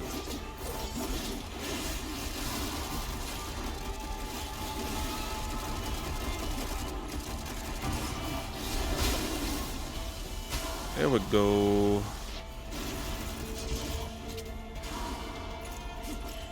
Get to that in just a second, mystery. I didn't hear the alert go off.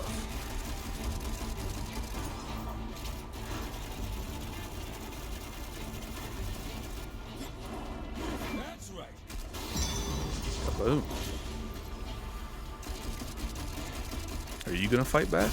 That'd be cool. Nope. Guess it's lost to the ages again. Hopefully this time for good.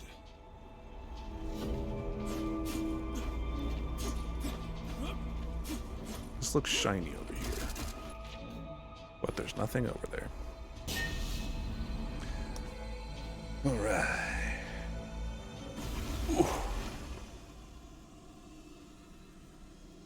New items available at Vulgrim's. We got stuff to look at.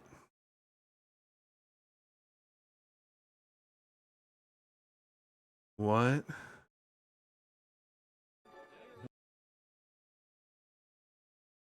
What is this?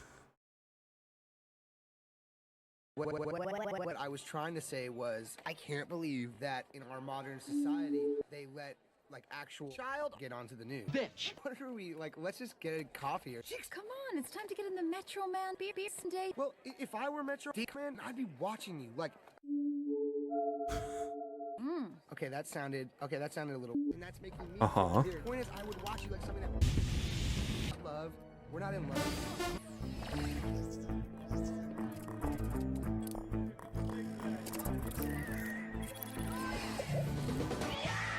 Get back to work. The city doesn't pay you to loaf. Jeez. What are you doing, guys? It's me! All right, put your hands in the air. Give me some. Come on, give it now. Give it to me. Right on. Give me the gift. Oh my, it's so much better.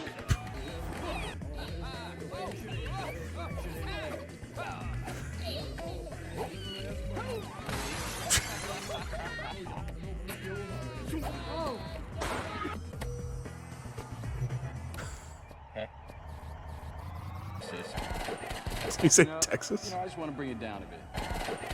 Bring it down a bit. Down a bit. Boys, a little lower. Thank you, fellas. Let's get real for a moment. You shut the fuck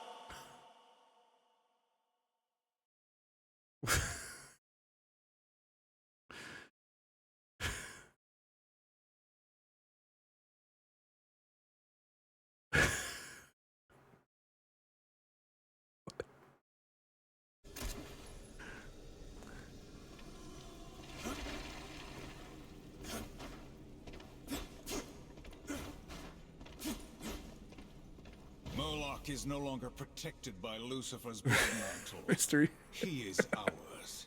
Excellent, horseman.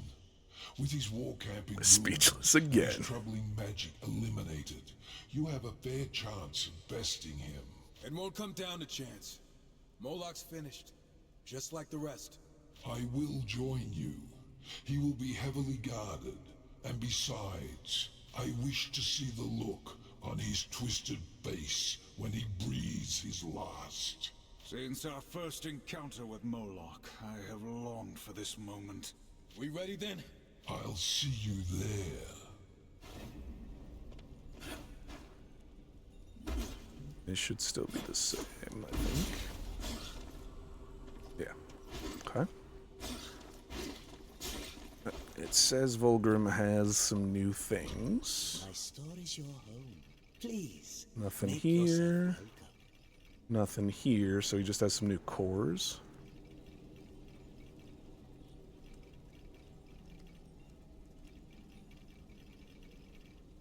It's probably the new region of cores down at the bottom.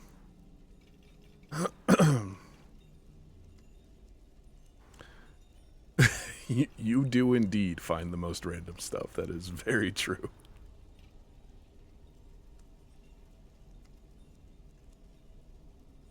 Increases attack power by 3 and wrath power by 3. That's good. I think I'll hold for now, though. Because I know that I have some more counter damage, improving strikes evade counter. Okay. Close the rift, leaking void creatures in ice. Okay. Okay. I'm thinking if this is the last mission and if it is just a boss fight, find out how he's involved in Lucifer's scheme. I'm going to give this a shot. We might be able to see credits on this today.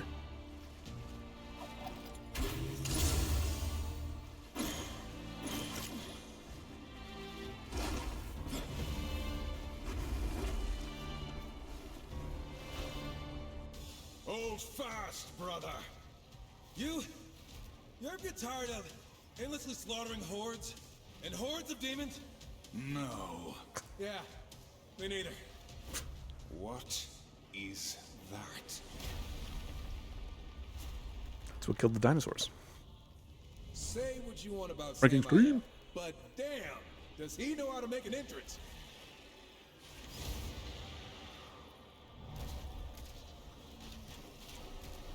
Gentlemen, after you. How kind. Horseman, Samael, you saved me the trouble of hunting you down. If you weren't such thorns in my side, I'd almost be impressed. Moloch, with your blood mantle destroyed, you can no longer hide behind Lucifer's dark magic. Now you'll tell us the truth of his plan, and then you bleed. Brave words. I'll enjoy making you choke on them while my army watches. Then all will know of Moloch's superiority. This is your fight, horseman. I'll simply enjoy the view. I've been waiting for this moment. There will be no mercy. Come, horseman. I will enjoy cutting you down.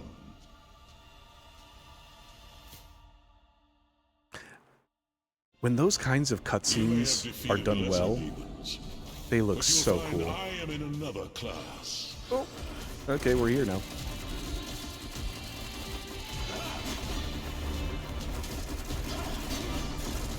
A swift death. Are you going to do this all day? Do what all day? Fight you? Yeah, I think I am going to do that all day. Which one would be a good one? Let's try out Nature Shot. I don't think I've actually used that yet. He's beneath you. On your feet. Did you really think you'd win? Those are healing crystals, right? Or is that just ammo? Yes, yes.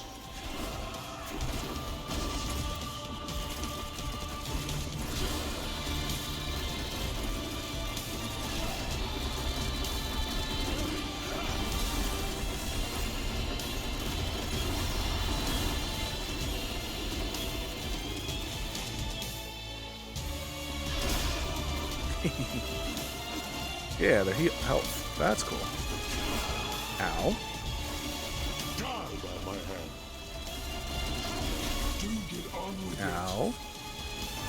I am putting everything I have into this, alright? Ow. Not falling for that.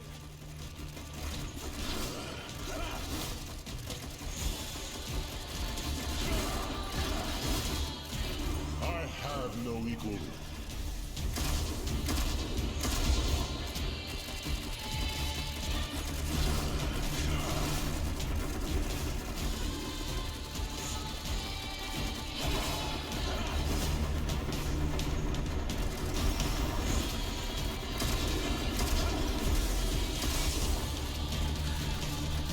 So my thoughts, if we do actually get through with this today,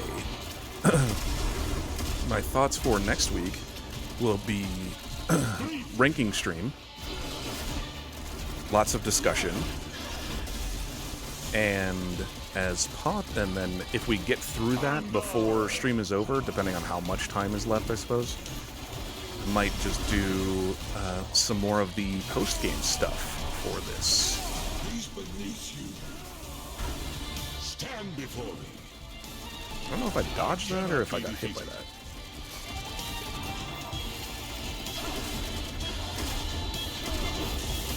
Okay, I saw that. Yes, yes. Yep. Tremble before your master. I will not be caught off guard again. These things. So it'll be primarily and mostly, yep. It'll be the ranking stream and going over the 2025 and before games streamed list, and then any extra time will go towards just any sort of follow-up with this game that I might want to do. Any, like, going back to revisiting some of the levels or challenges or whatever.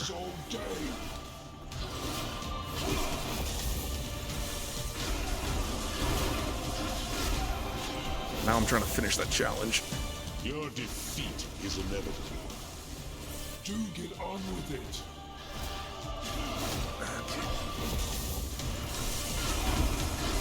There we go.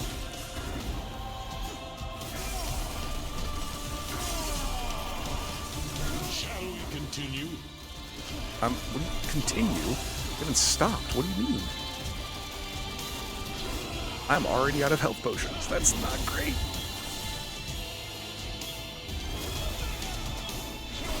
Don't fall for his tricks.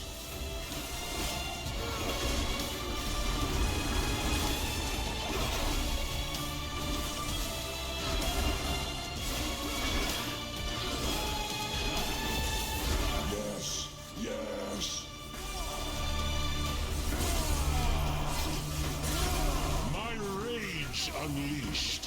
Tremble before your master. Oh. Did you What was that? really think you'd win? Forgot about this mode entirely. I will cut you down.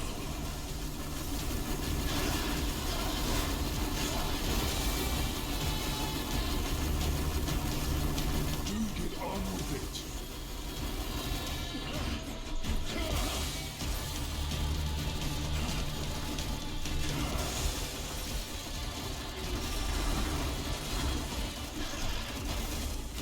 Oh! Don't fall for his tricks.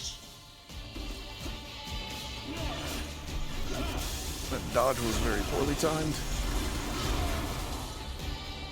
Too slow. Where'd it go?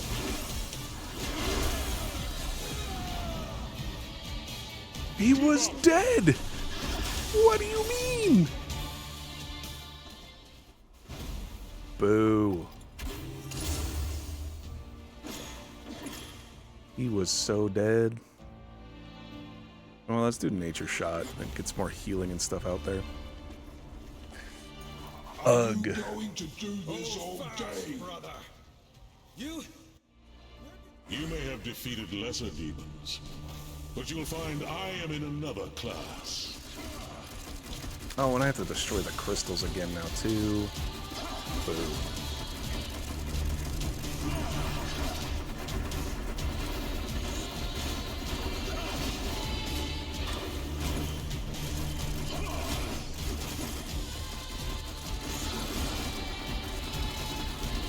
Too slow.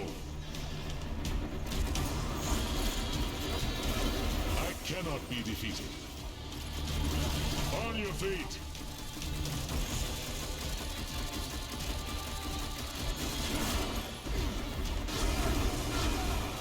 He's beneath you.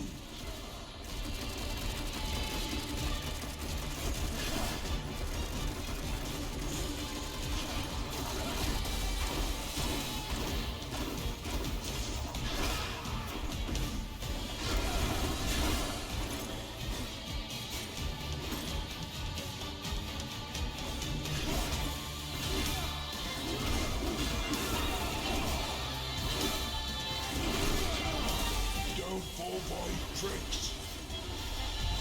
Stand before me.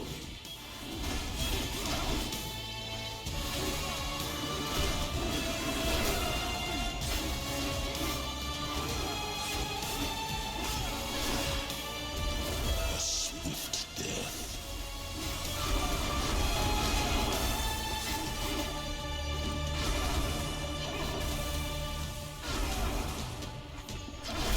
I hit the wrong button.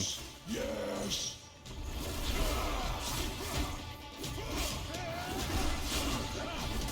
You want to heal? There we go. I think I double healed there now. Which is frustrating.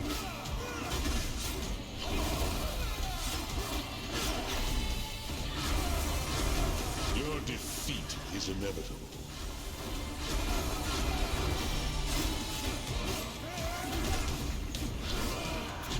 Dodge. Oh, come on, let me dodge, please, game.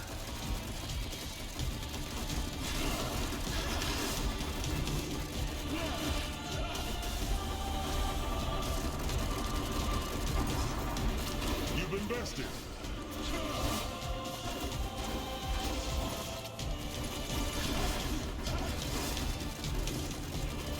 Die by my hand. Ow.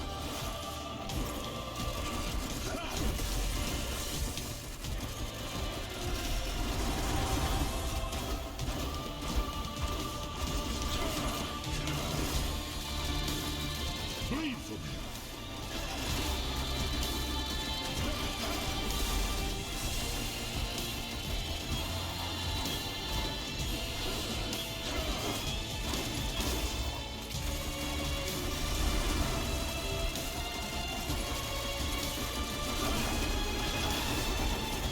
I have no equal.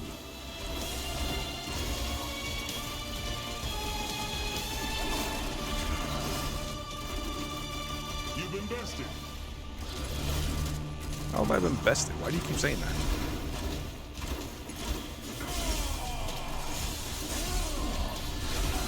Shall we continue?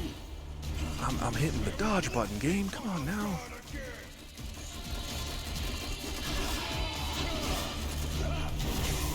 Ow. Yep. I just got juggled. Okay. It's alright.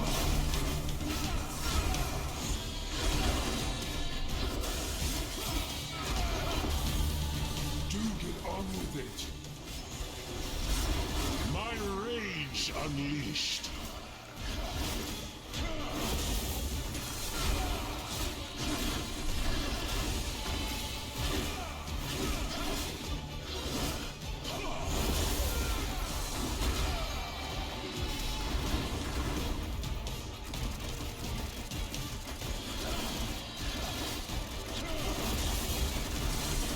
I will cut you down.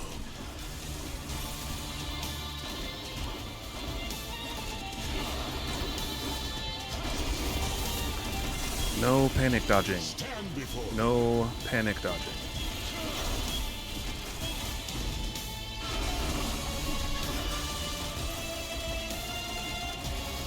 Do not panic dodging.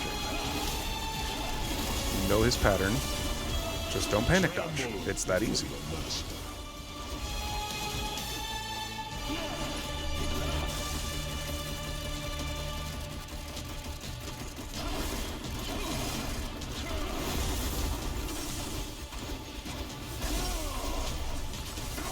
Going to do this all day. My rage unleashed. Shall we continue? I have an itch on my nose. It is very inconveniently timed.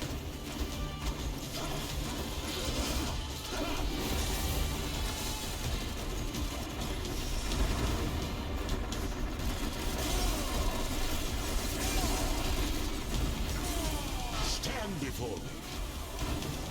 Did you really think you'd win? Dodge. Dodge, please. Where I'm stuck in something. I like to not be stuck in something.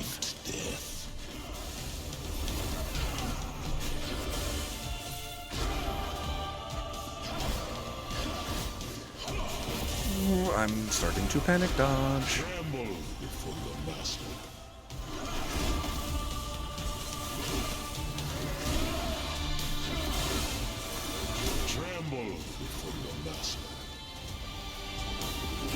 Alright, this time let's just finish him off with this, huh?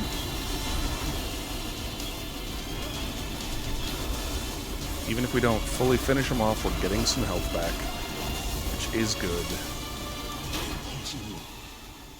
I was promised victory. Damn it, sword! Whew. Horseman, cut off his miserable head. Side one's just reminding you what a nice film. Right into his hands, horseman.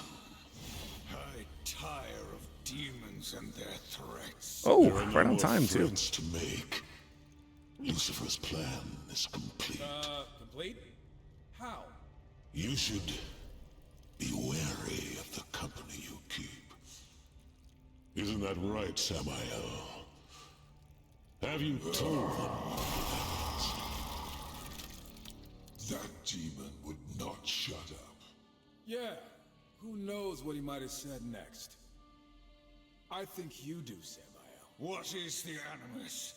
What are you hiding? I suppose I owe you the truth, but not here. Quickly, through the portal. Mm-hmm. Or the portal that he just conveniently set up for us. Kill the Lord of Hell, Moloch.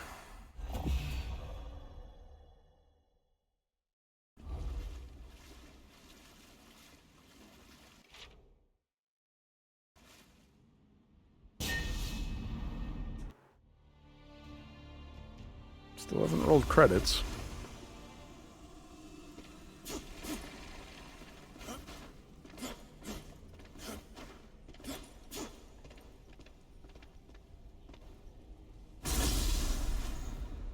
Samael, you've been lying to us this whole time. Nonsense. I simply omitted some inconvenient truths. But I will tell you now everything I know. A small penance to repay your service to me. This better be a short story. After the Nephilim were destroyed, Lilith came to me. Lilith! Of course she'd have some hand in this. She was mad with grief, seeking my aid in orchestrating vengeance upon the Council, against you, Horseman, for your part.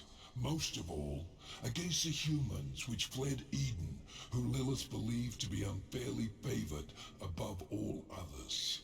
And you caved? I turned her away. I respect the balance after all, and I'd rather not have the Council meddling in my affairs, a lesson which to my great enjoyment, my rivals have learned with amusing finality. All save one. Lucifer. Yes. Lilith found him eagerly waiting, with hateful schemes to rival her own. Together they created the Animus to corrupt mankind. The Animus is a dark, seductive influence filled with malice and greed. To fuel the Animus, Lucifer struck a deal with the Masters. granting each of them power at a heavy price. The fools agreed, believing they would be invincible. He made the same offer to me. Can you imagine the nerve? What was the price, Samael? Their souls, to be claimed upon death. This whole time we've been helping Lucifer. And you knew?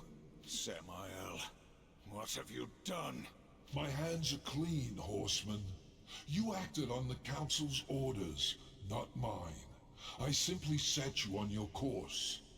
Can you blame me for wanting to see my rivals dead along the way? You will answer for this. Another time, perhaps. I promised you Lucifer, and I will send you to him, if you wish. But there is something you must know. Moloch spoke true, for perhaps the first time in his miserable life. Lucifer's work is done. He has found humanity's new homeworld, Earth. Using the Animus, he has corrupted them. You will find them changed.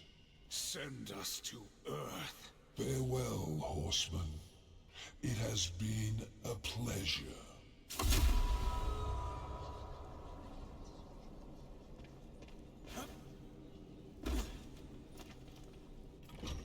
Stay a while. Coins are everywhere. Keep your eyes up.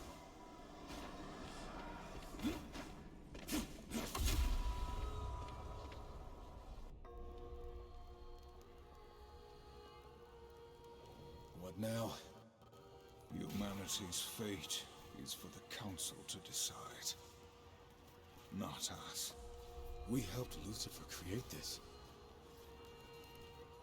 Impressive, aren't they? Speak of the devil. The life these creatures knew before was meaningless. Whispering stories into the fire, searching the stars for answers to their pathetic existence. I am the answer. See how quickly they adapt?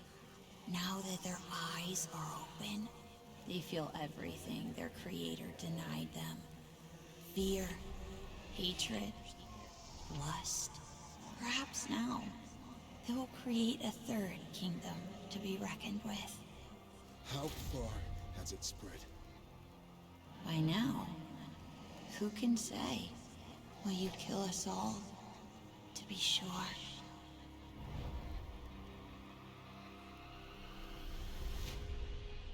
Run, boy. As far from the village as you can.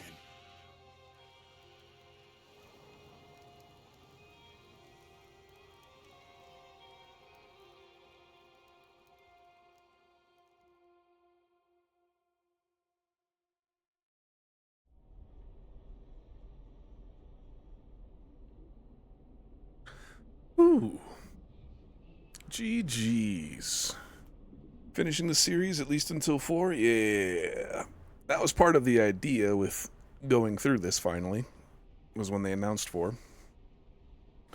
Somewhat similar to Okami 2 being announced. But yeah. Finished another game, finished another series.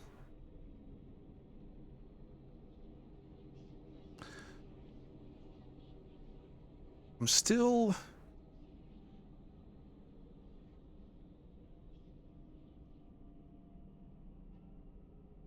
Felt like a weaker game compared to the rest. Kind of.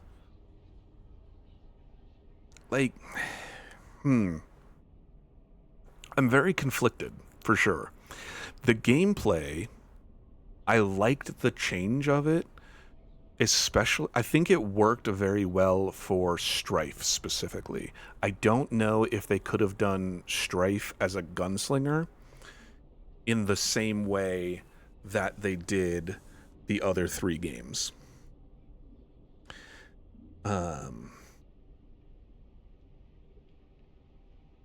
Interesting that they decided to call it Darksiders Genesis instead of having this one be Darksiders 4.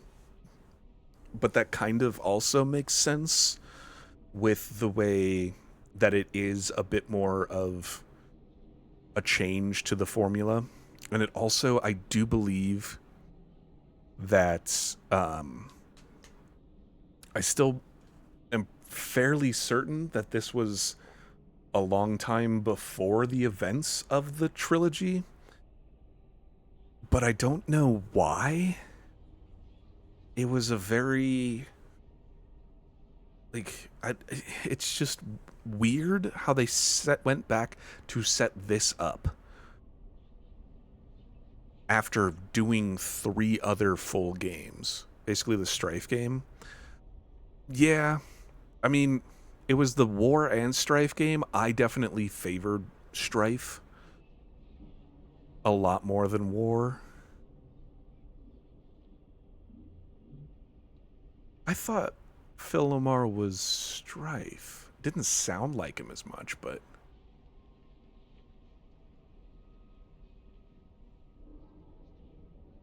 At least maybe he was in the other ones? Weird. Yeah, like... This added, I guess, a little bit more... Yeah, Troy Baker's in the game, too. There were a number of big names now that were in there. Like, Darren DePaul was also in it. Of course, Liam O'Brien was War again. There were a couple others that I recognized, but I don't remember off the top of my head now. But, like, story-wise and lore-wise, it just felt weird. I don't want to say unnecessary, but it seemed in a way kind of like it was adding to and or clarifying stuff from the trilogy that wasn't very clear yet, or they thought maybe this was going to be the end, so they were trying to wrap it up a bit more with what they could do. I don't know. It didn't have the same hit to it as the other ones. Like, even 3, at the end of 3, I was like, this story is really cool. They're setting this up really well. They're putting this in a really good direction. 3, I think, was the weakest game overall of the 4 of them. But this one might have been the weakest story. Only thanks to the ending of 3. 3, at the end, really brought it around for me. It went from, like, this is not a great game, I don't really recommend this one. You could play it for the story, or you could just watch the cutscenes or a playthrough or something. But the ending kind of turned me around to be like, okay, this is good. I don't think it was a bad playthrough anymore. I think the ending helped save it. I don't know that I would still be like, yeah, everyone should play this, but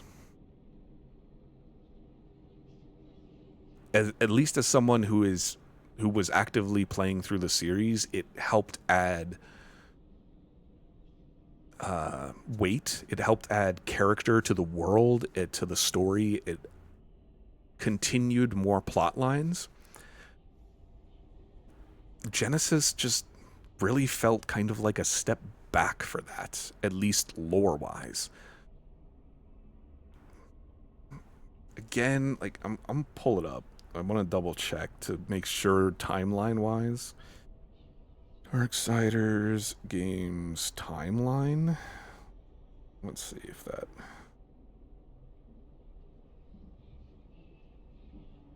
Timeline.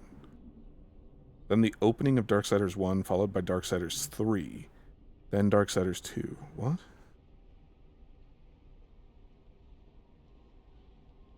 Started in 2010. Or, yeah. War, strife. You have proven your worth as soldiers of the Council. May your will and service continue unwavering for eternity.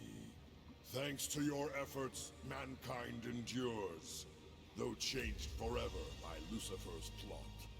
Culling the aggressive humans you encountered was no doubt a grim task, but necessary. One that may help shape the Third Kingdom. Time will tell. What humans remain must be watched closely, protected. Listen thus. With the forging of these 7 seals, a great treaty shall be wrought in the name of the balance. They who break it shall suffer the Horseman's wrath. Let our will be manifest within the seals. 3 from the children of heaven, 3 from the dwellers below, and a final seal from our own wisdom. The Council has spoken.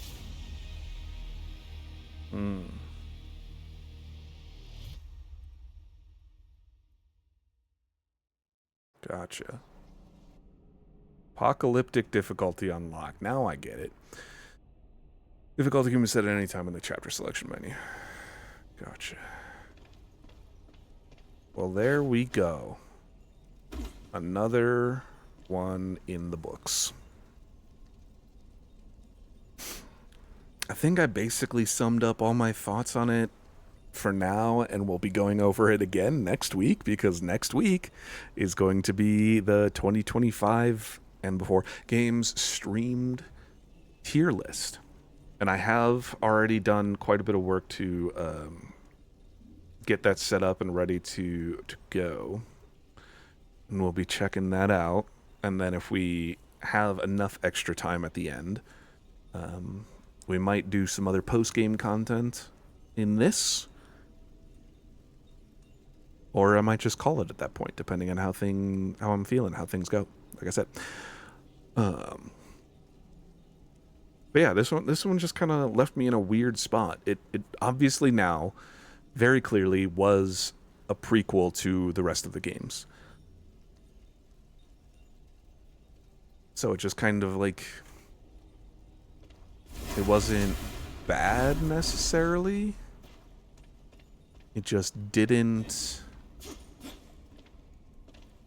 maybe give me quite as much as I was looking for, I guess. I don't know. I'll be mulling it over some. Unnecessary in a way. A little? Like, unnecessary makes it sound kind of bad. But it does also feel somewhat accurate. Like, it wasn't a bad game. I enjoyed it. It just... And I guess it is more Darksiders content, which is kind of a good thing for the series, for the franchise. I think similar-ish to the other, to 2 and 3, it would have been a better thing. I think I would have appreciated it more or enjoyed it more if it was more of a simultaneous story of what Strife was doing during War's like journey during his time, or after, or like similar to Darksiders 2 of what Death was doing when War was imprisoned, and then we could have seen what Strife was doing when War was imprisoned. It would have been, I think, more interesting and more valuable that way. And then we could have gone into Darksiders 4 being caught up on all 4 of the Horsemen and them going, like, ripping apart the Council and everything else and fixing that whole thing. Did the rest of the series need the extra lore, or did it do nothing for it? It kind of, like I said, it kind of patched some holes of, like, not really holes, but added more clarification and more specificity of, like, towards the end of 2 and 3 at the very least, and I think maybe 1 also, they were doing, like, Marvel Thanos scenes where the post-credit scene or towards the end, they were hinting towards, hey, this unnamed, unknown figure, unseen figure is clearly plotting something and putting something together, working their own machinations to screw over the horsemen and to manipulate the council and corrupt the council and just work their own ends, work their own means kind of deal. This one basically just solidified, hey, this is Lucifer doing all of this. He is corrupting everything. He is the one that is moving all these pieces against each other for his own will. But then it also feels weird that all of that is established and set up before the trilogy even happens. And so it makes it feel, it almost cheapens the trilogy, because then it's like, okay, why were the horsemen willing to go forward with doing any of these things when they know that Lucifer is pulling the strings? Why didn't they try and counteract or do anything before that point?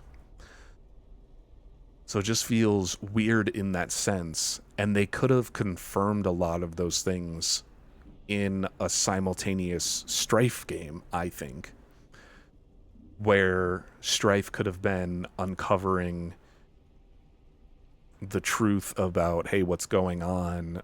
Is it Lucifer? Yes. Has he been manipulating all of these people, which we already got in 3?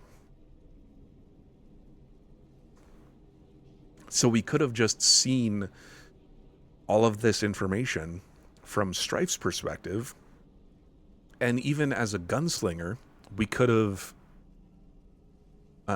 seen him, like, it would make more sense, because he is a primarily ranged focused character, to see him be more of like a detective, kind of lurking in the shadows, trying to, not necessarily a stealth game, but almost more like a Hitman game, I guess. In that it doesn't have to be set up like a Hitman game.